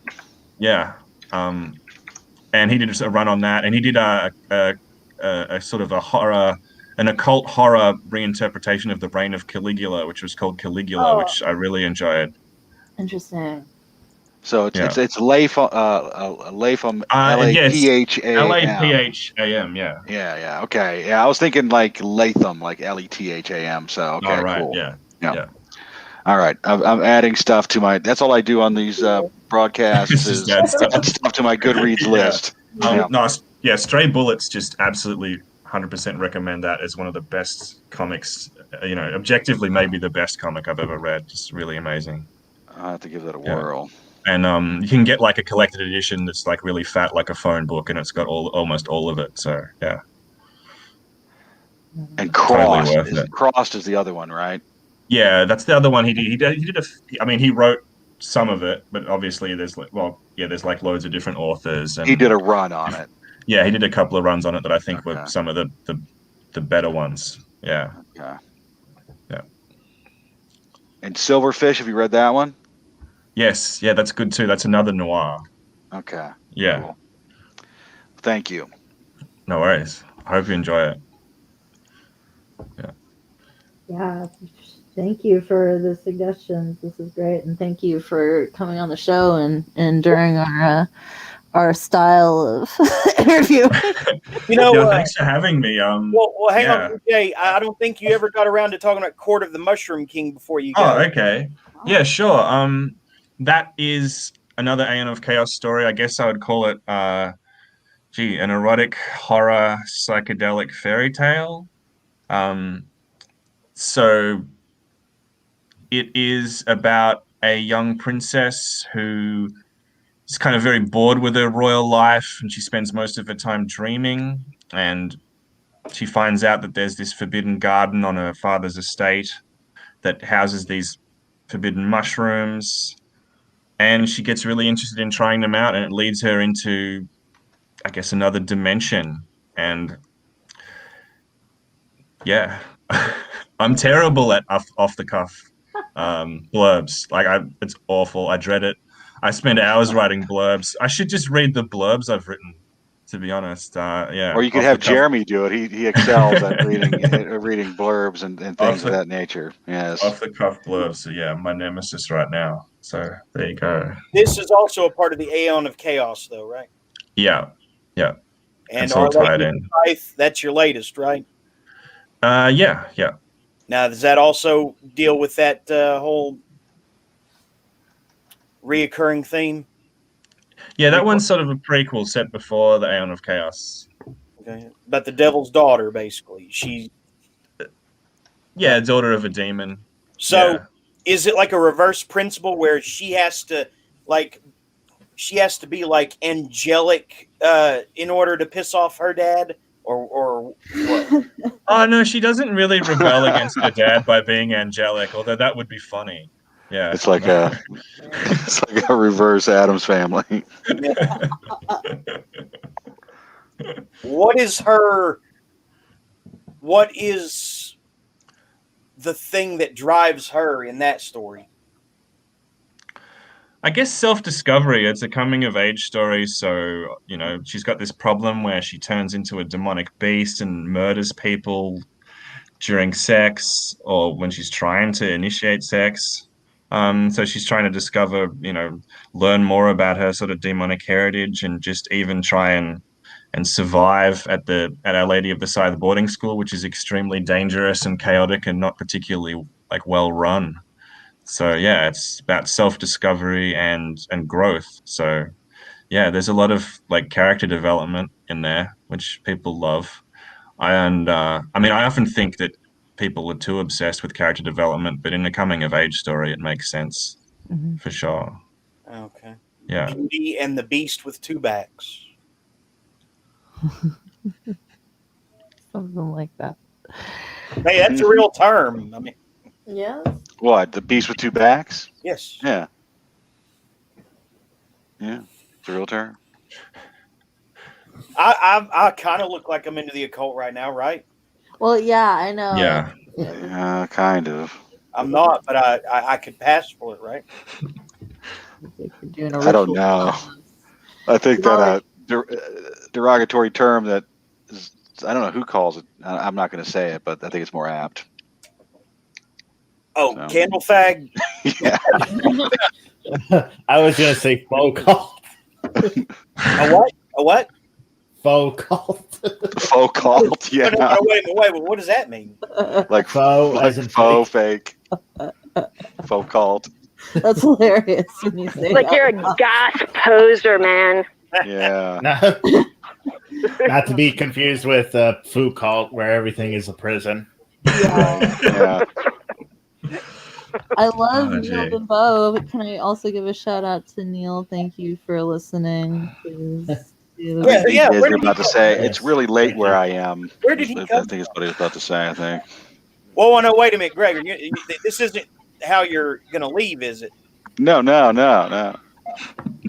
Okay, because Yeah. there is one thing that I have to talk about before you sign off. Okay. But I'll wait until after BJ's finished. Okay. Yeah. I just gotta say, Neil Bimbo had better read my books before he reads the Pale Imitations, or I'll kill his ass too.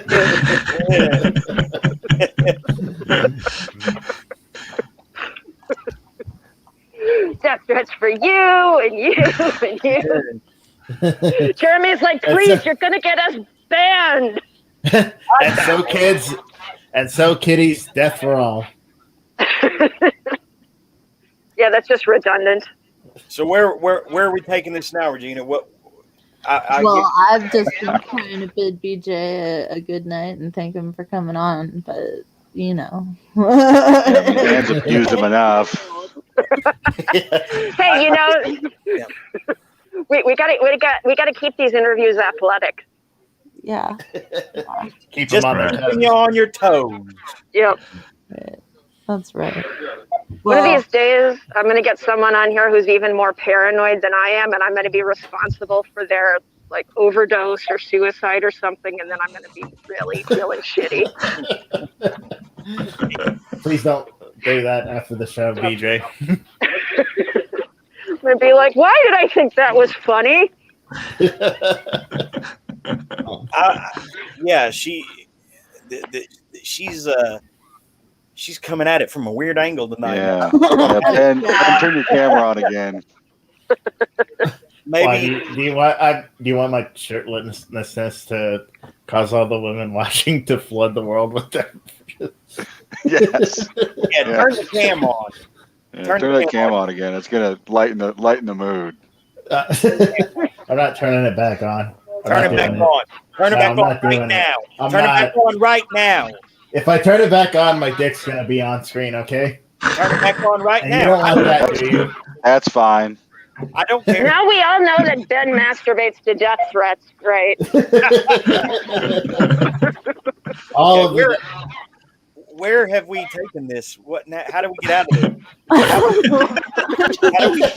BJ, That's what I ask myself all day, every day. It's not my fault. Okay, let Regina work magic. All right. With a K. Yeah. Yes, BJ, thank you. Yes. Yes. Thank you so much for having me on the show, and yeah. I hope you will see past our flaws and come back from Next time I'll try. Before you go, if you have me back, I'll pre-write my blurbs and make it seem like they're off the cuff. Yeah, man. That's what I rather do. than just really badly improvised. Before you go, plug any websites or social media that you want to plug. All right. Yeah, cool. So my website is www.aeonofchaos.com. And that's got free stories. So if you want to, people want to see if my writing's any good and you can't be bothered downloading the sample off Amazon, you can read them, can read some stuff for free on my website, and there's reviews there and stuff. And obviously I've got an author page on Amazon and on all the socials, although I don't really do Twitter. Yeah, those are yeah. So if you Google me, you'll find me, and on Amazon, and www.aeonofchaos.com, which that's my website. Very cool. And I look forward to reading The Unwithered Flower. Yeah, I hope you enjoy Unwithering it. Flower, sorry. Yeah, I'll definitely Cheers. be checking that out. Cool. So what's the I know sometimes on a show the guests just hang around, or you can hang around if you like.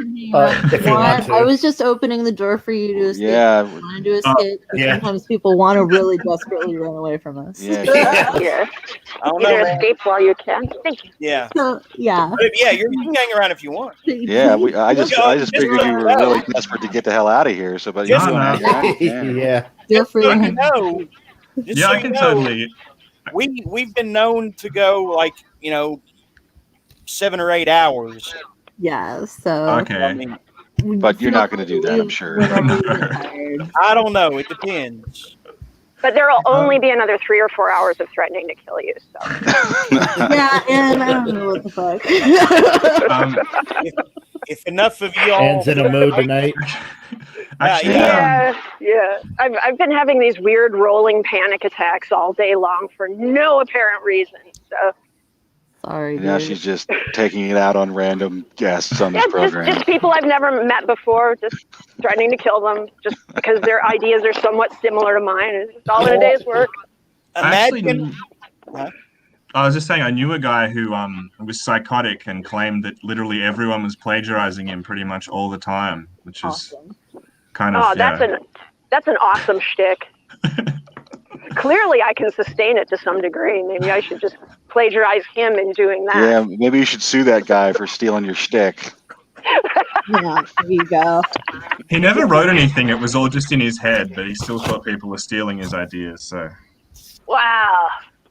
Well, if telepathy really becomes a thing, and like, I'm serious. What's his name? The guy who fucked the pirate's abusive ex-wife, Elon Musk. Elon Musk, yeah. Yeah, he's talking about like, actually working on telepathic devices, and I'm like, oh my god, there's never going to be intellectual property again. They're going to be people who just make a specialty out of, instead of actually having ideas themselves, they just hack telepathy to just gank everybody else's ideas. Like, you've invested It's called billions Google of dollars. Drive, right? I mean, they already do that. It's called Google Drive. Okay, That's if true. they were going to go down that road, then I would think that the human mind would have to be treated as if it were real estate. Then that is a good, solid sci-fi concept for whoever could develop it. And then you could sell chunks of your brain. Like, Yeah, this is a part of my brain that constantly wants to threaten to kill people for imaginary plagiarism. That's really not very useful to me, but I could rent it out to somebody who really wants to do that all day, and I could just rent out that chunk of my brain and they could have it, and I'd have another $200 in my pocket at the end of the week. Isn't that kind of just how you become like a Manchurian candidate? Oh, yeah. But that's the analog version, dear. Okay. Yeah, she's updated the concept. Yeah. Yeah. Okay. Yeah. Anyway. So, Now, Jeremy, what is it that you needed to talk to me about? okay. Self-storage by J. Hang on, let me pull it up because it's a hard to pronounce surname. Self-storage by J. Bonansinga. Okay. This is like the first absolute masterpiece that I've read this year. This dude who's a heroin addict and he has his son for over the holidays, because it's his turn. Typical separated, but joint custody of the kid situation.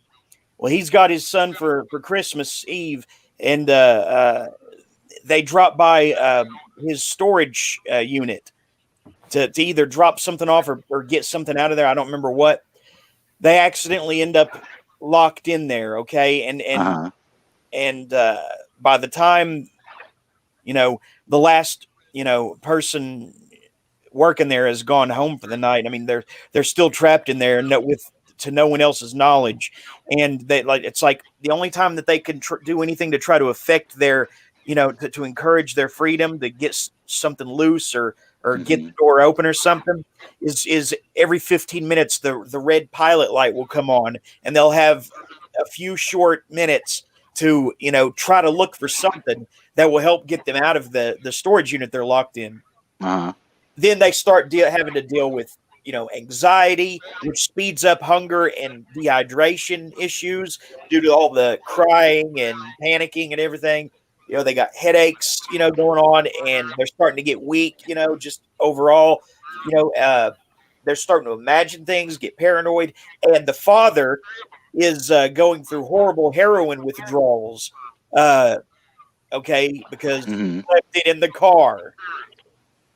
He didn't expect to be stuck overnight in this storage unit, obviously, with his son. And so he's going through withdrawals, and he's trying to tough it out for his son and be reassuring, even as he's got delirium tremens or just restless leg syndrome and just practically almost going into seizure territory, and his son starts to imagine supernatural things going on, and they can hear noises getting closer to their storage unit, like for hours and hours. It's a little bit closer each time. And I mean, my God, man, the atmosphere in this story, self-story, is it up on the screen? Yeah. Okay.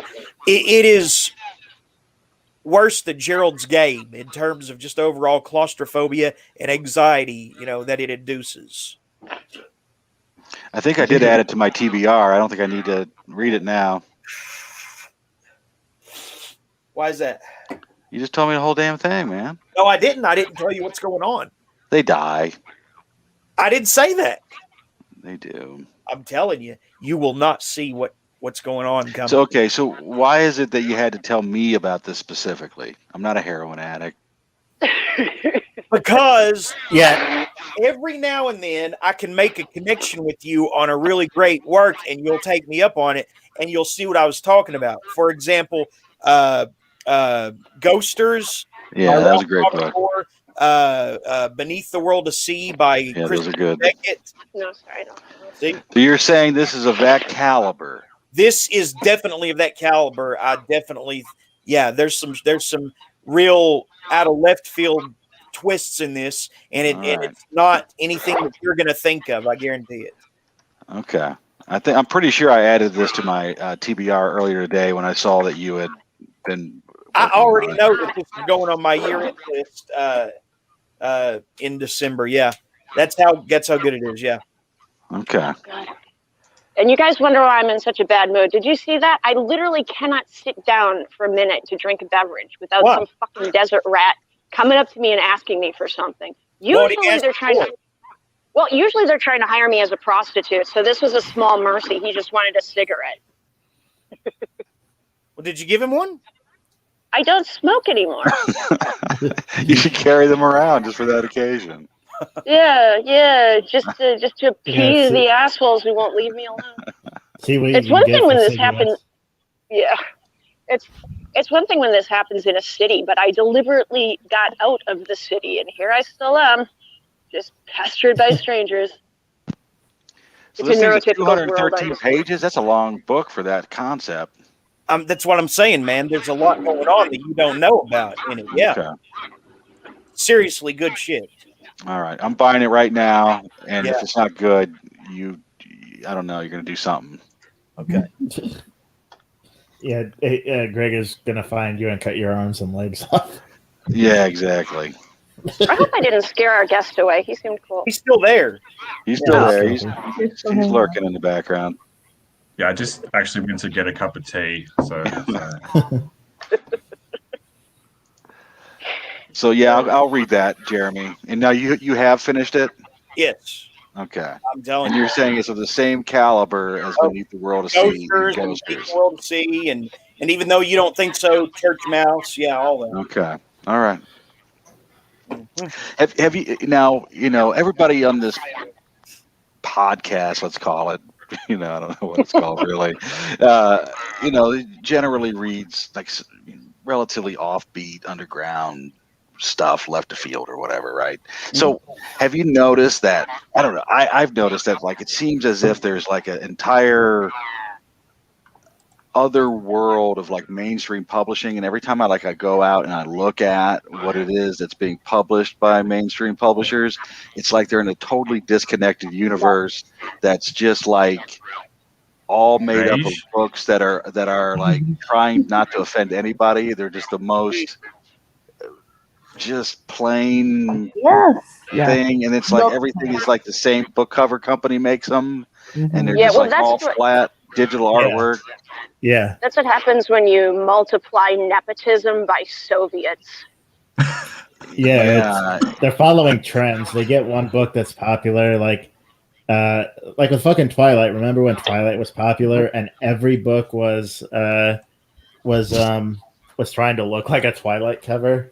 My fucking first job was at a Barnes and Noble when the Twilight movie was premiering in theaters.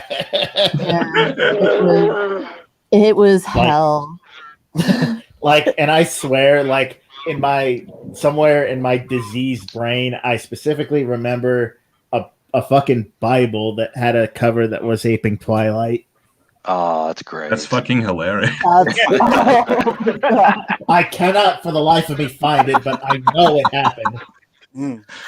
I wish you could find it. Oh, If you go to the Overdrive site, Is the it like library site, everything on there has the same book cover. Like they use the same, I don't know, graphic design house or something to make all these flat book covers. You know what I'm talking about? So you're Yeah, saying for it's some gotten reason. worse? Yeah. It Yes. has. I also Was- my last job right before the pandemic was at a library, and it was by the time I was working at that library, man, every fucking book was just like a pattern with a graphic design cover Yeah. with like 3 lines and looks just like, so juvenile almost.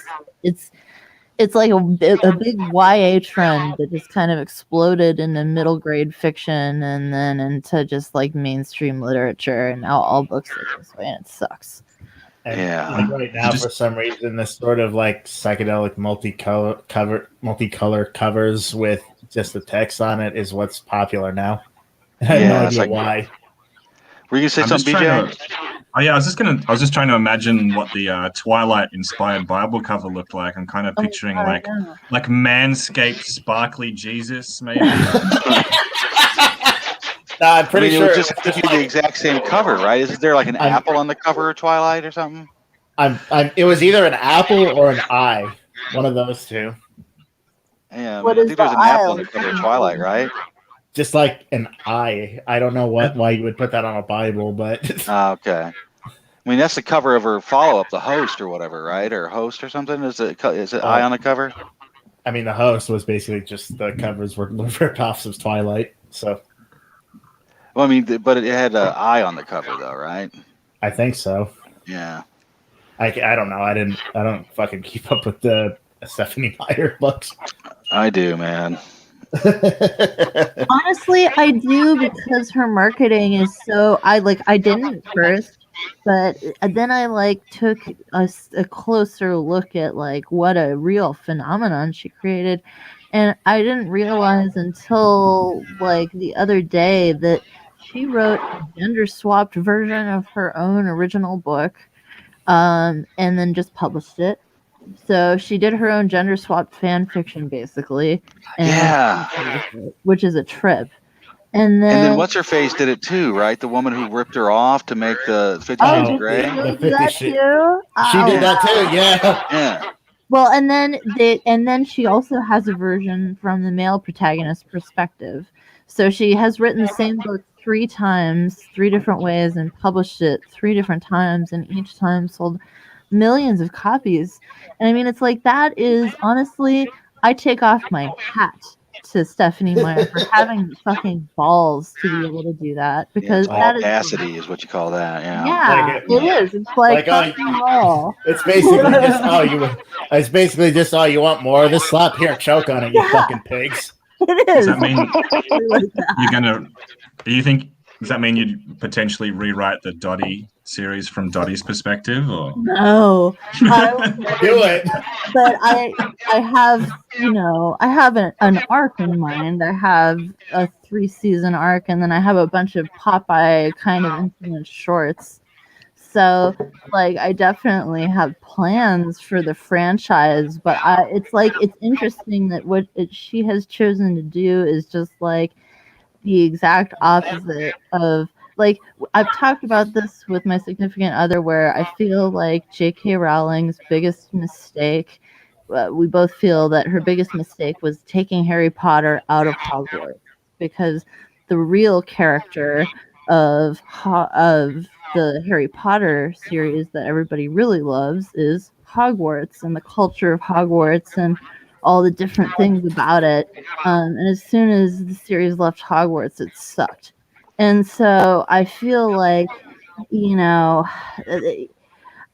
Stephanie Meyer is kind of like trying to keep her series in Hogwarts by not having any spin-offs that are not just like the first book written over and over again. So it's interesting. One thing has anyone ever done that? Like done a whole series of book where it's like a Rashomon thing, where it's like the same story but all from different perspectives?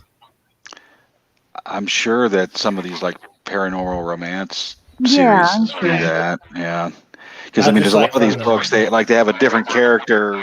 Each book in the series focuses on a different character. They all get their time to shine. But I wouldn't doubt if they did a Rashomon type of thing too.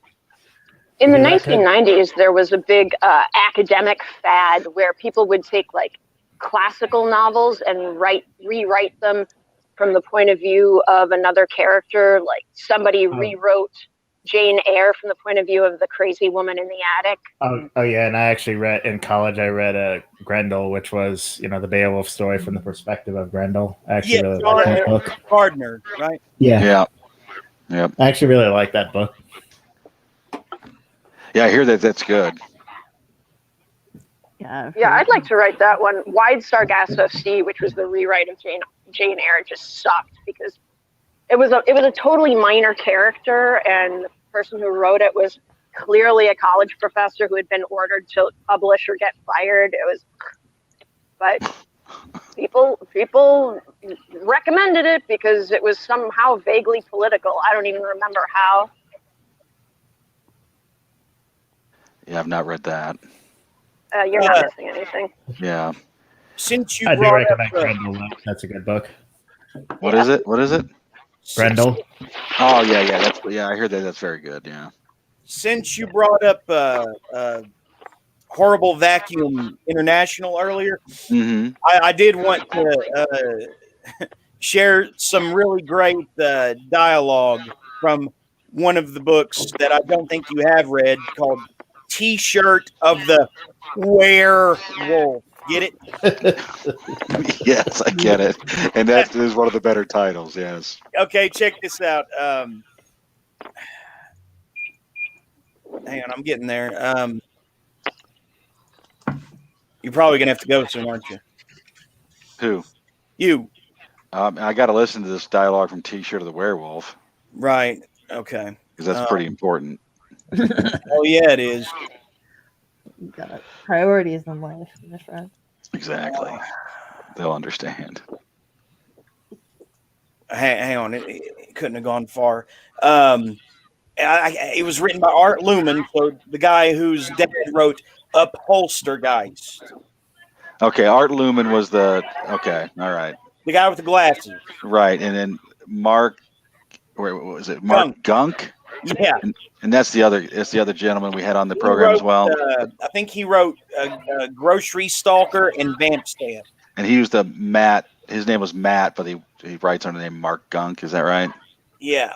Okay. So as soon as I find this, I'll send you on your way.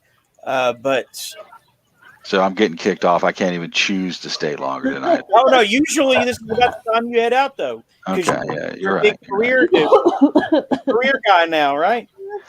Yeah, I'm a very important person. Yeah. Okay. Almost there. Oh man, this is how warm it is. I feel a little guilty. Everyone else in the country is freezing to death. But look, right in front of me, there's a girl wearing a tube top. Unfortunately, we can't see that now. Oh, well, let me get a little closer. Well, Wow, I'm Jeremy, totally being Jeremy, a creeper, aren't Yeah, I? get it right up on close, right on top. Jeremy. Just like shove it right in her face. Yeah, just like put your phone right down in her cleavage. yeah, show me your tube top, lady. See, there. I'm not being too creepy, and you can see how warm it is. Yeah, I can. Check that Yeah, out. she's got a tube top on. Yep. She even has the option. She even has the. Can What's she that? not hear you talking about her? Nah, Did you say she has it's back kinda noisy. acne?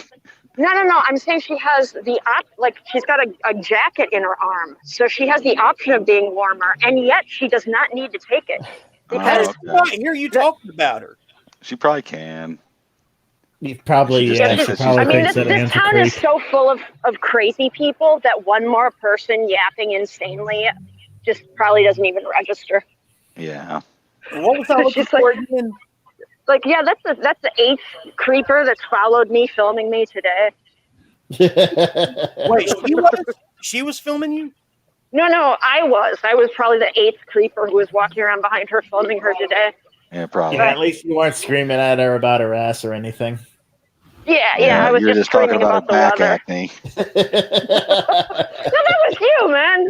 She can't hear you. I was talking about how she's carrying a jacket, not back acne. I don't know how you got that out of that. Oh, God. Yeah, she has the option of putting on back acne to keep her warm. Okay, so here it is.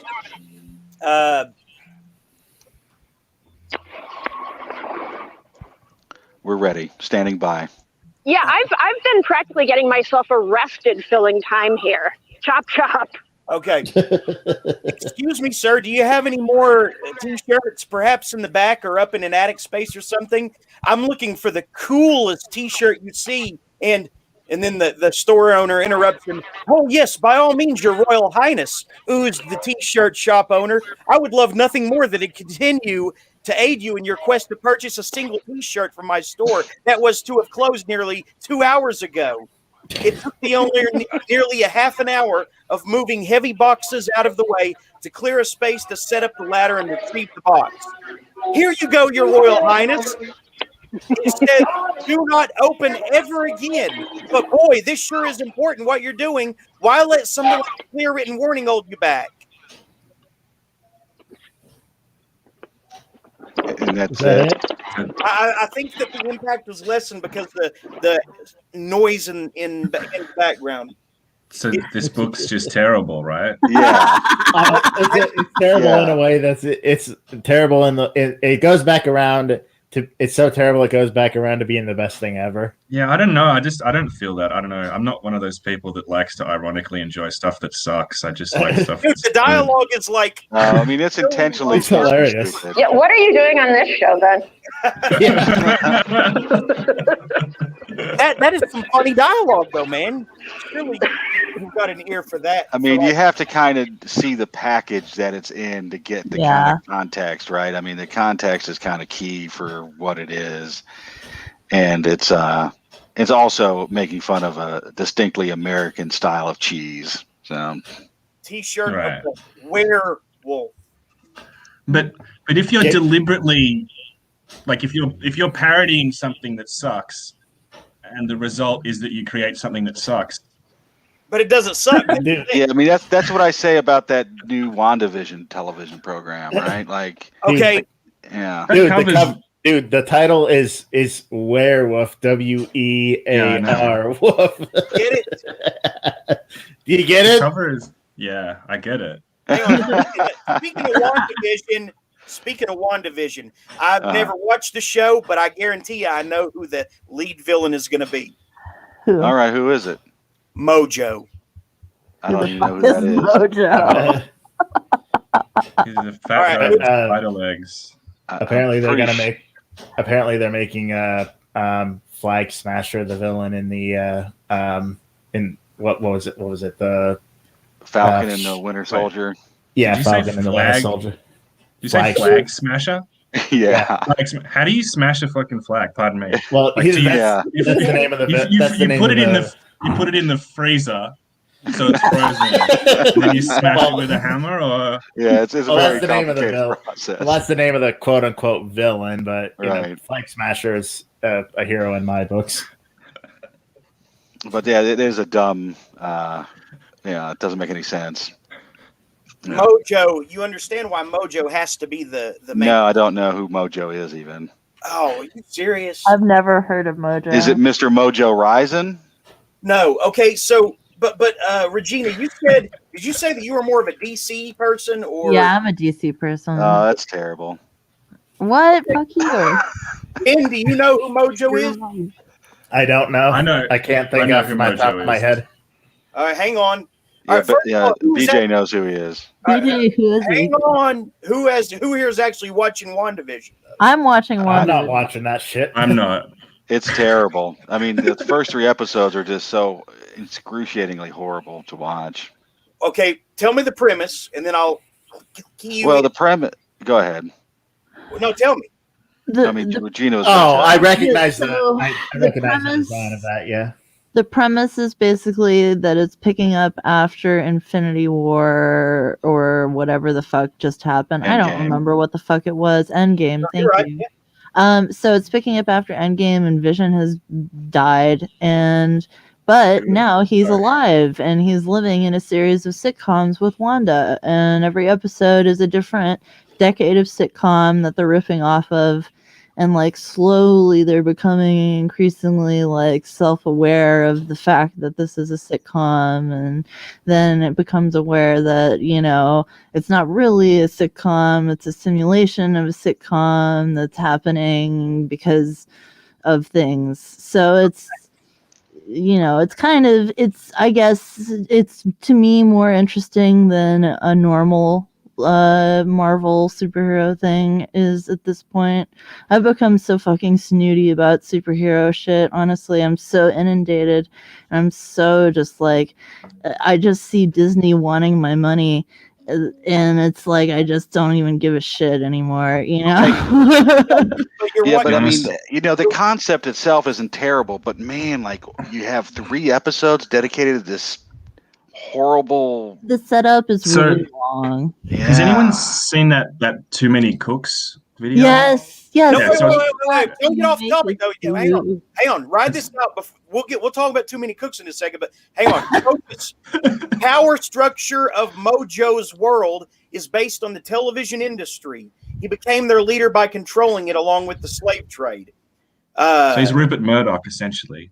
Yeah, Better looking. like an alien Rupert Murdoch, only more like morbidly obese and like spider legs. Yeah, and so he has got to be the one who is controlling this. Wanda probably made some Faustian pact with him in order to be deluded into believing that Vision's still alive. Interesting. No, I mean you're off base. I mean, No, it isn't. The thing is, dude, Well, like they've already there's kind of no revealed one what's going on, and now it's going to be like stretched out for 3 more episodes. Like it's just going to be. It's just. No, it should have been like a 90-minute.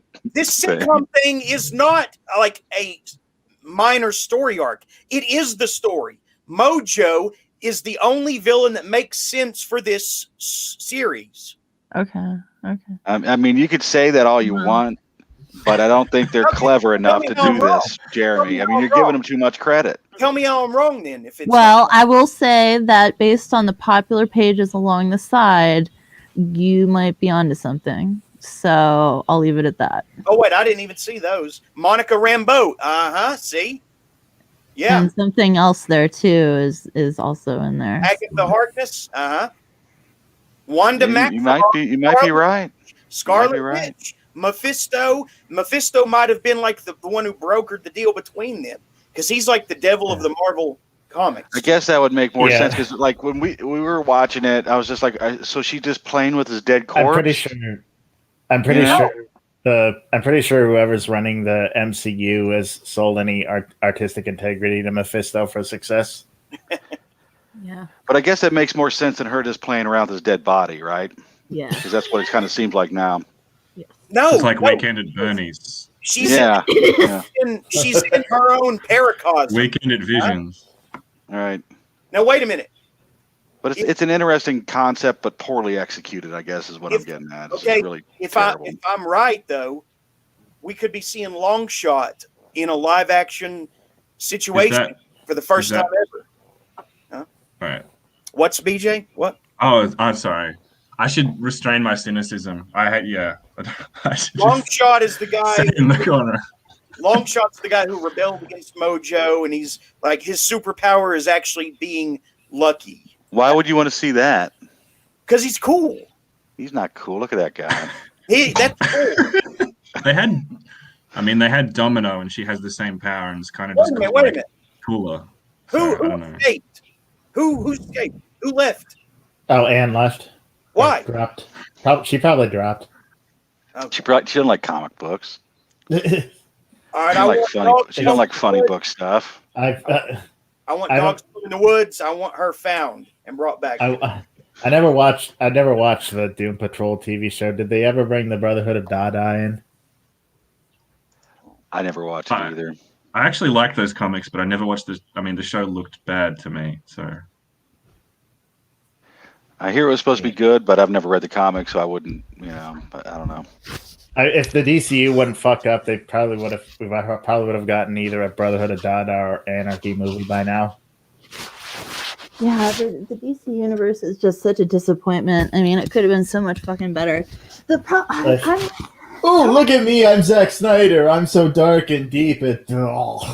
Well, yeah. Here's the problem too: is that it's also Zack Snyder trying to recreate Christopher Nolan's Batman. It's like you can't reboot Batman at this point because it's all just trying to be Christopher Nolan's Batman. You know, you can't get more dark and gritty and realistic. You know, you have to go the other way. The next successful Batman that's like really imaginative and fun is going to be like campy. Mark my words. And they should just re-release Batman and Robin. What's that? No. They should just re-release Batman and Robin. Well, No. They need to do a better version of that. Yeah, just hire someone other than Zack Snyder because Zack Snyder is a stupid frat boy. He's not Christopher Nolan. Yeah. I don't know, personally. Go ahead. I'm so sick of superheroes. I feel like if they stop making superhero movies now for 20 years, maybe in 20 years I could watch one if they started again. But I don't know. They need a break. I really feel like Logan was for me like signaling the death of superhero movies, and it was like I was already tired of them a little bit, but I feel like that was when a sort of cynicism almost entered the superhero movie arena, where it was like even the movies didn't want to keep doing this shit. Yeah, I mean, Endgame was like, okay, it's done, right? Like that was a nice little, finish. Okay, let's go and do something else, right? Yeah. But now it's just like they're just okay. We got to figure out how we're gonna even continue on, So I'm not really thrilled about them. I'd like to see something else. I wish they'd make a martial law movie. Does anyone know martial law? Yeah, I know. As in, he was like sort of a predecessor to the Punisher. Ooh.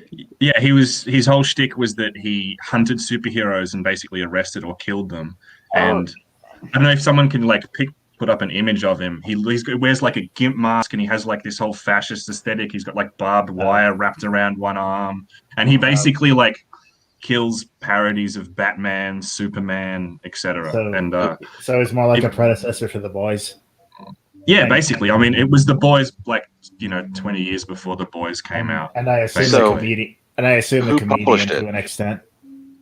It was done by Pat Mills and Kevin O'Neill. I think it was serialized in Toxic magazine and another. I can't recall exactly. Maybe it was just, I think DC published it as well, in the States.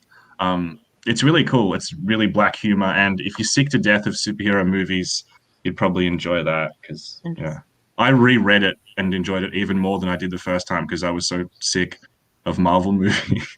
Yeah. I mean, at least the Marvel movies, the DC movies are just terrible. Marvel movies aren't terrible, but they're besides Joker is good, but the rest suck. I've not seen that one, so I wouldn't agree. But anyway, I should. Yeah, I have no desire to see that movie. It just seems like I don't know. I think Joker is really good, but that was the only. But it's no surprise that was a complete departure from what the other fucking ones were doing. I just feel like all of these movies are so they all suffer from the same problem that the DC movies just suffer from. Oh, look at me! I'm Zack Snyder. I'm so dark and deep. I really don't like Zack Snyder. I hope you can tell. Yeah, we can tell. I do feel like Zack Snyder has a style that he wants to impart on things. So I think that there's a little bit of that going on, definitely for sure.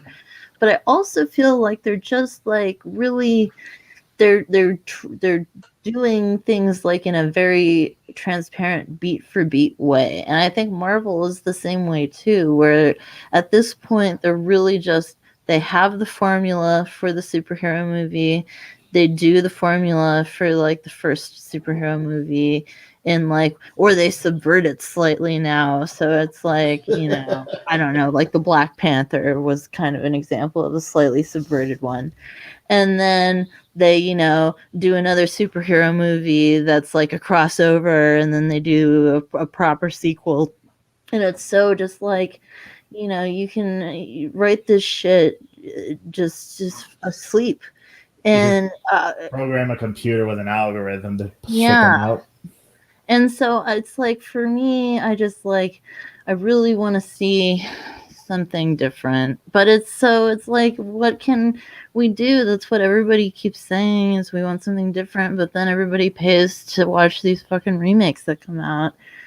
And it's like, you got to vote with your money. It's the same reason why people in the video game industry have problems with pre-orders, where people just pre-order a terrible game that comes out and then like is just a disaster, and with books too, like we were talking about how it's like mainstream literature exists on a totally different plane of reality from the types of shit that we read and talk about on this show and publish and write. So it's like, man, I just I feel so frustrated when I look at the state of art right now, and I feel really alienated. And I like this show because I feel less alienated when I come in and talk to you guys. Yeah. I mean, it is very strange to see what passes for, I guess, mainstream culture. It's so bizarre. It is like, I don't even know how to describe it. It's just so flat. Yeah, flat and constructed, I guess. Like it's all like it just all seems to be so planned. Yeah, man. It's like, and it's so like, it's all some form of like really specific propaganda in some way or another. And it's so just like, it's all very calculated. And like with Disney, what I've really noticed with the new Disney movies, it's like, honestly, when I was a kid, I really loved, obviously, the Disney movies that were geared toward my generation because I was trained to love them. But also because there is something, really like honest and rich about some of the 90s Disney movies and before the animated ones, that were 2D. And with the 3D ones, I just couldn't understand why I couldn't appreciate them until I realized that, like, if you map their plots to, like, if you can find the specific one that they're going for, what they're really just trying to do is they're trying to, like, rewrite old Disney movies with like a new kind of veneer, with a new protagonist for kind of the new generation with a 3D character model. And so it's like you can really kind of match up current Disney movies and see beat for beat the old ones that they're riffing off of. And it's so just like fucking completely lazy and boring. And there's just no life to it, but the shit And just like... And it's literal that they're just rewriting it with the fucking remakes. A friend of mine, for some reason, the live action ones or whatever, they're supposedly live action. A friend of mine took me to see the live action Lion King when that came out, and that's fucking poo poo doo doo caca. No, unnecessary completely. The original is it fucking sucks. The original is more than enough. Yeah. It absolutely just eats shit. It's like the whole time I'm watching, I'm just wondering, why the fuck did they make this? Yeah, what is the purpose of because suckers? There's a sucker born every minute. That's why, right? I paid to go see it. Give me my fucking money back. To preserve the copyright or the trademark or whatever. That's why they do remakes. That's to hold on to that property. That's a good point. Yeah. No, that Disney like went out of their way to fucking to fuck with the copyright laws so they could hold on to copyright longer. They didn't need to remake The Lion King, especially now. They just want that sweet, sweet new generation. Yeah, there's just a sucker born every minute. That's all there is to it, right? Like, yeah, we'll shit this out, and you fucking lemmings will go see it. I know you said that I know that you were being coy or sarcastic last week when you said that I did not that I succeeded in replicating Aladdin's accent from when I saw it. Oh yeah, I mean that brief moment where you sang the song sounded okay. Yeah, that sounded pretty good. No, but you don't understand. I used to do it 100% perfect. I used to until the twang crept back in. When I started getting into my late 30s and got tired of everything. then I kind of the twang came back. So at one point in your life, you sounded exactly like Aladdin from the cartoon. Purposefully so, yes. Christ. Why No, but it's are you telling anybody? You about mean that? just like you just sounded like that all the time? Or when you were deliberately trying to do it? It was organic though. It wasn't like people couldn't tell I was emulating Aladdin. I just did good. Because nobody would ever think that anybody would be trying to emulate Aladdin. Right. You were just trying to flatten your accent. It's like, I guess that's why why your accent never sounded as thick as Zach's. Yeah. Did Anne get mad? No, sure, activity problems. Yeah. I think you got mad at me. I mean, you do a better job of doing a flat, accent than Zach did, because Zach couldn't even do it. Like he was not, Well, Donnie, he like has totally buried his Southern heritage. It's like there's nothing left of it. Who? Kevin Donahue. Oh, I don't know who that is. Oh yeah, the guy who wrote Wash Your Mouth and he used to live here. Yeah, he used to live here. Yeah, I've never really heard him. I've never heard him talk, so I didn't know if he had an accent or not.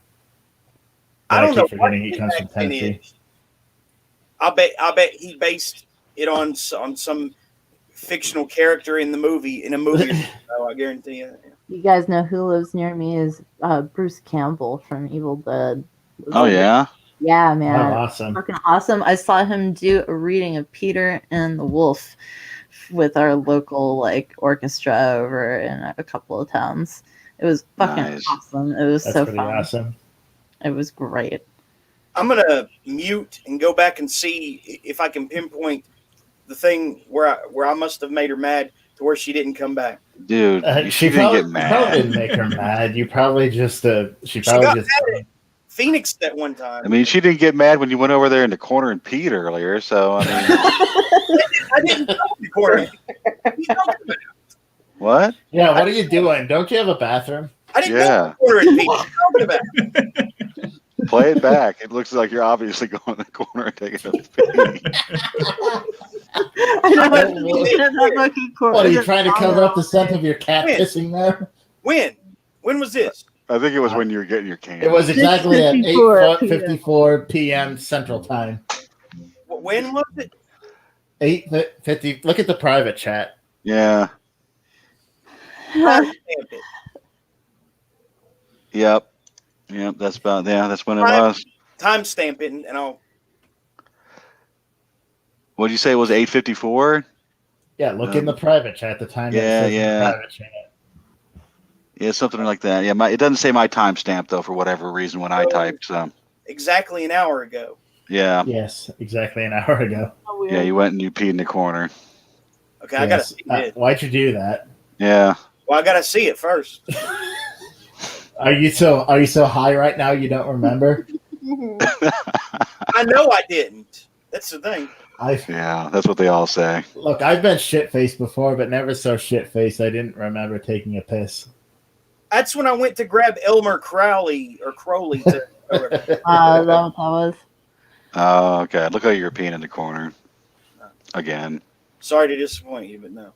Ben, you've never been so drunk that you just wake up in a bathtub full of water, fully dressed, and you're just like, damn, I'm glad I made it home alive. No, I've never blacked out. Been so shit-faced that I blacked out. Really? Oh, I mean, really? that was the defense that I used in court, but it's never actually happened. Really, I have all the time. Well, I want to get your everybody's opinion on something. I want to know how whether this should fall under funny or sad. And it's only about 3 minutes long. Okay. It's probably funny. Is it? I think so. Oh, weren't we going to talk about Too Many Cooks as well? Yeah. What is that? Go ahead, BJ. That Too Many Cooks is great. What is it? Oh, it's like a skit where it's hard to explain. It's a skit where they basically it's a sitcom opening that keeps going. Yeah. It's just a sitcom opening that just keeps going infinitely, and it keeps morphing into different TV shows and different sitcom openings from different eras.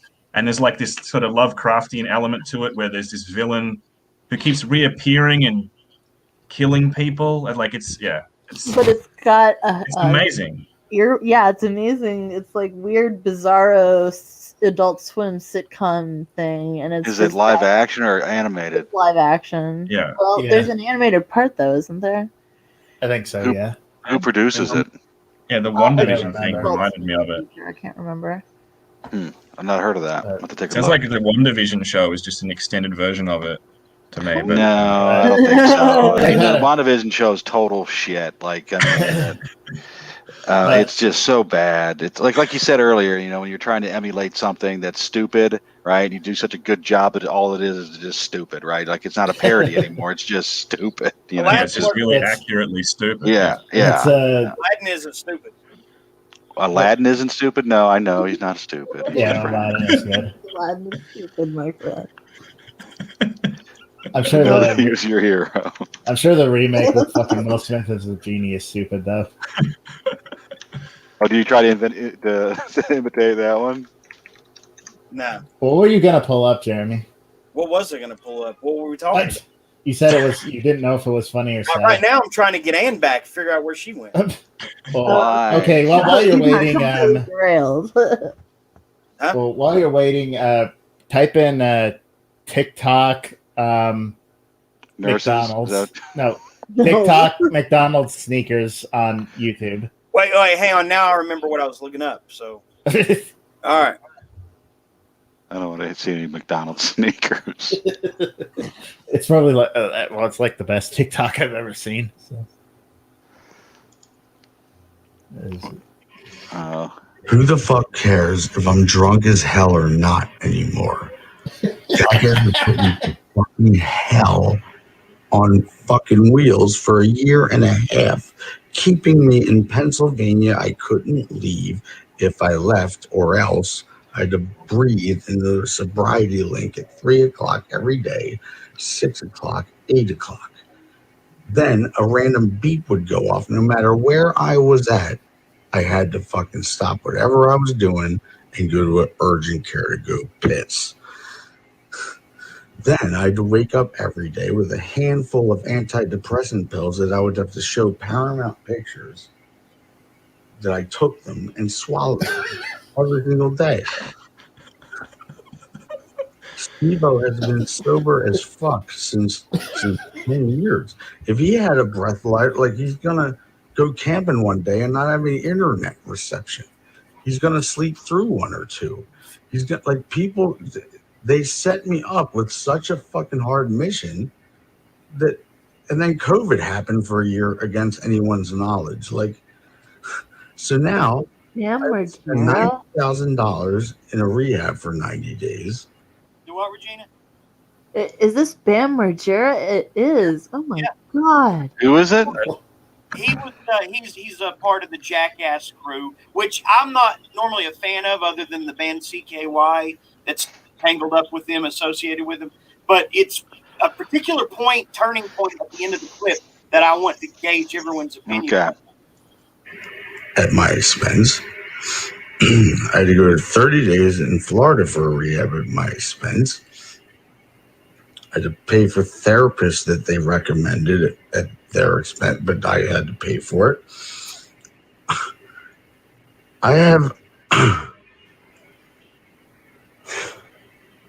I wrote them so many ideas, and if I'm not in the movie and they use my ideas, how do you think that that'll make me feel? The last thing I want to do is be in a courtroom with Jeff fucking Tremaine. I love him.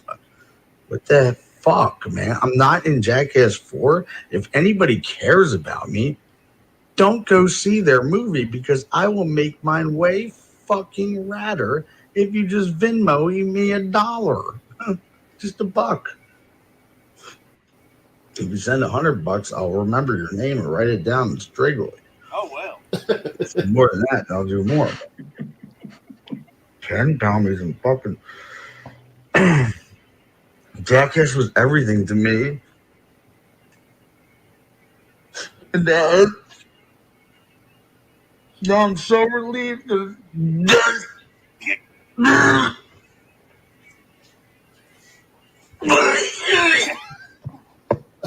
Jesus.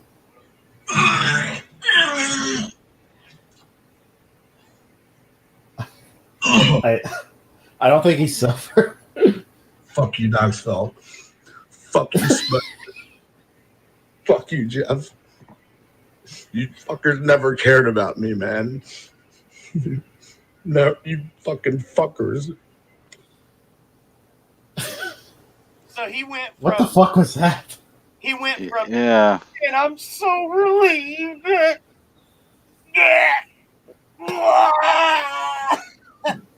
I hear. You don't think that's fake? No, here's the thing. I do. You know what he did? I can tell you what he did. He took an Antabuse pill and then started drinking and then started recording to put them all on a big guilt trip. Yeah, I mean, it was totally fake. That's how minds like his work. I mean, I don't know why people. I don't know what the fuck what that was. yeah, I mean, I don't understand. I don't understand why we watch that, really. Because he goes from crying and being depressed, like, and I'm so relieved that, and then it's like the puking sensation takes over. It's like he's been invaded by the puke demon. I mean, but why do we care though? I guess because this is just. I mean, because he goes from trying to make some poignant statement to puking bile. I mean, I laughed. It's sad and funny at the same time, and I wanted to see if anybody felt stronger in one direction or the other. I just thought it was fake. It was sad. I don't feel either way. I just think it's fake. Go to YouTube, type in TikTok sneakers McDonald's. If we start going into like video overload, Gregor's gonna leave. He's gonna leave anyway. Well, let's see this. Let's see this TikTok video. Okay, TikTok what? About sneakers. This is TikTok what I was McDonald's sneakers.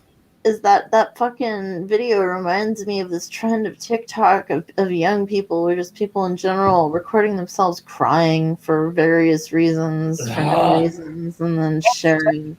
That's what Can't you people just shit post like you're supposed to on TikTok? That's what social media and reality TV are for now, is for people to cry and whine and get sympathy. Right? Well, yeah. Okay, so is this the one right here? Well, show me the search results so I can see.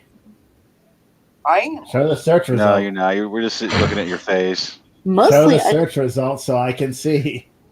Mostly, I just feel sad watching that video because I remember when. Yeah, that first one is the one. First one is the one. And he was what? He was pretty good looking and he was pretty funny, and he's like looking more like his fucking father every day, which is scary. Jesus, he looks a lot like his father now. He's got gray hair. What's that? He's got gray hair. Well, gray hair, and just like he's really not looking like he used to. I think I did piss Ann off. Yeah, the first one is the one. I don't think you pissed her off, man. I think that every time. Trying to talk over everybody to get my point across, and she just lost the connection. Stop it. Yeah. Anyway, what's this? That McDonald's shit. Yeah, just put that on. Basically, we're gonna be trying to find some sneakers so I can wear this go and impress this girl. So we're gonna try to find some. Full screen it. Okay, there we go. So we're gonna try to scroll up here and try to find the video. We're gonna try to find the sneakers. Yeah, that'll be great. Let me see if I can find the thing. Okay, there we go. Okay, there we go. So we're gonna try to find the sneakers. I think they're right here somewhere. Okay. Right here. The Fortnite sneakers, they look pretty cool. I would wear them to school because they're like blue and green, and I like blue and green because it's a pretty cool color.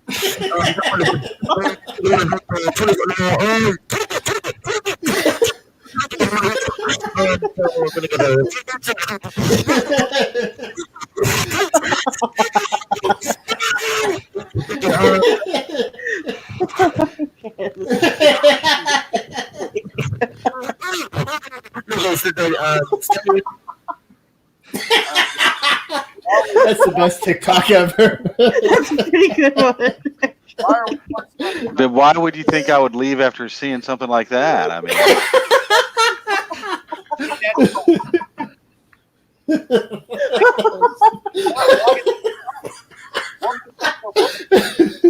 I have no idea really why it's funny. Everything, the phone is McDonald's.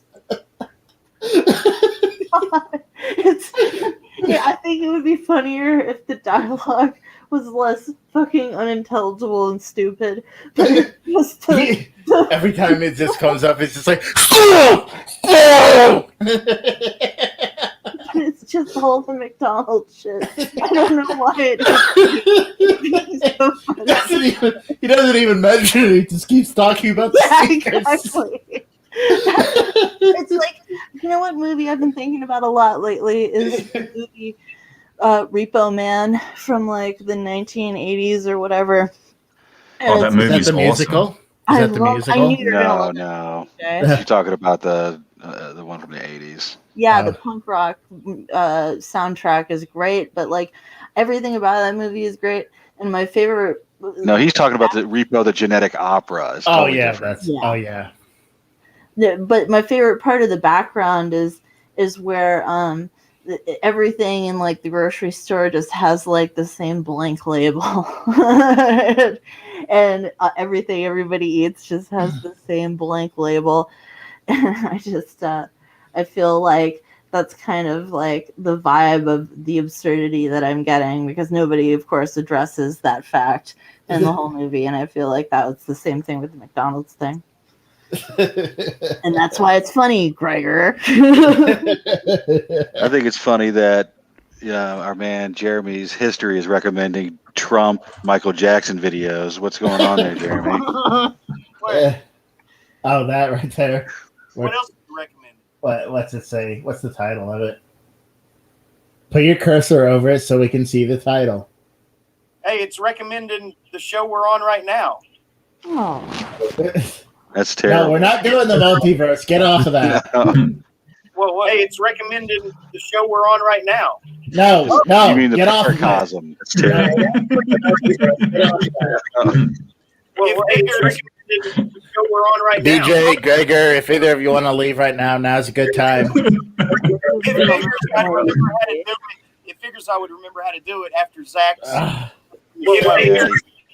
You know he's jealous right now. Gregor, if either of you want to leave right now, now's a good time. You know Zach's just a few minutes pissed off reading his theology book now, looking at this. You know he's jealous right now. Gregor, if either of you want to leave right now, now's a good time. You know Zach's just pissed off reading his theology book now, looking at this. You know he's jealous right now. Gregor, if either Who's saying that? Present Ben or past Ben? of you want to leave right now, now's a good time. You know Zach's just pissed off reading his theology book now, looking at this. Who's saying that? Present Ben or past Ben?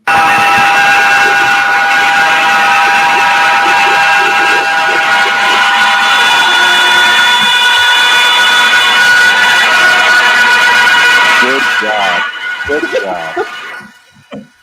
So, Is it let's gone? all agree that Apparently. never do that again. What was that? Yes. What was what? That hideous shrieking noise. Did BJ run off? Or what? Are you No, I'm still here. there, Beach? Okay. Yeah. By some miracle. Apologies to anyone with headphones. I guess Amy got abducted or she got mad at me. I don't know which one. She's probably mad at you. Yeah, she's abducted. She's in the trunk of some car right now. Just it's fucking wailing. She's mad at you. You did something. Spend your whole night thinking about what it could be. Yeah. Think about how you're gonna send flowers to her to apologize. Oh yeah, you should definitely do that. So, Maybe you should record one of those videos where these people whore themselves out to do little short videos. Cameo. Yeah, you should do one of those for her. Yeah. Can I pay you to do a video for her for a Cameo? Can you get a Cameo account? And I can write a script for you to say to her. I don't need a cameo to do it. How much? Make sure you do a dab at the end. That's the important part. Yeah. Are you serious? Yeah, how much? You would pay me to just talk. To send, to send Anna a video message. Not if it involves like threatening her well-being, because Well, obviously it's going to. Yeah, it's like, what, Jeremy? Why would it? I wouldn't do that. It would be totally in character, like that one speech that I wrote for you to read about working at the fast food place. yeah. How did you know about some of that? That's He used his imagination. Use my imagination. How did you know that? I don't know. I just use my imagination. I just put myself in your shoes and wrote you're an the open story. book, Jeremy. Huh? You're an open book, Jeremy. No, I'm not. All right. Look up baddest bitch on TikTok on YouTube now. No, just look up Biscuit Girl. No, baddest bitch on TikTok. Trust me. Look up Biscuit Girl. We'll do that next. Okay. I don't know what Biscuit Girl would, come up with. But let's go ahead. Something worth watching, I assume. Yeah, I'm sure. I think it should. Show me the search results. When citizen, big titty. Oh, come on! You got to show it. Wait, no. You're not showing it. You got to show it. I'm not throwing it. That's break on YouTube. You got to show. Stop it. Stop it. So you can show it. Show it on the stream and start it again. No, you're not. It's not We're on just the looking screen. at you. How long have you been doing this? We're just looking at your candles, your wall of candles. There. Now start it at the beginning.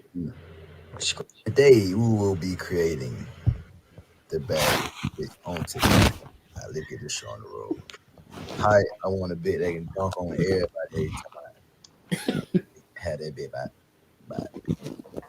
When citizen, big titty, Lil Wayne, he'll make stallion. All right, let's see. I'm gonna put that bit down. It's I want my bit to be strong as well. Hey, you talking about what? Is that Wolverine? When it's raining, you take your draw.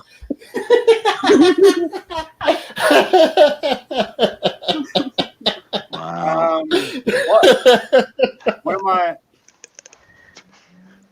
Ben is really amused by things like that, I guess.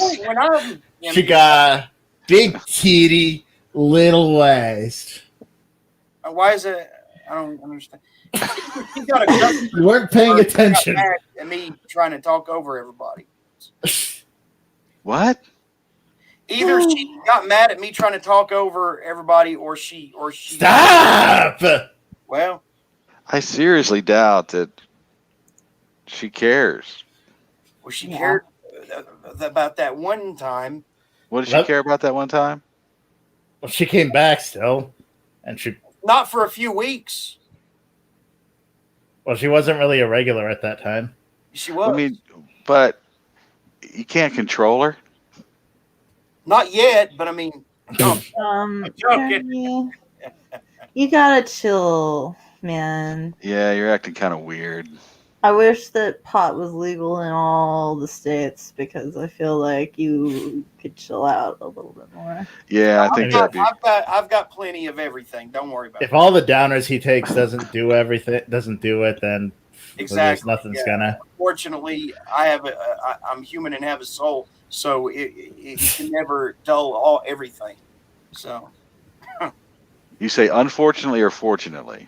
Unfortunately. Unfortunately, you're human and you have a soul. That's what you said? Yeah, so it's kind of a weird thing to say, Jeremy. All the drugs in the world can't dull everything. I think you should say that at work tomorrow. Okay.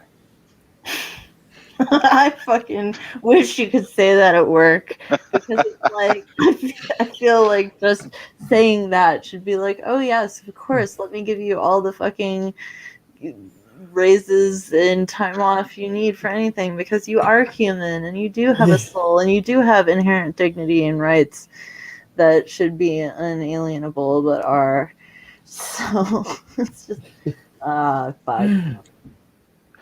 Ben, turn your camera on. No. Come on. No, if I turn it on, I'm going to whip my dick out, okay? And then I'll get us banned. But Do you nobody want cares. that? Yes. Regina, did you see him with his shirt off earlier tonight? It was pretty stellar. I did not see that. Well, good. What's good about this program is that it's recorded. And Yeah. you can scrub back through it tomorrow. I'll think about it. Look, I know all the women watching are going to be fucking doing that, but whatever. Don't waste your time. There's better stuff out there that you can find easier. Anybody else want to take their shirt off? My shirt's off. Okay, I don't want you to turn your camera on though. Okay, yeah. No, we don't want to. We know that Greg has a goat head, which is gonna, kind of ruin the vibe. Yeah, I was gonna say earlier when Jeremy had all the candles up, maybe he's just trying to summon Gregor and keep him bound here because he's like the goat-headed demon. Yeah. No, he's not a demon. He just has the goat head. Yeah. It's just a birth defect. Yeah. Fair enough. Yeah. You know, I never did talk about some of the other stuff I've read this week. I've read. Well, what'd you read, Jeremy? What'd you read? I already spoke about self-storage, right? Yeah. The shirt of the werewolf. You spoke at length about it. Okay. Yeah, you get off the screen though. Who wants to see this stuff? What? The baddest bitch on TikTok. Yeah, we don't want to see this TikTok. Okay, there you go. We can see your face again now. Go ahead. Look at your face. Yeah, just staring off like a fucking cow chewing its cud. Okay, so You read Stuck on Me. Finished book 5 in the Whiteout series, which is, I was talking about how, there are a bunch of authors that are doing that whole, spring or summer turns into a winter nightmarish blizzard overnight that won't stop. And there are monsters and wraiths around and shit. Multiple authors are working on that concept right now. But Flint Maxwell is already up to book 5, just 2 or 3 years into it. And while he closed out on a somewhat good note, it still wasn't anywhere near as action-packed as book 4 was. I mean, seriously, he had me on the edge of my seat at the end of book 4. So he carries this concept of winter coming unexpectedly and lasting for a long-ass time for 5 books? Yes. Wow, that's pretty impressive. Yes, because it's a supernatural. Is it like ghost snowflakes? Yeah. Haunted blizzards. And then, of course, there was Stuck on You, which we had Jasper on a few months back, talking about Crystal Lake Publishing and how he submitted this, I guess with his resume to Crystal Lake Publishing, about a guy who meets up with a drug mule girl, and she's transporting something that was implanted surgically. And, well, I mean, it's not a spoiler because it's the synopsis. Right, he also talked about it on the show. Lightning strikes them directly, and so they're cauterized together in mid-coitus. And so you get to see him struggling, to make any headway, getting back to the car, staying alive. What position are they in? Huh? What position are they in? Missionary. That's kind of Missionary, important. it's straight missionary. Oh, okay, right. But the problem is it ended too soon. I mean, I'm not going to reveal. What do you mean, like he had premature ejaculation? No, I'm not going to reveal. I'm not going to reveal what kind of cargo she was carrying in her body. But let's just say, What, she was pregnant? It was unique. Huh? What, she was pregnant? She had baby on board. Prego It's sex. something better. That went badly. Thing. Have you read it, Regina? I did read that one, yeah. Okay. Oh, so you know what I'm talking about. Okay. Yeah, it's So, really fucked don't up. you think that it ended too soon?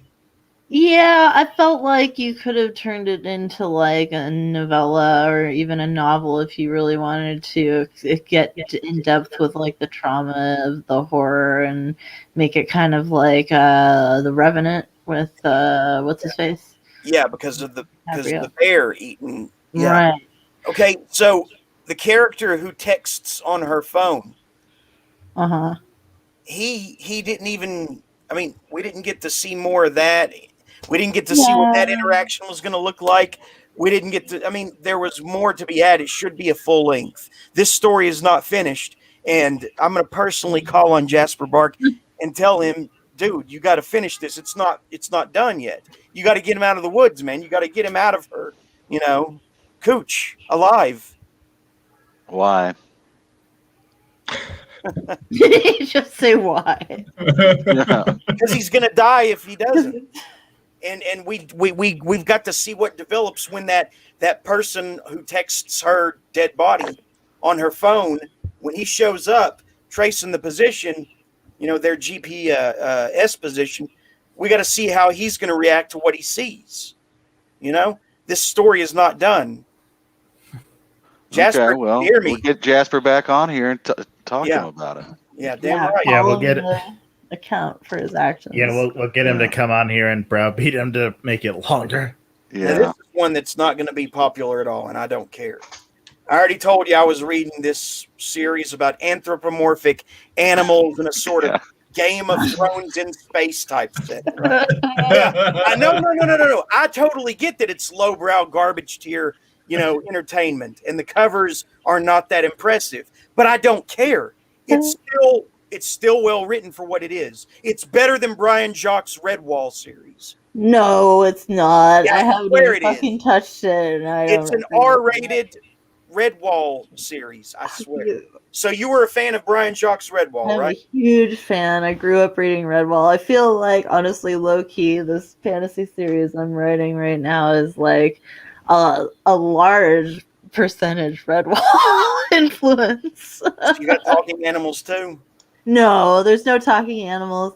It's not Redwall. It's more like Dungeons and Dragons and the Ring Cycle kind of together in a Why do you think that anthropomorphic animals are such a mainstay in literature for the last 15 years? Well, Carl Jung talks about how animals are unconscious and like unexplored and unrealized concepts in the mind. So it's kind of like a backdoor way of exploring concepts within the self. And so a lot of times when you dream about animals, you're dreaming about, unconscious drives and things that can't really be expressed in a conscious verbal or conscious thinking way yet. So I feel like that's kind of partly why, just from a symbolic standpoint, you see a lot of anthropomorphic animals, because it's like these things are also kind of developments on fairy tales. I mean, I feel like Brian Jacques' Redwall is very influenced by just fairy tales in general of, talking animals and shit, which again kind of goes back to that same symbolism that it's using. So I don't know. Your mileage may vary. That's just my opinion, man. So I made it through volume 2 and 3 of this, admittedly, like borderline popcorn fare entertainment with talking animals at war with each other in space. Yeah. And I don't space opera. There's no need to apologize for it. If you like that stuff, you like it. I don't even care. I gave them both 5 stars. Winter Tiger is you're also reading this, undead horror book over there on the right, so right here. Fuck yeah. But this right here is my favorite character right now, Night Badger. Yeah, I was going to ask you what the hell that is. What is this? The water tiger? What's that? Winter Tiger. Oh, I thought it was the water. He's the main antagonist. He's a real son of a bitch. He's disappointed if any of his soldiers make it back alive from certain battles. Like if they don't. If they come back without any scratches on them, he will have them killed on principle. And is that an anthropomorphic thing too, or what is going on? Yes. And Night Badger, This dude's seriously badass. He has like twin axes made of emerald, and he's offering counsel to like the princely wolf, who's the main character of the series, and most of the time he's right. I guess he's like a Yoda, only like more, you know, up in the bad guy's grill than Yoda was. You know, More in your face Yoda. That sounds good. I'm gonna get L.A. Frederick on here, man. Come hell or high water. Yeah, because I want to talk about this. Yeah, this is like, this puts Brian Jacques' work to shame. I swear it is, because these characters are just more alive to me than anything from Brian Jacques' world, except for maybe Martin the Warrior. Oh, that one's so good. Yeah, I fucking love this book so much. Yeah, I don't know. I guess it just kind of depends on whether or not you personally connect with the world of Redwall. For me, Redwall is like baby's first, you know, kind of Beowulf or something, you know, whereas baby's first Beowulf, that's a great, yeah, it is. It's like it kind of introduces you to the tropes that you can expect in fantasy stories, but with talking animals as your warriors and paladins and pirates and shit. And it's like, that's awesome, you know? So it's just, I've never read it. wow, really? Oh, man. No. I think Netflix is going to do an animated series, so don't watch that. Just read the first No, couple. I won't. Just trust me. Watership Down is another, you know. I like Watership Down. That was a good book. Plague Dogs was pretty good. I was just going to bring up Plague Dogs, son of a bitch, BJ.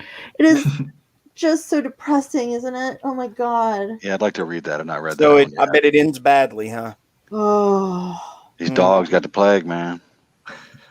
I fucking just hate Plague Dogs so much. I actually haven't seen Watership Down because after my mother had me watch Plague Dogs when I was like, I don't know, fucking 10, I just haven't been the same, and I fucking hate movies that are about animals because I feel like they're all emotionally manipulative and exploitative. Watership Down would do the same thing to you, yeah.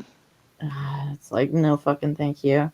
Yeah, I hate it when they've got to make the dog whimper, like for being curious. So it's like, or the monster gets the dog or the cat. I hate that shit. Yeah. I'm gonna really struggle if I ever decide to read Red by Jack Ketchum. Oh God. Can I remember fucking Zach had read that and talked about it, huh? Can I tell you a fucking hot take real quick? I fucking hate John Wick. I hate those movies. I know the dog. Yeah.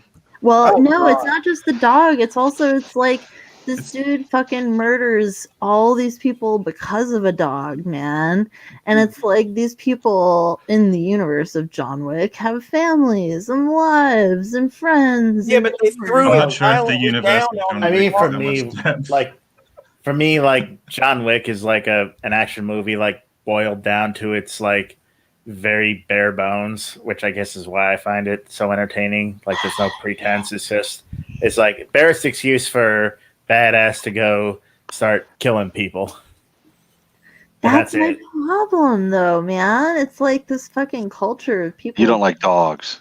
No, I do like dogs, but it's like this culture of like, you know, there's like this bad trope I feel like of the kind of autistic Travis Bickle modeled anti-hero who like, or like the Ryan Gosling in Drive and all these different variations. There's one that's like The Accountant that's like that, and there's another one. There's like all these different movies where it's about like a really angry kind of lone wolf asshole alpha male, or sigma male, I guess is the new thing that they're calling it. Can we not? Yeah. Can we not what? Can we not use that sigma male bullshit? What the hell is that? Because fuck Fox Day. Yeah, it's a new fucking incel red pill term where, you know, the sigma male is someone like John Wick who is not an alpha male because he does not fall into the categories of the traditional He doesn't play by the alpha. rules. Yeah, he doesn't Yeah. fall into the categories, man, but he's still sexually this- attracted to women, so there. But I mean, he's all not that- he's equal to the bullshit. alpha. That Well, bullshit that's- came from Vox Day, who's a fucking horrible person, and I would prefer he not exist at all. Yeah, I can fucking definitely understand. All of red pill culture from, like, you know, there's just some real fucking crazy shit out there, but this is a good Exactly. example of, like, people get so obsessed with labels and how do I fit into society and how do I It's like, and you all know. of that, the alpha beta shit that came from bad science involving wolves Yes. in captivity. Yeah, exactly. Yes, exactly. They didn't understand how wolves actually interacted because Yeah. they weren't able to observe them properly at night. And they finally figured out that they were just families. That there wasn't this kind of dynamic where one was just dominating the others. They were just family units. Yep. Yeah. So it's all My understanding is that rubbish. it happened because they were observing wolves who were in captivity, but wolves in nature do not act that way. What is that? Sounds like a plane overhead or something. So what's the feeding about, Jeremy? That was the winter in the dead of summer. Oh, that was another. Oh, okay. That was what that is. What were the Yeah. other two things you had up there? What are the things? I don't know. You had a bunch of books up there. What were they? I don't want to talk about Vox Day or fucking social sexual hierarchy bullshit. Who brought up Nobody Vox does. Day? What's that? Who brought up Vox Day? Nobody. Because someone brought Nobody up Sigma directly males, necessarily did. someone brought up Sigma male, so I had to point out that bullshit came from Oh, Vox Day, who's a terrible person in every way. Been up with anything in the like news slash. Yeah, I'm on a news social- fast. So yeah, pull up the Okay, pull so up we'll get it the back here. books. I already talked about Electra's Revenge at length. You talking about that right there? Okay, you had the feeding and what's motel office? Well, it's the complete Motel Man series. What is Oh that? yeah, that's from Jordan Crawl. Little, but I mean, they're chat books, I guess. You know, I don't consider them like books on the same way that we talk about books, and that's not to insult him. I just think that he holds back. He doesn't give us everything we need for what the stories he's capable of writing and was capable of writing. He's going to interpret this as me talking shit if he hears this, but I promise I'm not. Anyway, something very interesting did happen when I was reading this. Motel Man chat book off Dino Talks Ministries. It's like a mail order site that he runs from Store Envy. Mm-hmm. It's like he's very much into this idea of anti-plot, is it, or anti-narrative or something? Ben, what is it, Ben? Yeah, they're very. I don't know if that's the best way to put it, but yes, they're very atmospheric and experimental. So something very interesting happened though, and I think maybe he even did it on purpose, where he was being just elusive enough with language that I thought I read the word murder in a paragraph, and then I only to like snap out of it and go back, you know, because it's like I could have swore I saw this word murder in that paragraph, and just to go back and go pour over every word to realize there was no mention of the word murder in there. And I think that he was almost working some kind of subconscious literary magic there with that. I don't know. Psychic driving, I think is what it's called. Are you serious? Is that a term? Psychic driving is a term, but it's not really related to what you're saying. No. Yeah, you've heard people say about musicians and some authors, it's just as much about what they don't say as what they do say. Right. I swear, I think that he wrote it. He crafted the paragraph to look a certain way to where you subconsciously think the word murder, Or like a magic eye type of thing. yeah. Yeah. That's an interesting concept. I like it. He's into some weird concepts anyway. Like, his False Magic Kingdom series. I don't know why he prizes it above everything he wrote in Bizarro. Like, that is so much better, like Tentacle Death Trip, which he hates, or Squid Pulp Blues or something. For some reason, though, he thinks False Magic Kingdom is the best thing he's ever written. Or at least he did it one time. I don't know. I've never read anything by him. I'll have to try it. Well, it's a mixed bag, but I don't know. Penetralia is a good, like, midway, like, transition novel that he wrote. Like, when he was kind of weaning himself off of writing Bizarro and then going straight into writing his weird offbeat anti-narrative stuff. Hey, Ann. Hey, it's for horses ass bite, as my mother used to say. I think somebody came in to goad me or something. Well, my mother still says There. it. Give her a minute. She I probably don't know hates if you you. can hear us. Yeah. Yeah, I'm She's trying very to. mad. Yeah, What? tell Jeremy how mad you are at him. Yeah. I can't hear anything. So what's the She deal? can't even speak. She's why so can't I hear you? Said Russell. Okay, I can hear you now. Okay, so I thought that maybe, like you did with Phoenix that one time, you got mad because you couldn't get a word in or something and left. No, that was just the one time, and that was a special case. That was a whippersnapper moment. But no, God, you guys missed it. It's really too bad I ran out of batteries because you guys missed me actually pulling my knife on somebody. Are you What serious? happened? Wow. Well, I was in this one sort of empty stretch of just street and palm trees with desert all around it. That's right before where I turned to get to my house safe. And, I was kind of trying to make good time because I wanted to get back on the show. But, I had a backup battery, but it didn't charge today for some reason. Anyway, I'm on this completely empty stretch, pretty dark, just palm trees and a curve.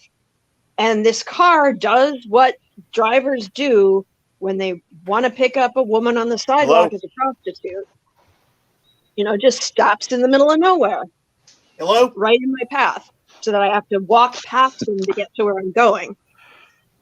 And you know how I like walk all over for no reason on purpose as a hobby? Yeah.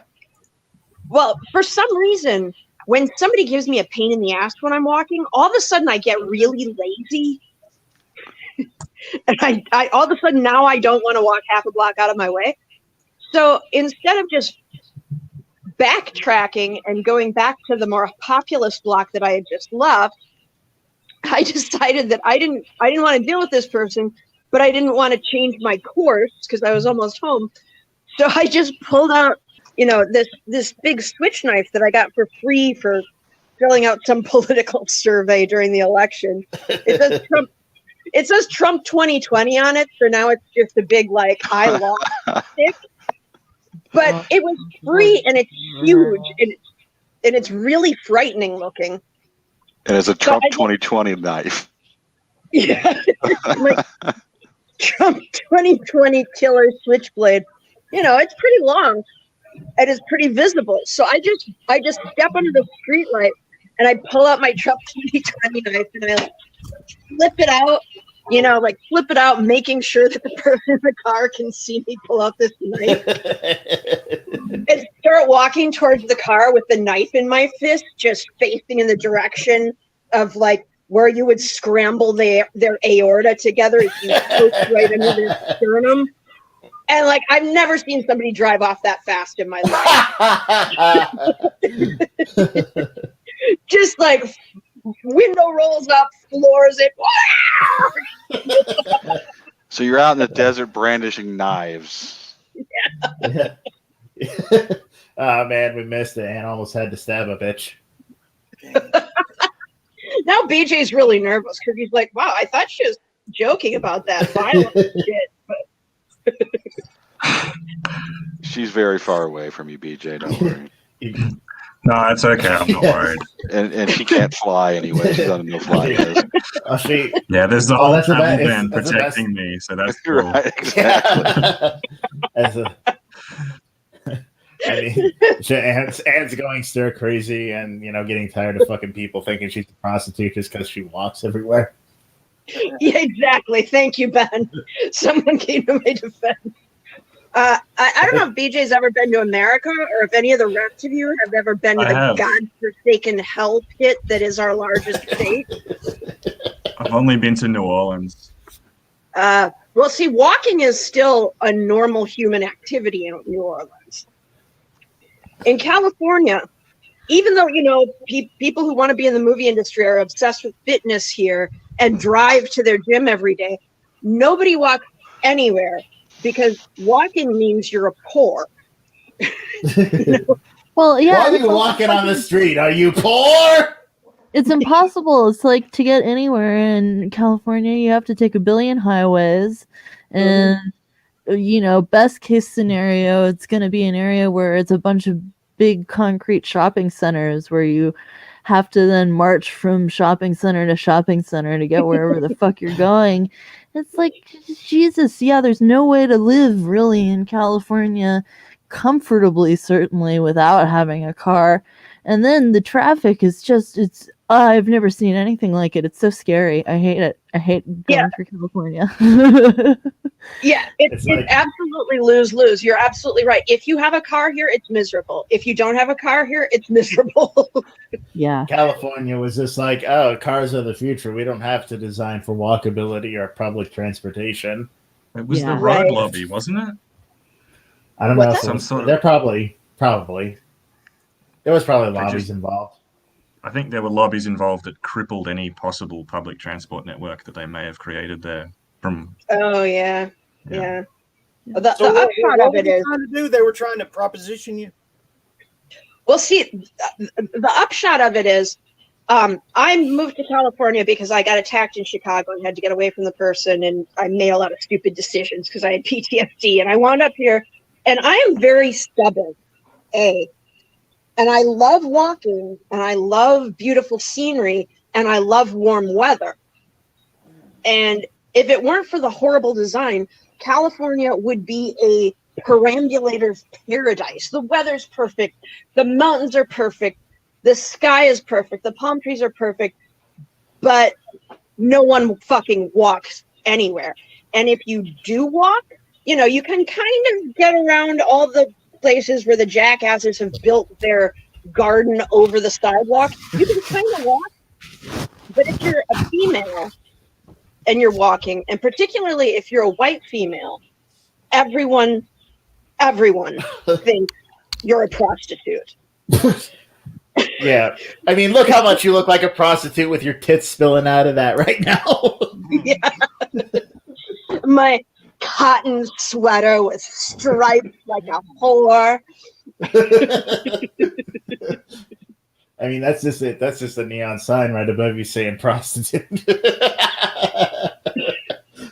Yeah, I mean, I've just as an experiment, I've tried actually walking down the street in a bikini, and there's no increase in people's assumption that I'm a prostitute if I'm almost like it's the same percentage of cars that slow down and and it's not just people who are looking for a prostitute, it's also people who are upset about prostitutes. Lovely. Like the other night, I almost caught it on camera. This crazy woman who clearly is a meth head bothers to come down out of her apartment and walk into the street and yell at me for being a whore. And she's following me down the street, harassing me. And I'm just like, is this better or worse than the guys who stop and honk and wave $20 at me? I really don't know. You should start carrying. And so I finally turned around and I yelled at her something like, well, I'm not a prostitute, but you're clearly on meth. And obviously this struck a nerve because she just looked at me in terror and then looked all around us in paranoia and scurried back up into her apartment. That's very Stupid funny. bitch. You should start carrying flashbangs around so next time a car stops and fucking rolls its window down, you just toss a flashbang inside of it. That would be awesome. But tonight I got clothes, and now that I'm safe at home, I can't believe I had the balls to do that. Like, I just calmly pull up my switchblade and right in aorta mashing position.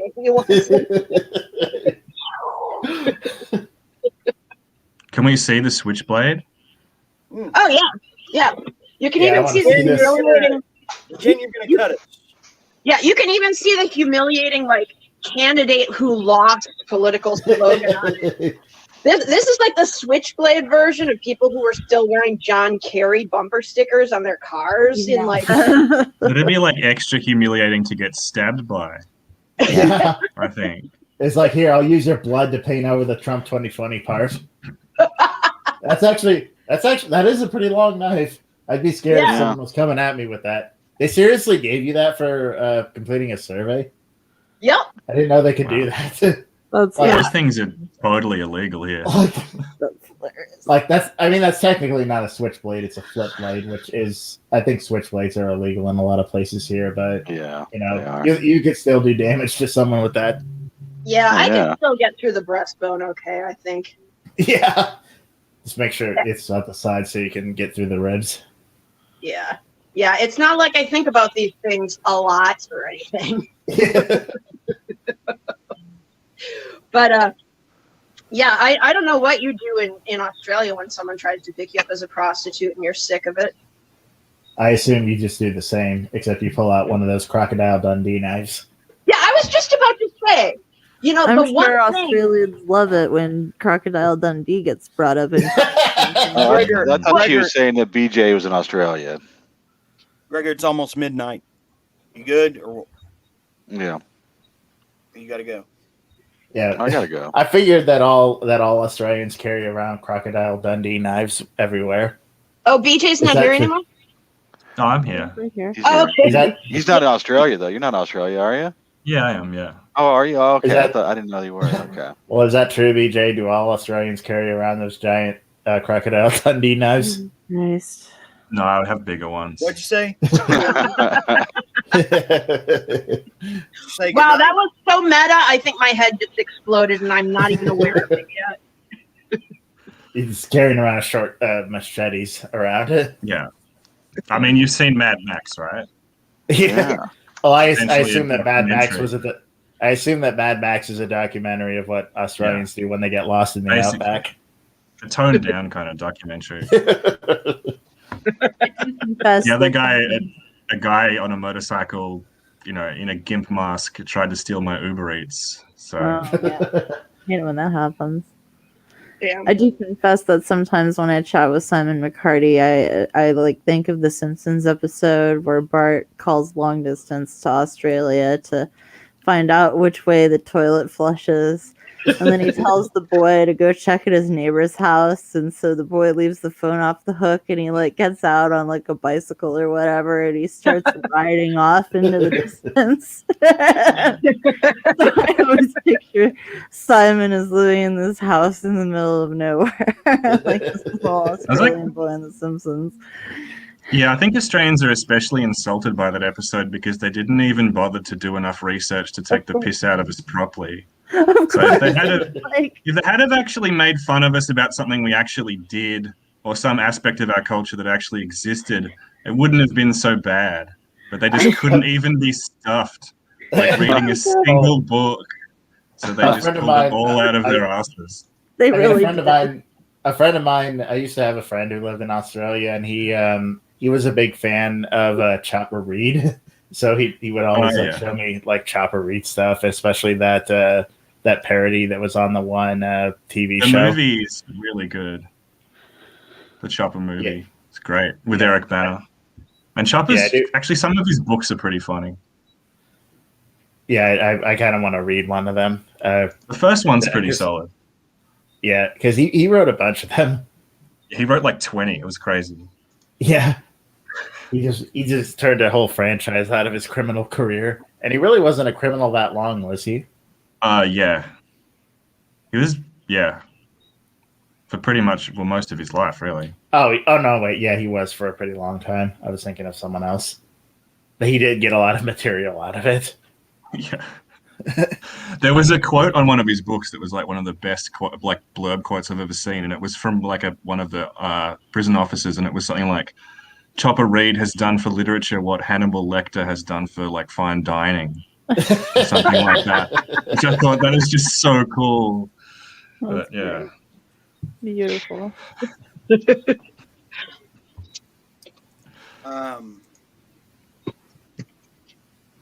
Yeah, for those that don't know, Chopper was he was like a career criminal in Australia. I think he's most famous for the fact that while he was in prison, he had someone chop off his ears so he could get transferred to a lower level security part of the prison.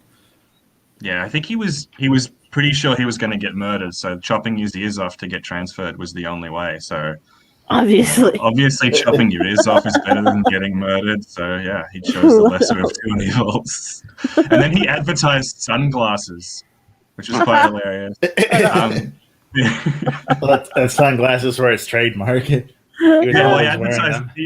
was in an advertising campaign for these sunglasses that obviously wrapped quite tightly around your head because he didn't have the ears to keep them on. Oh my God. I didn't see that, but I did see the commercial he did for domestic violence. Oh, I didn't see that one.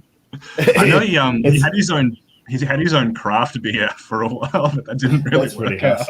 He actually did. He had his own rap album too.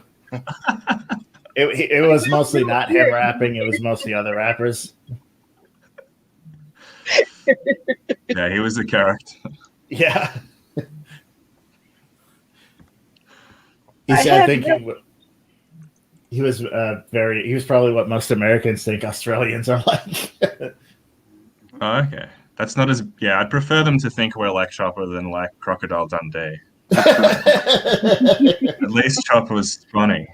Yeah, I didn't even think that movie was funny when I was a small child. And, small children will laugh just because someone farts. Yeah. Sorry, what were you going to say, Regina? Oh, no, I was going to say my SO has a couple of friends that he met on, like, I don't know, a cruise or something a bunch of years ago. And it's this gay couple from Australia who are, like, all into the opera and the theater. And they're, like, super theater snobs. And they have this policy of if they're enjoying something, they leave at intermission because they believe there's no way Act 2 can ever follow up with Act 1. So they're like these fucking just total assholes. But wow, that's the most fucked up excuse or translation of "I'm always too shit-faced by intermission to remember the rest" that I've ever heard. I get the feeling that's probably what it is. But so in my mind, there's like most Australians are actually like one of the gay guys from Will and Grace, I guess, because of stories about this couple. And their snobbery. Actually, one of my favorite like musicians that I reviewed when I was working for the Chicago Reader is from Australia. I still keep in touch with him every now and then. I mean, surely you all know each other. Do you listen to Space March? Totally. Totally. You must Gregor's dropped out. Yeah, Gregor's gone. When did that? Gregor's gone. You made him mad. He's mad at you. Yeah. I think he was just staying to hear whether I was going to prison or not. Yeah. Not yet. Not today. Not today. Not today. Hey, BJ, I was going to ask you, by the way, isn't the artist behind the cover of Unwithering Flower, is that not the same person that did Aaron Beauregard's covers? Am I wrong? I can't remember. Which covers? Aaron Beauregard. Oh, right. Yeah, I think so. I found out about this guy from Simon. His name's Anton Rosovsky. Yeah. Yeah, that's the one. I think so. Yeah. Yeah, he's good. Yeah. Yeah, he's really interesting, and it's interesting to see how his style has developed. I fucking love the cover of Unwithering Flower. Did you just like have that vision in your head and tell him to do that? Because that's like wonderful. Yeah, basically. Love I that. mean, yeah, I kind of feel bad telling an artist exactly what to paint, but in that instance, that I think that's like sort of how he works with those types of commissions. Yeah. Totally. Yeah, no, it really was like fantastic, very evocative. Really, to me, is very attention grabbing and draws the eye, and I love it. I think really I've learned the power of a custom painted cover for a book. I think beyond anything else. Yeah, I tried to symbolically represent the elements of the story, which is harder to do. Yeah, I successfully did it that time, but I struggle with other ones. Yeah, it's fucking hard. I have such a hard time with covers. I was really lucky with my original pen name. Working with Nuno Moreira really made the process a lot more bearable. He's a great graphic designer and photographer and artist from Portugal, and he like just produces the most fantastic, just like cool collage artwork and like really tight, just really interesting designs. And I can like give him a book and be like, I don't know. And he'll like be like, okay, and he'll read the first 100 or 200 pages, and he'll turn around and give me 3 concepts that just blow me away every time. And then I pick my favorite, and he makes adjustments accordingly. But he also did the cover of Industrial Divinity. That's one of his paintings under the Regina Watts pen name. And it's like, it's just, man, a good artist does everything for a book, I feel like, for the cover and for just the delivery. He did the typesetting for Industrial Divinity's paperback, too. He's great. Oh, cool. Yeah, I like the cover for that one. I love it. It's beautiful. It's so wonderful. He really captured something about the book, It's like, you've read that one, right? Yeah, it was cool. Yeah, it was a fun one. It's like it was a weird predictive model of the Regina Watts career a little bit, I think. So I really feel like his artwork kind of sets it apart from the rest of her catalog, and I feel like that really is nice. He's going to do a cover for Familiarity eventually when it comes out, but I keep what's that? Oh man, that's a really long project that I need to edit. It's been written since the beginning of 2020, but obviously things kind of like went off topic then, so I've been having trouble getting back to it because I was trying to decide if I should make various creative changes based on the way shit has changed, but I think I'm just going to leave it mostly as is and edit it pretty much plainly. What's the concept? It's about it is about a libertine abortionist whose niece moves in with him following the death of her father, who is about to be indicted on charges relating to the dissemination and ownership of child pornography. And there's an FBI agent who gets involved from like an angle of investigating kind of a conspiracy, and the girl's school librarian gets involved from an angle of wanting to take care of her. And then the girl's libertine abortionist uncle kind of gets involved and says, I'm going to teach you how to seduce some people. And so kind of this dangerous liaisons plot ensues, but it also turns out he's like, maybe, possibly, like he's at least very deeply channeling a certain pre-Canaanite god, but he's like, also maybe that god, question mark, is definitely Pre-Canaanite god. Okay. Yeah, it's very interesting. So I'm, looking forward to editing it and finally getting it off my plate, but it's like 370,000 words unedited, so I really have to kind of try to trim it down. Yeah, I think my longest one is like 230, so yeah, 370. It's pretty. It got really out of hand. If it's, I don't know, like one of my favorite books is Romance of the Three Kingdoms. Oh This is a classical Chinese novel. I think that's like 380, yeah. 400. So Yeah. I sometimes think, really long books are just the best because you just kind of get to crawl into them and just be there for like weeks. yeah. I feel So yeah. I feel see the thing is I worked on this book pretty much the whole time I was working at the library. And so because of that, there were a lot of days where I needed to write something to keep up my schedule of writing every day, but I didn't really know what I needed to write. So I just kind of wrote in the book until I came to something, you know. So I feel like there's some fat I can trim for sure. But it's hard because I keep having, you know, it's like with the Burning Soul fantasy novel. Man, you guys, this book, I wasn't able to get properly excited about it the other day because I was so fucking tired. But this book continues to do really well, and I'm so excited. And I'm really happy, and I've been working my tail feather off trying to get book 2 finished. It's The harem romance thing, is that? Yeah, man. It's going absolutely bananas still. Is it? Are we talking Monster Girl territory, or have you written a Monster Girl thing yet? There's not really any Monster Girl stuff in this necessarily. I don't know. Dottie's kind of a Monster Girl a little bit, I feel like. She definitely has the shrinking thing in one of the standalones. But I've done like Selkie. Selkie is a little bit of a Monster Girl thing. But in the harem is more of just like a Dungeons and Dragons setting with like a ring cycle type plot. Mm-hmm. Yeah, I like the snake.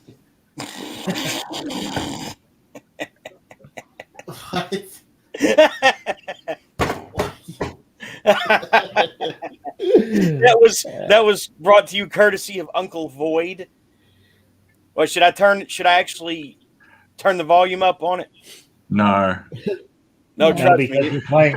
Because you, It takes a lot to make a stew. Is that Limp Bizkit? Yeah. yes. I was It's talking not to this. someone the other day, and we both concluded that Limp Bizkit was literally the worst band in existence. I wouldn't go that far, but they were pretty shit. Did you know that Durst is an anagram of turds? Yeah, that's turds. Yeah, it's very true. Can't As argue was with his music. reality.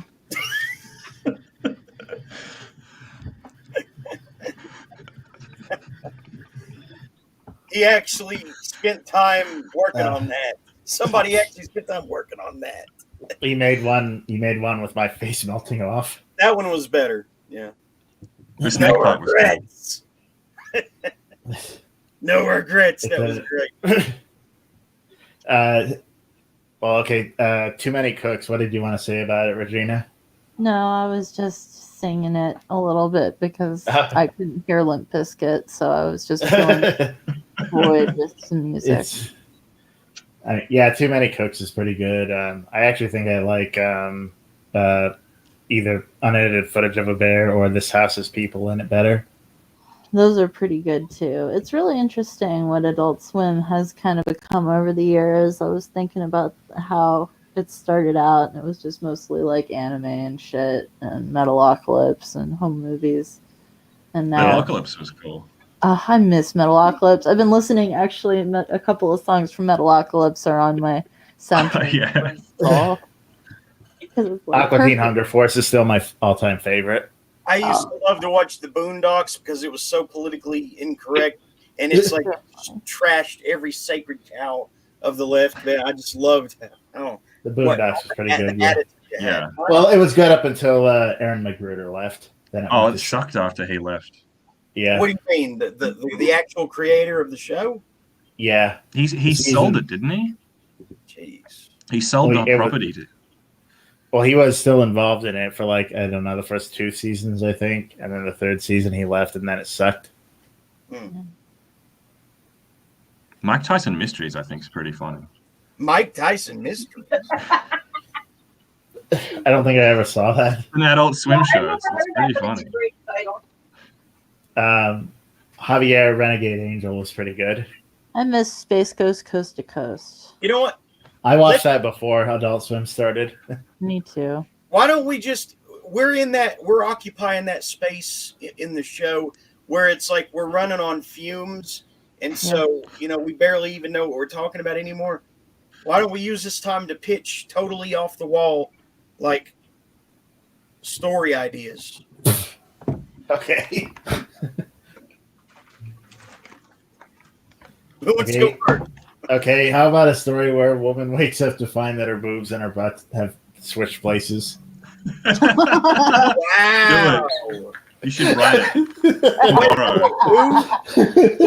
Boob gaslighting. What's the title? I don't have a fucking title for that. Oh, hello, kitty. Heil Stumpler. The Third Reich. The leader of the Third Reich. The Third Reich. Izzy's looking over here like The she's fur. another cat. Yeah, and it's like putting out a paw instead of a hand. for those uninitiated in the origins of Stumpler's name, he has a stump instead of a tail, and he has Hitler facial hair, so he's Stumpler. He likes the attention. He does. He does. Do you have any cats, BJ? No. Aw, poor thing. Everywhere. Do you have any animals at all, or do you just? No. I don't either. That's why I'm a miserable alcoholic. You don't even have a kangaroo? You all have kangaroos. Oh yeah. Well, actually, he probably just has the. He probably just has the kangaroo to ride to work. We eat the kangaroos, so they don't last long. I've always wanted to ask Simon this, so I'll ask you this. Is it really hard to keep the kangaroos out of your bloomin' onion bush? Or The onions fatten them up for devouring, so that's fine. How do you feel about Ozploitation? Sorry. Oh, well, that was like you mean the films? Yeah. Well, that was like a golden age of Australian cinema because there was some kind of like tax write-off and loads of movies got made here. Most of them were shit, but at least we had a film industry then. And now, like, obviously there's not much happening. It's like tumbleweeds, but yeah. Razorback was a good one. Yeah, that's a classic. Dead End Drive-In was a great one. Yeah. What else? Oh, that's a brilliant idea. Man, most of our tax write-offs in the United States are for if you give to a charity.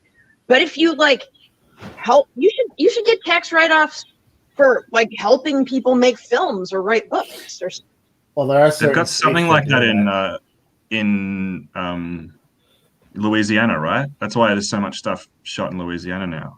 Yeah, there are certain states that'll give you a write-off if you're doing films, and places like Canada, they'll actually like give you grants to like make films and shit. Yeah, Canada even give their writers free ISBNs. It's not fair. What? Yeah. That's so lame. I mean, that's Sure cool, but I don't know. well, that's really great. That's basically incentivizing people to be patrons of the art. Yeah. Instead of just patronizing poor children. Wait till they get up and they grow up and they have hopes and dreams and then help them out. Not when they, just need books for stupid school. That's yeah. But no.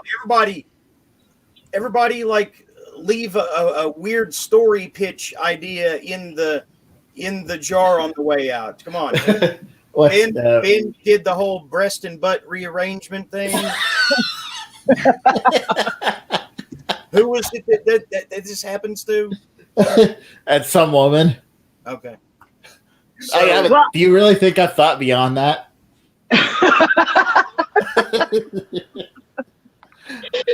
I mean, I've already donated. I gave you guys the idea where like telepathy is a real thing, so everyone's constantly suing each other over intellectual property rights. Yeah, and the mind would be treated like real estate from that. Yeah. So like, people who develop like images through PR teams and stuff, they would be like real estate agents instead of PR teams. Oh yeah. Yeah, like I can buy you fandom in like 60,000, preteen sub-average minds this weekend. You just got to do a little something for me. Yeah. So, Regina, what's your idea? It's the story of a writer who doesn't like to give ideas for free. this is He like logs out of the chat early. Don't make me make it nonfiction. This is like a campfire setting. This is different. This is. So, Regina, would this be a roman play by any chance? What did you say? So would this be a roman play by any chance? I don't know. Or am I saying it the right way for an English speaker? Roman a clef? Oh, I don't actually know. That's I when don't know you. what that is. That's basically like a novel based on real life, but you switch people's names around. Oh, Right. Okay. Yeah. Yeah, I was trying to play along with your joke, but Yes, I'm I'm sorry. I'm But sorry. I'm an uncultured use it- swine who dropped out of college because it was just too miserable of an experience for me. You and your fancy French froggy language bullshit. Well, actually, I dropped out of college too, but I learned to speak French because I'm an alcoholic, and there are lots of bars in France. Oui. So who else Well, that has a might- bad story idea to put in the jar? BJ, what's your idea? Oh man, I'll just try and. What's one I'll just never bother writing? Let me think. Oh, that's right. It's like someone goes to an alternate dimension where human beings evolved from bonobo monkeys, and it's basically like it's like human society. It's like our society, except everyone's just they resolve everything by just fucking. So yeah, Everybody just going to town on each other's holes all day. You're not Yeah. going to believe this, but in the early aughts, I had that fantasy all the time. Well, because that's the kind of like cliche that people always say. Oh, bonobo monkeys. They don't like chimpanzees. We're supposed to be closer to chimpanzees than bonobos, and chimpanzees are kind of mean. Like they twist each other's limbs off, and they're kind of cruel. And people say, but bonobo monkeys, right? They're so loving. If we were evolved from them, we wouldn't have war and genocide and murder. But I don't know. If you think about the implications, it's almost kind of worse. Yeah. Because we also wouldn't have written language. We'd be too busy fucking. and they just fuck everything that moves in every hole. Like, I don't know if you've seen documentaries on these monkeys, but yeah. These are the coolest monkeys ever, right here. Have you ever seen the proboscis? That would be great. The proboscis monkeys? the I've ones always that look like Capuchin. I mean, they look like a late night talk show host. Really do. Big nose. Just want to honk They that look like It's WC the- yeah. The proboscis monkey is like the polite way of saying the dick nose monkey, right? Yeah, exactly. Yeah. They They look like look like WC Fields. or this. yeah, or they look like the old school Jewish people. Oh. Go away. Go sit in the corner, Jeremy. Go sit in that corner that you pissed in. Go sit in the corner. Starts right now. No, Okay, we're you not don't doing get that to here. yell at me for threatening they to look kill like those people old- anymore. They look like the old school, like late night talk show hosts, that had the pinstripe suit and tie. Yeah, you they know. should be going ha cha cha cha cha cha. That's the sound they make. This is scientific fact. Don't question me. Now, what's going on in this one right here? That is the most fascinating image right there. What he looks like he's getting a blowjob. No, he just looks at peace. I was gonna say he looks at peace. That too. Yeah, he's meditating. Yeah, there's actually somebody actually put a picture up somewhere of a lemur like meditating at a campfire. It was probably digitally altered, but Look up monkey selfie. well, hang on. First, Look up monkey selfie. hang on.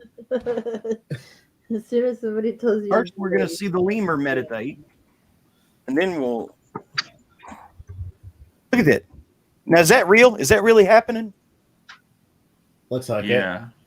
It's really doing it. Looks like it. You better believe it. Aww. They actually do it. They actually, with the hands like clenched and everything. Oh, it reminds me of that one video of a lemur getting pet by some African kids, and when they stop it, it like waves its hand to tell them to keep doing it. Yeah, I some of my cats do that. Okay, now what monkey selfie? Yes. Oh, I know that. I know that lemur video. That's hilarious.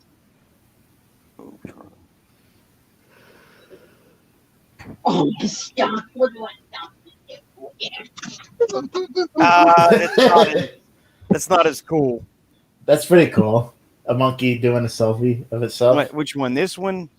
Yeah. That's one of them, but the other one. That one doesn't. That one's fake. No, that's a monkey. That monkey actually took a selfie of itself. I don't believe it. No, Look, right next to it. Right next to it. What's going on here? What are they doing? Right next to it. It's the monkey. It's the monkey holding the camera. Oh man, where have we? What have we? Hole have we fallen into here? Where have we gone as a society? When monkeys can use cameras. I've got. I'll drop a pitch here. President Ted, an alternate reality, or like where the universe was restarted by some like all-seeing time traveler entities, and instead of becoming a sociopathic killer, wanted in like multiple states, Ted Bundy successfully, runs for senator and then eventually president. And here's the catch: he doesn't have like some dark side, this go around. He's actually a benevolent president, kind of like Kennedy was. Only they frame him. They try to frame him like he's a killer. President Ted. Okay. Oh, you did say stupid ideas. Yeah, based on it's not stupid though. Based on I'll tell you the premise even because I've had this in the back of my mind forever. Based exclusively on the premise of what that judge told him at sentencing when he said, when the judge weirdly kisses his ass. Yes. No, Yeah. it's not asking a thing. It's a moment of clarity where he's trying to impart some wisdom. He says, it's a shame. You're a brilliant mind. You're a great lawyer, and I would have loved to see you practice in front of me, but you took a different path, pal. Too bad. Yeah, he took a different path that was murdering girls. It doesn't the focus should not have been, no. But he made this the judge was being really man. No, pally. it's not a thing where the judge made a mistake. He was imparting wisdom. Other people could learn some, a lesson from him saying that to him. That this is what can happen. If you resort to that kind of bullshit. Stay with something, that you can put yourself into instead of removing people from the earth. One of the It's funniest. much more benevolent. I take it much more benevolent than you guys do. I mean, I can't do anything about the fact that he killed people, but I'm just saying I think this is a great story idea to explore the possibility where, we got a do-over on the whole concept of history in the entire universe. And this time around, Ted Bundy made the right choice and became president. And he's not like secretly a murderer. He legitimately made the right choices this time. I think it would be better if he was secretly a murderer, though. Like that. I don't know. Attention otherwise. Maybe as vice president. Maybe as vice president. You pretty much have to be a sociopath to become president in one way or another. So is this the same parallel universe where Hitler avoids the terrible mistake of going to art school? No. Is it the same there are Same too many universe alternate where- realities with Hitler doing stuff. Same universe where Yeah, Hitler. that's my joke. Like, you know, Yeah. you know, only assholes go to art school. You know, just pretending the rest of the shit he didn't do. Actually, though, if he hadn't gone to art school, maybe he would have never become a psychotic dictator. Maybe art school was the gateway drug to mass murder. No, you know what was the gateway drug to mass murder? Criticism. Because these fucking critics came out and they were like, no, you're not actually good enough for art school. No, And you know what it actually was? Amphetamines. Yeah, it was. Hitler was on a shit ton of amphetamines. God damn, man. You know, that's the problem, is that it's like these people get into power by abusing substances because that's how they fucking network. And then by that point, they're just like tooth grindingly insane and have no dopamine receptors left. And I can testify that when you reach that point with the uppers, I mean, it's not even fun anymore. You're just trying to stay hydrated, and it's a losing battle. So yeah, uppers. If you're gonna do downers, don't do uppers. Yeah, I know. It's like fucking. I was wondering the other day, like, what if Hitler, like, instead of Hitler hating like pretty much everyone on Earth other than the German people, what if he'd only hated like one guy? Like Hans, like he just hated this guy called like Hans Schmidt or something. And what if he had just dedicated his entire political career to just getting rid of Hans Schmidt instead of trying to wipe out everyone? So it would have been like, Hans Schmidt must die, and he just like went, you know, like, and he would have still got elected to office and like taken over the state, but he would have put all of those resources into just getting rid of Hans. And then after he got rid of Hans Schmidt, like, he just would have been happy and retired. Like, what kind of world would? Yeah, no, that was my alternate reality. That's the reason that Joe Biden ran for president, so he could get the CIA to find and eliminate corn pop. I'm waiting for corn pop to pop up and like tell the rest of the story, because I think his brother actually, you know, came forward and said that Joe left some stuff out. I swear he did. Wow! Surprise! So everyone here Joe. has heard the corn pop story, then, right? Yeah. No. We should play it for BJ. I have no idea. Fucking What hilarious. this is. Somebody educate the guy on corn pop. I can't do it. It's No, too find the corn pop Okay. on YouTube. Bro, It's fucking hilarious. Charlie, you got to go. Oh. Fuzzy boy. All right. Do we want the cartoon version or the Either one one. on the stage awkwardly with the people in the background looking at him like he's? Do the real live one. That's fun. That one's funnier. I don't know. I think this one's funnier. Is a fuzzy boy.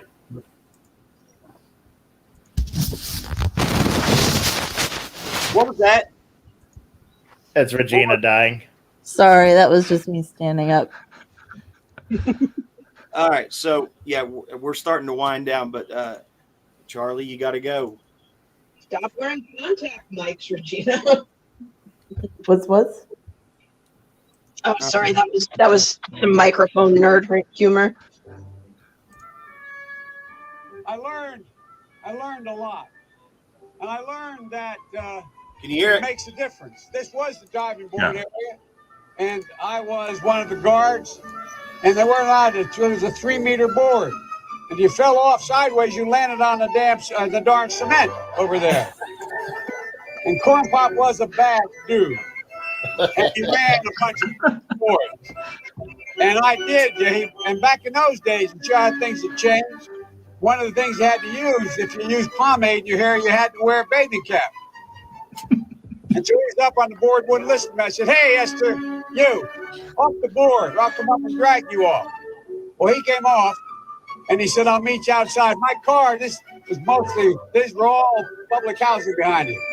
My car, there was a gate out here. I parked my car outside the gate. And he said, "I'll be waiting for you." He was waiting for 3 guys in straight razors. Not a joke. There was a guy named Bill Wright, Mouse. the only white guy, and he did all the pools. He was the mechanic. And I said, what am I going to do? He said, come down here in the basement where mechanics, where all the pool filter is. You know, the chain went across the deep end.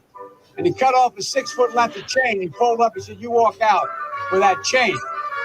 And you walk to the car and say, you may cut me, man, but I'm going to wrap this chain around your head.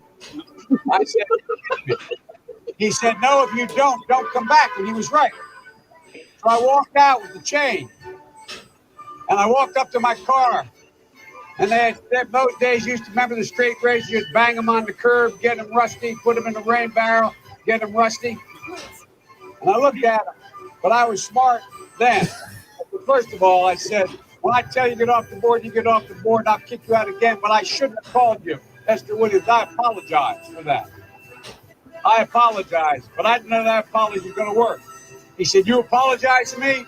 I said, I apologize for that, not for throwing you out. I apologize for what I said. He said, okay, close your straight razor, and my heart began to beat again. I came down here because I remember the first bumper sticker I saw.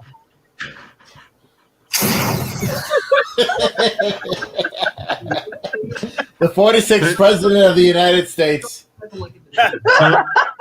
So from this video, like, I'm gathering there was some tradition of deliberately rusting up your straight razor before you use it to stab people. Apparently. Is that a thing? Apparently. I don't Just know. to give them tetanus as well. That was probably a thing back in 1952 when this story apparently took place. I guess you would want your razor to be rusty if you were going to stab somebody, right? Yeah. You would want it to be rusty so it would like infect them, right? I think you'd want it sharp so it would stab them better, but I don't know. Yeah, that makes no fucking sense. Well, his brain is Swiss cheese, so he probably isn't remembering a lot of things. People who use amphetamines to get through politics. That's the first Joe Biden speech I've ever seen, so it's enlightening to me. Yes, I don't really follow American politics. I mean, pretty much all of them are like that. Swiss cheese. Now I'm hungry. They'll just wander off into. Well, now when you go to the carnival and you go to one of those shooting booths, and I'm sorry, man, I don't know where I'm going with this. Not that bad. I've heard some pretty fucking inarticulate things come out of 45's mouth. So. Oh no, we know that Trump is a fucking retard. It's like he just rambles with no fucking goals in mind. I mean, you could splice the two of them together to make an endless comedy tape. Pretty much. I mean, before the Capitol riot, the speech he gave was just him bitching about Oprah being mean about him. Can you imagine that? Like standing there listening to fucking an orange retard going on about how Oprah was mean to him, and then after that you feel motivated to storm into the Capitol and get a fucking shot in the neck for him. Oh, we just lost Ann. Gone. I don't think there's a motherfucker in Washington who is worth getting into an online debate over. That's how done I am with the whole thing. You know? I'll be happy to make fun of them though, because they all suck. But I voted twice with a clear conscience, so and I don't care what anybody thinks about it. So, but I accepted what the outcome of this election with dignity, you know, and definitely it never occurred to me to storm the Capitol and just to make prank calls on or to get phone. You know, or to get fucking shot in the neck by Secret Service. Yeah, or to to drop your taser and tase your nuts until you die of a heart attack. And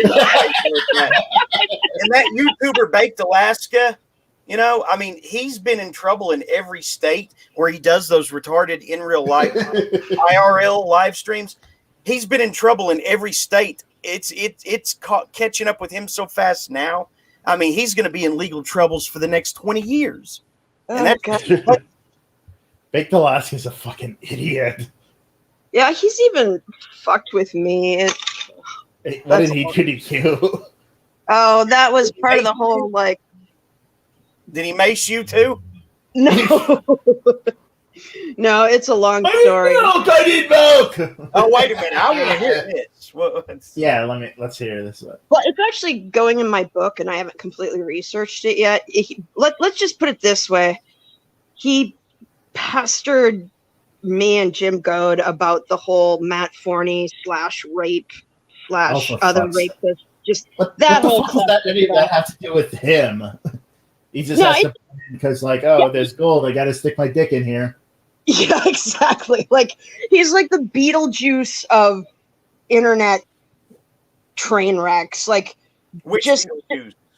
The Howard Stern Beetlejuice or Michael Keaton Beetlejuice? The Michael Keaton Beetlejuice. Like if you say "oh fuck" 3 times, Baked Alaska just shows up.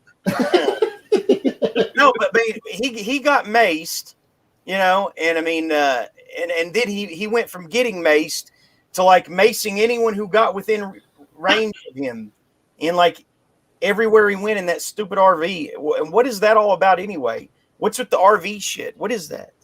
I don't know. More people should have punched him in the face. Yeah, it basically means that Canadians are desperate for attention. He's Alaskan, though. He's not Canadian. Right. Sorry. He actually is from Alaska. That's where he got the fucking name from. Right. Sorry. I just had a massive brain fart there. I just can't stop thinking about how much I hate Canada. So, monkeys taking selfies and corn pop and Ted Bundy is president in an alternate reality. I think we've plumbed the depths as far as we can. Pretty much.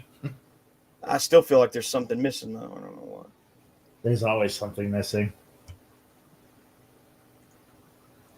It's probably because our lives are empty. Probably new metal. That's probably what's missing, the new metal. And it needs some new metal on it, yeah. Right? Well, that's how we always end it. And no one else is talking, so I think we're done here. Anybody got a playlist request? It has to be new metal. Anyone? Play the Heavy Metal Kings song. The what? Play the Terror remix of Heavy Metal Kings. I don't know that. Just type in Heavy Metal Kings Terror remix. That's some 2021 irony bro stuff, I can tell. It's not irony, bro. Maybe next week. Well, while we're deciding what we're going to listen to, I just want to say thank you again for coming on, BJ. Everybody should go and read Our Lady of the Scythe and The Unwithering Flower and In the Court of the Mushroom King by BJ Swann. I'm on that one now. Please, BJ, come back on when you've got something new. Totally. Work. For sure. Yeah. Should I end this with corn? Should I really open that door? Should I open that door? Oh, and thanks once again for having me. Thank you very much for coming. My pleasure. How many people stay? That's weird. But it's nice to have somebody who wants to hang out with us. I guess I was thinking of like those talk shows where the guests just kind of hang out, Yeah. So it seemed like that was the natural thing to do. This looks cool. I feel like it's kind of a literary salon where we just hang out and talk about things going on in pop culture and books and shit, and so I feel like it's really whoever wants to stay, man. Yeah. Oh, new metal. All right. I told you, new metal, man. It's happening. It's going down. There's so many to choose from. I know. You could play Slayer or some like good metal. Slayer's metal. That's the thing, It's got to be like all Adidas-y and like Ibanez 7-string guitar-ish, for it to really be new metal.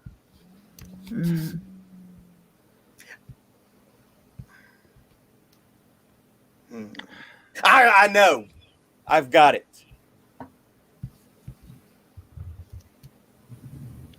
Although Slayer sort of did a new metal album when they did God Hates Us All. because they were pretty much imitating Slipknot with that one, which was weird. I thought it was weird. I was very disappointed at the time. But Okay.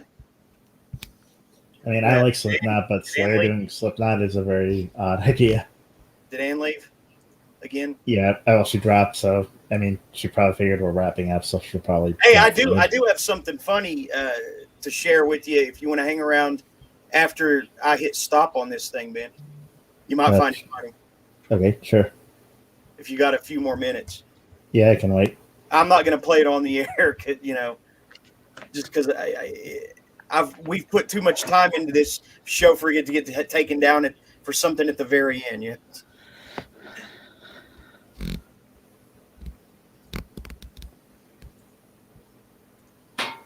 All right. Thank you to Edward Packard and BJ Swann for coming on, and for everybody else who contributes, and Uncle Void who helped me to reveal my true reptilian form to everyone, and Frank of Bazong for dropping by at least every few hours to check on us. Yeah. Anybody I forgot? Okay. Good night, everybody. Good to see you again. Thank you, BJ. It was great to get to talk to you. Yeah, thanks for having me. It was cool talking to you as well. Yeah, man. Other than just texting on Facebook. It's good to put a voice. Right. It's fun. It's more fun to it's enriching. It's enriching to the relationship. Yeah. So yes, please come back on sometime when you've got any work for us. I'm gonna skedaddle. Anytime. Good night. Talk to you later. Bye-bye.